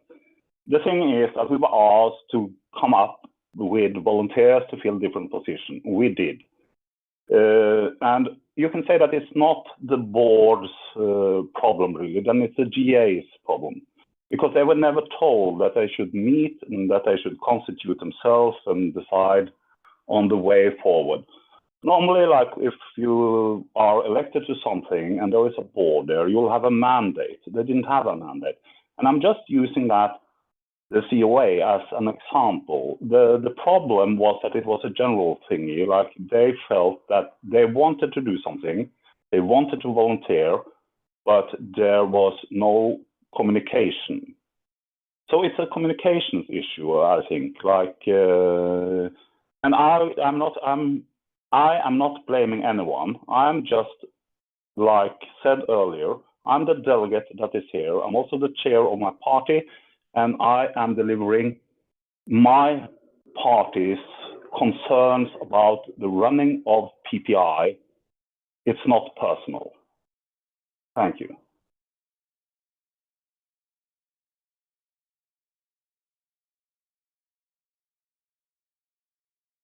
Roland and then Linda. I don't feel it's my responsibility to ask if an email to the Code of Arbitration even gets forwarded. It's the responsibility of the board or the organization to take care of that. And when I hear, no, it hasn't reached the judges, well, then this is one of your problems, not mine. And on another note, when I then listened into the PPI board meeting, and then Bastian sits there and says, well, the Austrians have again sent a complaint, and he will present this complaint to the Court of Arbitration, then I have really doubts that there is a real distinction between judiciary and executive, because this certainly not is what he's supposed to do. So why is he saying it, and why is nobody protesting? We do have a problem there, and I don't think it's the problem of the members.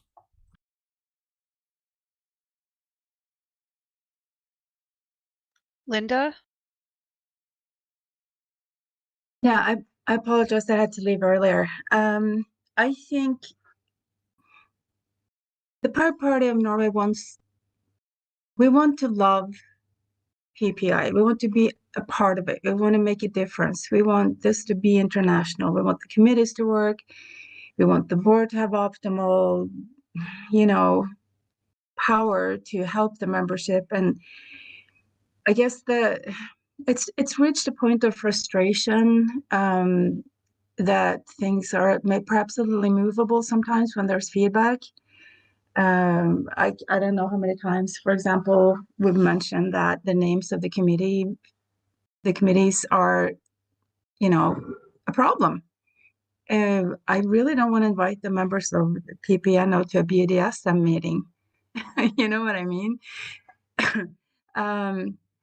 And when you're told that no, the names were created by board members, they can't possibly be changed ever, then you stop sort of giving suggestions for improvement. And it's just been like that, the death of 1,000 paper cuts. It does not mean that we've given up on PPI.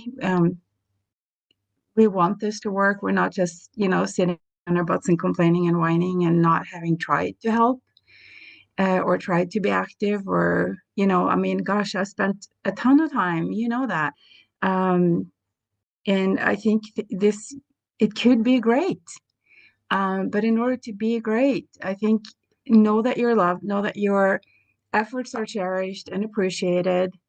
I know from having been on the board myself how much work it is, how much crap you have to listen to, how many endless hours of your personal time that goes into running something like this. And if we really didn't care, we would have just kind of left, not even bothered showing up and trying to express that these are things that, for the sake of everybody, really do need to be looked at. And and sometimes you have to use, you know, really honest words to explain that. It's not to put anybody down. I actually am sitting here feeling really bad. I know, Bailey, you're probably pretty devastated. I can tell, Mike, you're really frustrated. I know this is difficult, but it comes from a place of, you know, we're pirates. We want to do this. We want to do it together. We want to do it openly. We want to do it well. We want to follow the codex. We just don't know how to help anymore. So, you know, if we could just get past barriers, you know, there are barriers. Let's acknowledge them, look at them, change them so that we can work together. If we didn't care, we wouldn't have said anything. We do care. And pirates help pirates, you know? So I just, I hope people don't sort of go into their own separate boxes and are upset with each other, but rather, you know, take this a time of reflection to think about how can we hear each other better and really make those changes, because they need to happen, so that we can get really effective for the sake of pirate movement, you know? I know that sounds cheesy, but I just had to say it.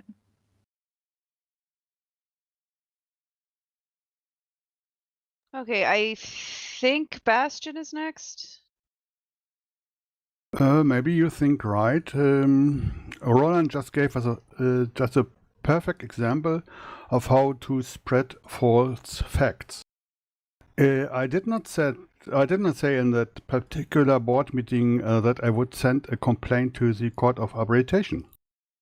What I said was that I would inform the Public Prosecutor's Office in Austria and otherwise take civil action against these defamations. Or defamations. That's what I said. There's a totally lie that I sent a complaint to the COA. I'm not the board. I'm a member of the board, of the alternate board, and I'm not allowed to file a complaint to the COA. And Roland knows that very well. Thank you. Manuel? I'm sorry, that is not fair. Yep. Can I? Bastian, you're mixing up meetings. That what you just said, you also said that, but 1 or 2 meetings later, you said I can send you the date. You know what? I even send you the file if you want to. That is what you said, because I even quoted it in the email to the Court of Arbitration 2 hours later after you said it, and I quoted you. So either you don't know what you're saying anymore, or you're deliberately saying I'm a liar despite knowing better, and telling everyone that that I'm the liar here when everyone can look it up in 2 minutes is blatant. And I will ask anyone to look it up. It's really not that hard to find.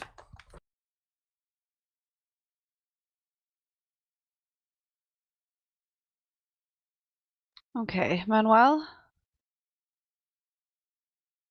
Thank you, Bailey. Thank you for your moderation up to this point. We really appreciate it. I just wanted to take the points said by Svein and Linda, and I agree that that PPI must take a hold on the feedback that we, whether or not, is being given through the decision of the Norwegian board. And I can speak at least by on behalf of some members of the board that we will do what we can given the current state of the organization to try to deliver better on the goals that it originally was proposed when it was created. I cannot guarantee that all of the problems being laid out now will be solved, but I think that this GA has given the precise opportunity we need to never have to face them again. Not because we will put it below the rug, but because we will be able to face them and address them one way or the other. Thank you. Okay, thank you, Manuel. Anthony? Yeah, so as an outsider who has the pleasure of ignorance and not knowing what the hell is going on, however, unfortunately, I no longer have that pleasure of ignorance. It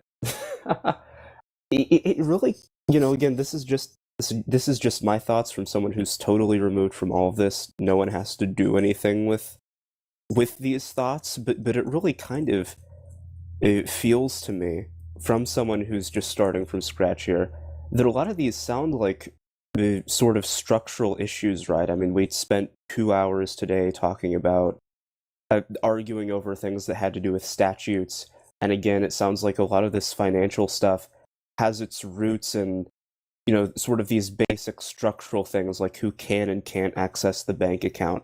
So, to me, it sounds like even the personal stuff would be. It almost makes me wonder if everything should be, the whole organization, the way everything functions, should be very, very strictly evaluated and potentially even, rebooted if necessary. Or maybe if starting from a clean slate organizationally might be in order. Again, that's just my thoughts from someone who doesn't really know what's going on, but I figured maybe it would be helpful if I gave those thoughts. Thank you. Thank you, Anthony. So we have Mike and then Mark.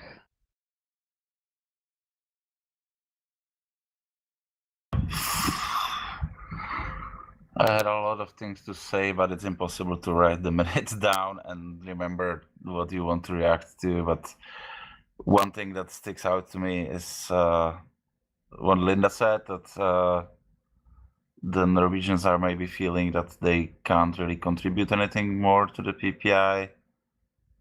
Yeah, I kind of feel like that today as well. Like, if you spend time on something, you send it out the correct way, people don't look at it, and then they kill it. And argument that they didn't have time to look at it. Yeah, it feels kind of pointless sometimes. But I'm still not willing to give up on this. But yeah, I'm frustrated as well. You're not alone. Definitely not. Mark?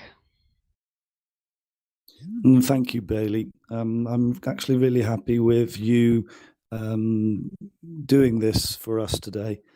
It must be really tough for you as well.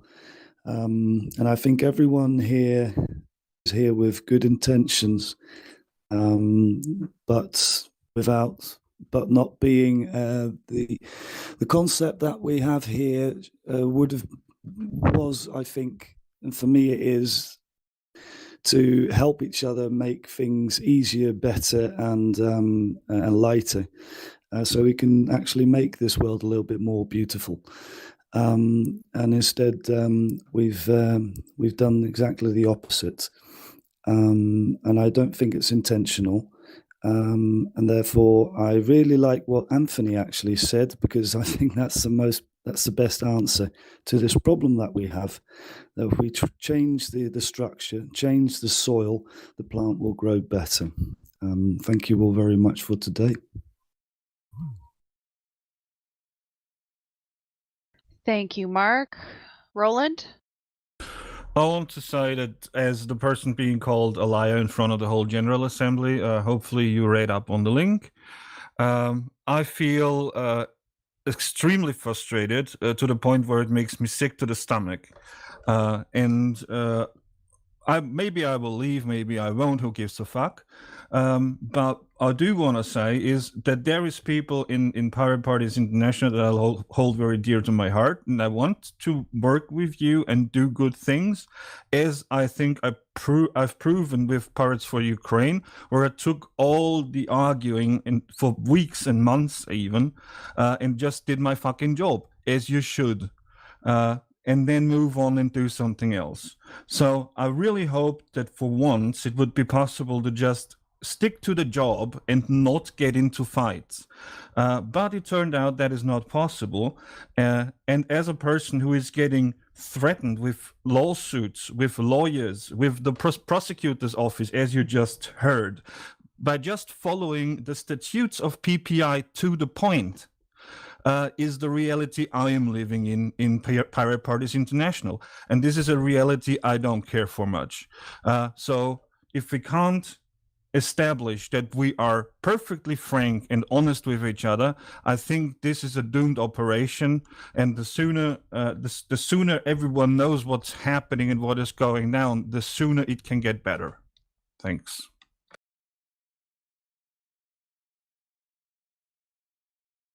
Okay, thank you, Roland. So we have Mike and Mark. I'm not sure who's first. Sorry, I wasn't. Oh, okay. Leaving. Thank you.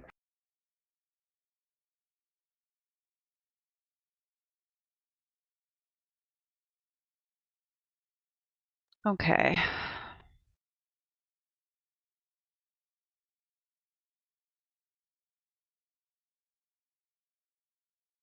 Mark? So now the board has a little job to do, I guess. And I wish you all a lot of luck with making the structure better so that we can flourish. Mike?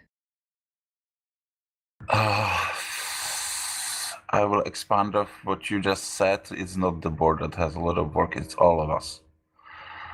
Like if somebody in this room thinks that the board, the 9+4 people are the ones to that are supposed to make all these changes before the next GA, and we will not need your help, you're very much mistaken, because I'm not rewriting any fucking statutes if nobody will read them, and I need to see initiative from the members in the meantime, not just 2 days in a year on a board meeting. Manuel? Thank you. I wanted to take both Mark's and Mike's point that I repeat that you can count on the work of the board, given the issues that have been raised in this General Assembly, and we will do our part. But given the dynamic of this General Assembly, where some key points clearly needed previous work from the national delegations, we really hope that that dynamic can be improved for the next time we need the substantial contribution from the national parties to really materialize any kind of productive improvement on the work of the international. Thank you.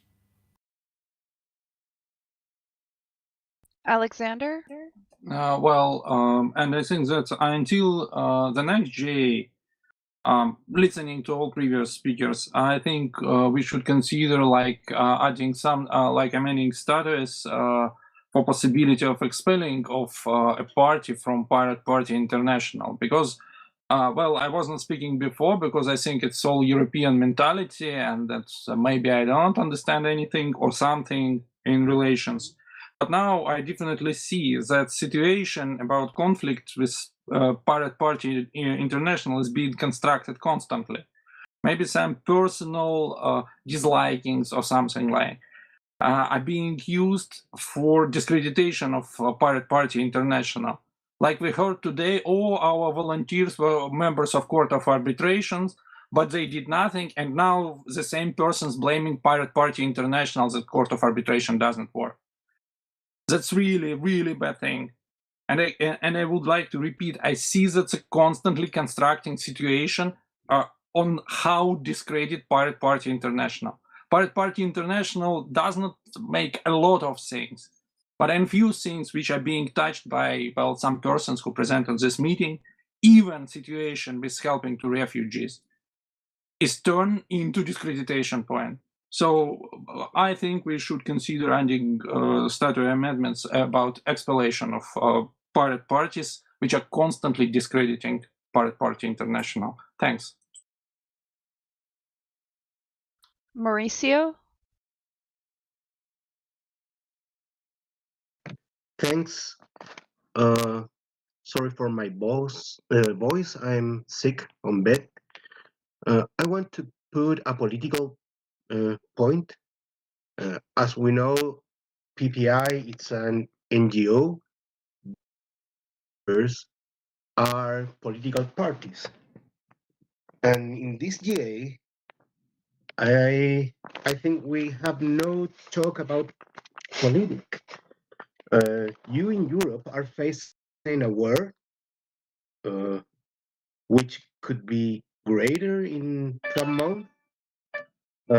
We are facing all around the world an uprising of right far parties everywhere. In the United States, we had something like Trump since few years. So the question is if people and the world needs pirates. And I assume all here believe the world needs pirates. So the matter is how we will work together to fight against the far right, the totalitarianism everywhere, and defend democracy and human rights and privacy and all of our values. So how we can work together in a better way. Of course, we need to solve these issues, these status matters, but it's not the point. The point is we are politicians and we need to work together and make a better networking and go on. So but we need to be there with the problems, not in our problems. The world have serious problems now. So where are we? That's all. Thanks. Thank you, Thank you, Mauricio. Mauricio. Linda and Spain. Linda I'm not and sure who's I'm first. not sure who's first. Linda can be first. It's fine. Linda can be first. It's fine. Okay. There's an echo. There's an echo. Could somebody mute? Mauricio. Hello, Hello? testing. Testing.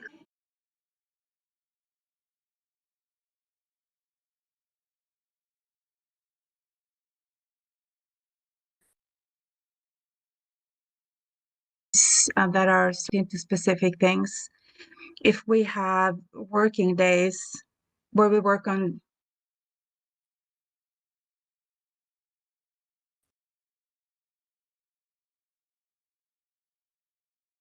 often until they get resolved, and we all have representatives there. Members of the GA send one representative every week or every 2 weeks, and all we do is work on is our political response to the world. The other one is organizationally, how PPI can be restructured so that we can be effective in helping with those things. At least that the day needs to be so.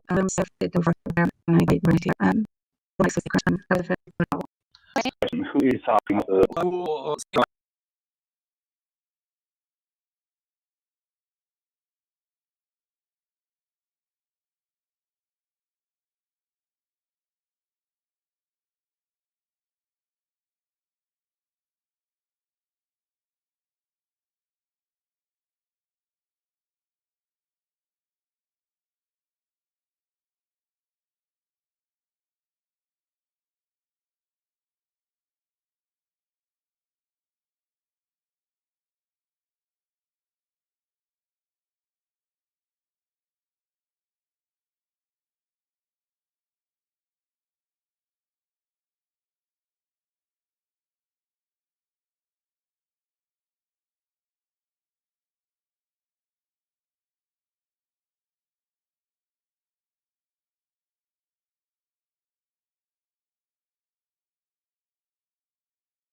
If it means something. I don't care. I would just want party. It's that is fine, but there's no one here that doesn't have the best interests of pirate movement at heart. And if we're going to start expelling people for doing their job and blowing the whistle when there is something wrong, there is no pirate movement. And the thing is, you are also wrong on another thing. It's not the same party that did what you said. Like, there are two different parties there and different complaints as well. The Court of Arbitration actually is the judicial branch, as Mike says, that could terminate someone's membership. But they need to know what to do, what is their mandate. And I was bringing that up as an example of something that we have information flow communication issues in PPI. And if you want to expel us from PPI for doing that, you're no fucking pirate. Thank you and goodbye.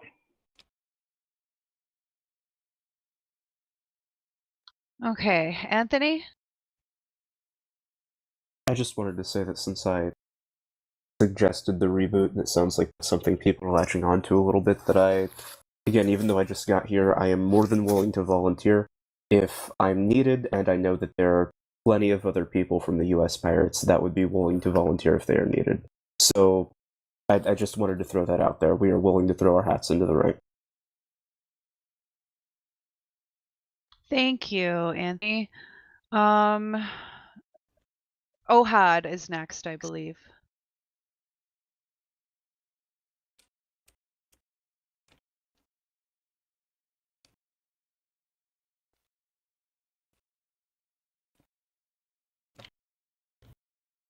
Ohad?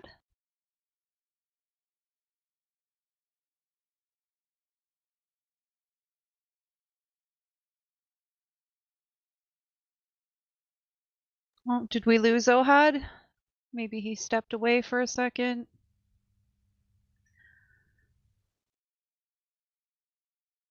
And calmly. I have also volunteered to, no matter what happens with PPI and PPNO, I want to help Mike if he wants help with the statutes. That is not changing anyhow. Thank you.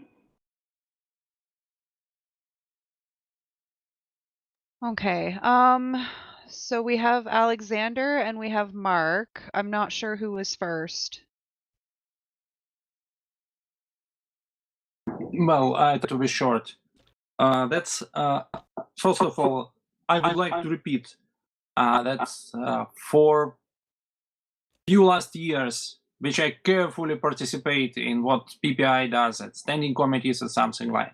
If PPI is being blamed on very strange accusations, it's the same set of names, exactly, and they are not. Can you hear me now? Claims and attempts to discredit party.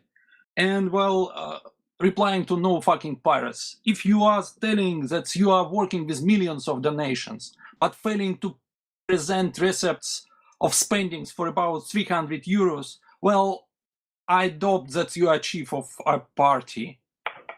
You can say one thing here, because you are now telling lies again. The fact of the matter, which is stated in the document that you have not replied to, is that no one has asked me for a receipt ever. There was no communication between me and Bastian for 2 months because I talked to Bailey. So I have not failed doing anything. I have not been given any instructions to do anything. I have a lot of receipts. That is not the problem. But no one has asked me to send it. And that is some bullshit that came up in your board meeting that you are having without calling me, without talking to me. And Bastian is lying about having been in contact with me refusing to do this thing. I have proved to you in that letter you are not answering that there has been no contact between Bastian and me. Okay. This is exactly the problem. I have been out there doing a job. I wanted to the PPI, Bailey, the rest of you guys, we had a board meeting on the 8th of where we decided on how things were supposed to do. It's all in the document that you probably have never read. And I have never, ever come up with any accusations about PPI. Where do you have that from? Why are you saying that? Look back and see whether or not I have been supportive of PPI or not. Okay, guys. All right. Can you I'm hear gonna- me? Yes, we can hear you, Ohad. All right. Hi, Bailey. So, yeah, it's nice to hear how people are emotionally invested, but I think that since everyone is really volunteering here and we all do it from goodwill, it's better to focus on the good stuff.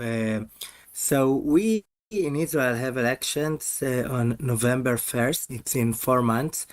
It's the national elections for the Knesset, and we will be running, of course. And maybe this forum can be used to help parties that are running for elections, and we would like to maybe organize a conference, a physical conference in Jerusalem 2 weeks prior of the elections. So somewhere in mid-October. And if elected members from Czech, Iceland, maybe the EU, other places can come, and in general leaders of the pirate parties, that could be really, really helpful. What do you think?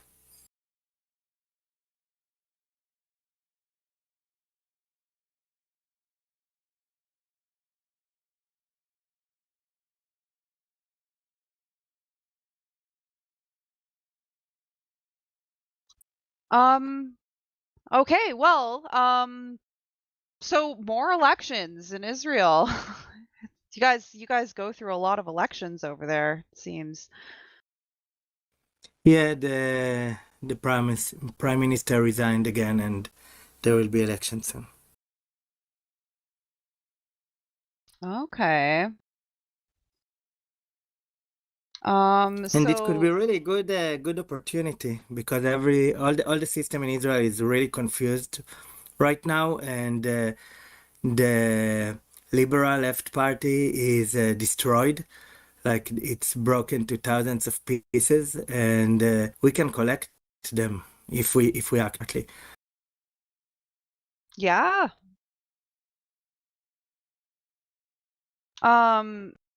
So you mentioned a conference in Jerusalem? Yeah, I think that if, because look at us as a very marginal, almost a joke kind of a party, but if there would be a conference, a real serious conference with people who are elected, especially like from the EU Parliament and from Czech Republic, and we would present a very serious image of ourselves and as a party that can really achieve goals in the international arena, that could be a big, turn to many people in Israel, especially to young people. Awesome. So let's do it. Yeah. Yeah, I think that that's a great idea. Yeah, most of us are actually not in Israel right now. Like Kissing is in Japan, and I am in the United States. But I think that we will try somehow that about 2 weeks before the elections to all go to Israel. We still have many people in Israel right now, but we will organize this conference, and that could be really, really a great thing. And also, I wanted to tell the new members of the U.S. Pirate Party that I am in New York, and if they want to do something, so we can. Nice. Keep in touch. We do have some pirates in New York, so depending on how long you're hanging around, that might happen. Well, I am here permanently, but I'm deep in the country. Like I'm in upstate New York. Okay, send me an email actually at share@uspirates.org, and I'll just connect you with the rest of the New York pirates. All right, sounds good. Awesome. And Bailey, you are coming too, right? To Jerusalem in mid of October? I would love to. All right, let's all fly together. Yeah. Yeah, okay. Yeah, let's keep talking about this for sure. Let's have a pirate airplane. Yes. Yes, Or a I ship. am here for it. Let's build a ship, let's let's get a big ship and sail together to Israel from all over the world. And bring the revolution. Yes. Yes. This is what I like to hear. All right. All right. Thank you for that, Ohad. So we have again, I'm not sure who's first, but we have Mark and Wojtek and Svein. Shall I go? Yep, go for it. Cool. Thank you again, Bailey. And I like the idea of Jerusalem to go there. And I would like to ask Anthony, maybe we can start on a document as a concept for statutes for PPI. And then I think a lot of other people here would be quite happy to join in as well. And so see if we can make something from scratch that's nice and easy and simple and understandable and doable. And then, yeah, maybe we can make something in the next half year. I can ask, I can address this issue internally in my party and see if there's people there who would like to write on it as well. And then maybe we can, just create an alternative version and see if we like it. Like I said, I am willing to go wherever I'm needed. So if that's the plan, I'll go for it.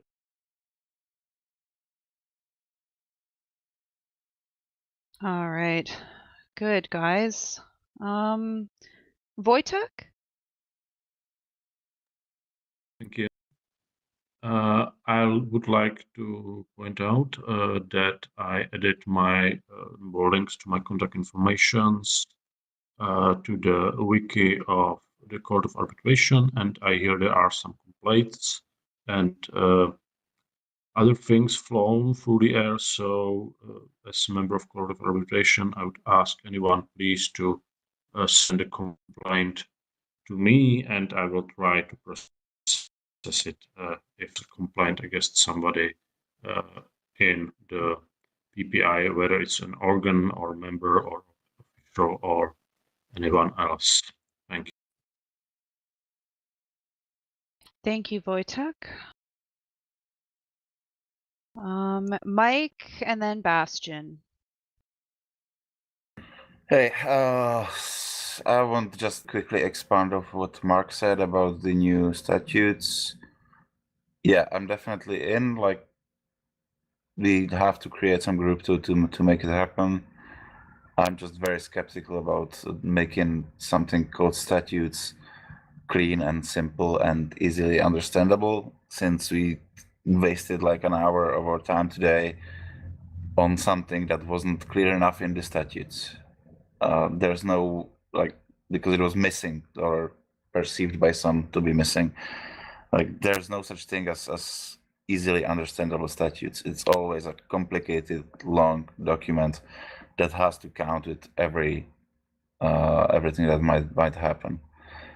One way to do it, to make it more simple, is just to make 100 points in the statutes that just delegate some powers to rules of procedure of each of the organs, instead of being too specific on every bloody thing. That's the way I would take it. So the rules of procedure of the General Assembly will be the only thing ruling how the General Assembly is organized when it's already sitting. Something like that. And I think half of the current statutes can probably cut out in this way. So let's do it. Yes. Thank you, Mike. Bastion? Yeah, it's nice that Wojtek is here again. I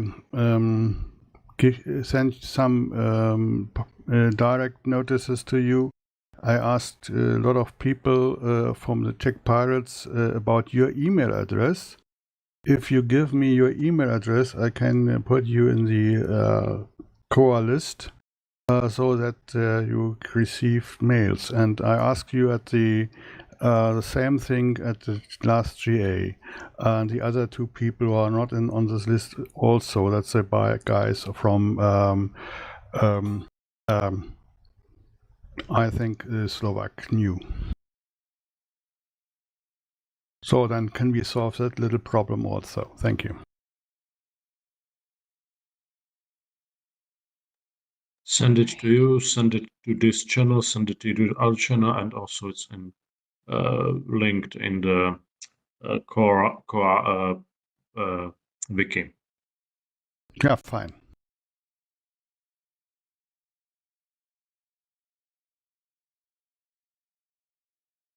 All right. Thanks, guys. Ohad, did you have anything else you wanted to say, or are you just chilling?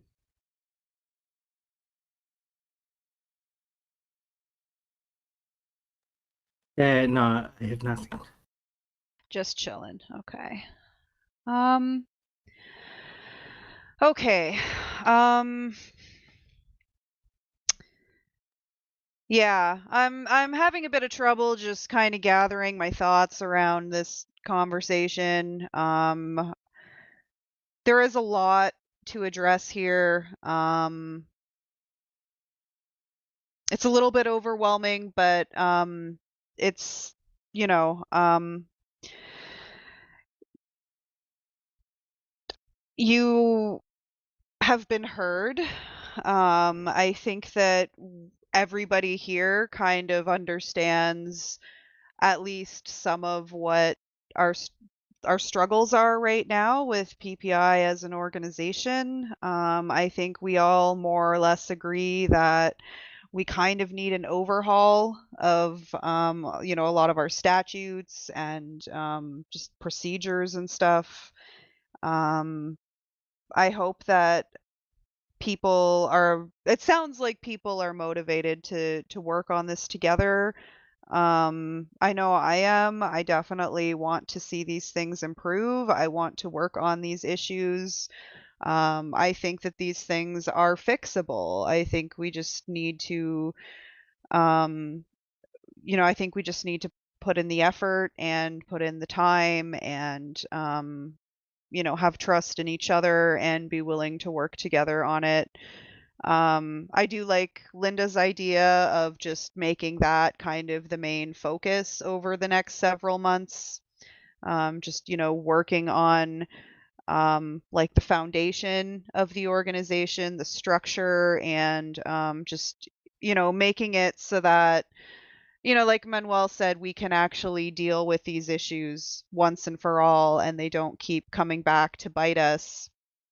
And I think it's possible to do that, but it's going to take time and energy and commitment from not just the PPI board, but it has to involve the membership as well. Obviously, the board, you know, I think it's our responsibility to kind of facilitate this, you know, but we do need involvement and commitment from the membership as well. And I hope that people are willing and ready to show up for that. And if people are, and if we can make that happen, then I think that we can actually fix these issues and we can make PPI a better, stronger, more efficient, and more helpful organization. Like I said, I think it's totally possible to fix these issues. We just need to actually do it. And it has to be all of us collectively, right? I mean, the board is the board, right? You elect people to a board every year, but ultimately, like, we are an entire community of people who believe in the same things, we want the same things, we have common goals. So it has to involve all of us. And yeah, there's a lot that could be said right now. We are about we're over 6 hours into this now. I'm gonna go to Anthony and Bastian, who are in the speakers room there, and then I'll throw it out there for anybody else who has anything they'd like to add or bring up, and then I think we need to look at closing this GA because it has been quite long, and I think we're all, it's been very heavy this time. This has been a lot, I think, for everybody, and I think that we should be able to take the rest of our Saturday and, maybe enjoy it and get some rest and, maybe think about what happened today and think about where we want to go from here. So yeah, I'm gonna pass it off to Anthony and we'll go from there. All right. I don't know exactly how this would work, but I do want to just, formally actually suggest or motion or whatever would need to be required that we essentially, between now and the next General Assembly, suspend almost everything else in favor of fixing these structural issues that people have concerns with. And that could, work with Linda's idea or however we want to do it. But I do think that, clearly, again, seems to me like the most pressing thing. Yeah. Yeah, no, I definitely agree with that. I know that I had mentioned in the board report that it would be nice to get standing committees going again. And I mean, eventually, yeah. But I think, yeah, I think right now, the priority needs to be on fixing some of these structural issues that are, I think, a lot of the cause of some of the issues that we're having. So I think we should do that. I think the PPI board, I think we can facilitate that process. But again, you guys have to get involved. You guys have to be a part of that. Because this isn't going to work if you're not. This isn't going to work if people just sit back and expect the board to take care of all of it, because the board is not perfect, right? I mean, we're going to make mistakes. We're going to we need everybody to be a part of this process. This has to be a member driven thing. At least very largely a member driven thing. So I hope that we can do that. And I hope that people are serious about it and will show up to be a part of this process, because it's not going to work otherwise. So, before we formally close things, I want to just throw it out there. Is there anything else that anybody here wanted to bring up today, or any final comments or anything before we close the meeting?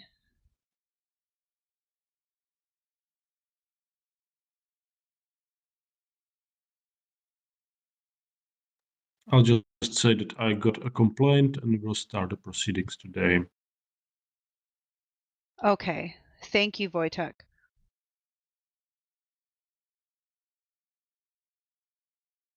Okay, so I'm not hearing anything. I'm getting the impression that people are ready to call it a day. So I want to thank you all for being here today. I know that this was a really heavy meeting, and I know that it was frustrating at times, and it wasn't easy, and I get that, and I really appreciate all of you being here and just taking the time out of your day to be a part of this. It really means a lot, and it really does demonstrate your commitment to not just PPI, but to the pirate movement in general. The fact that you're here today, it really means a lot to us, and I think that I think it shows that we can improve things and we can fix these issues, and it's all very possible.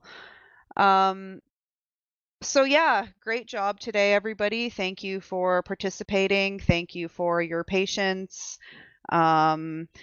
Congratulations again to the United States Pirate Party on becoming a member. We're very happy to have you. I know that this, for your first GA, this is probably like really overwhelming for you. Believe me, I've been in far worse national committee meetings than this.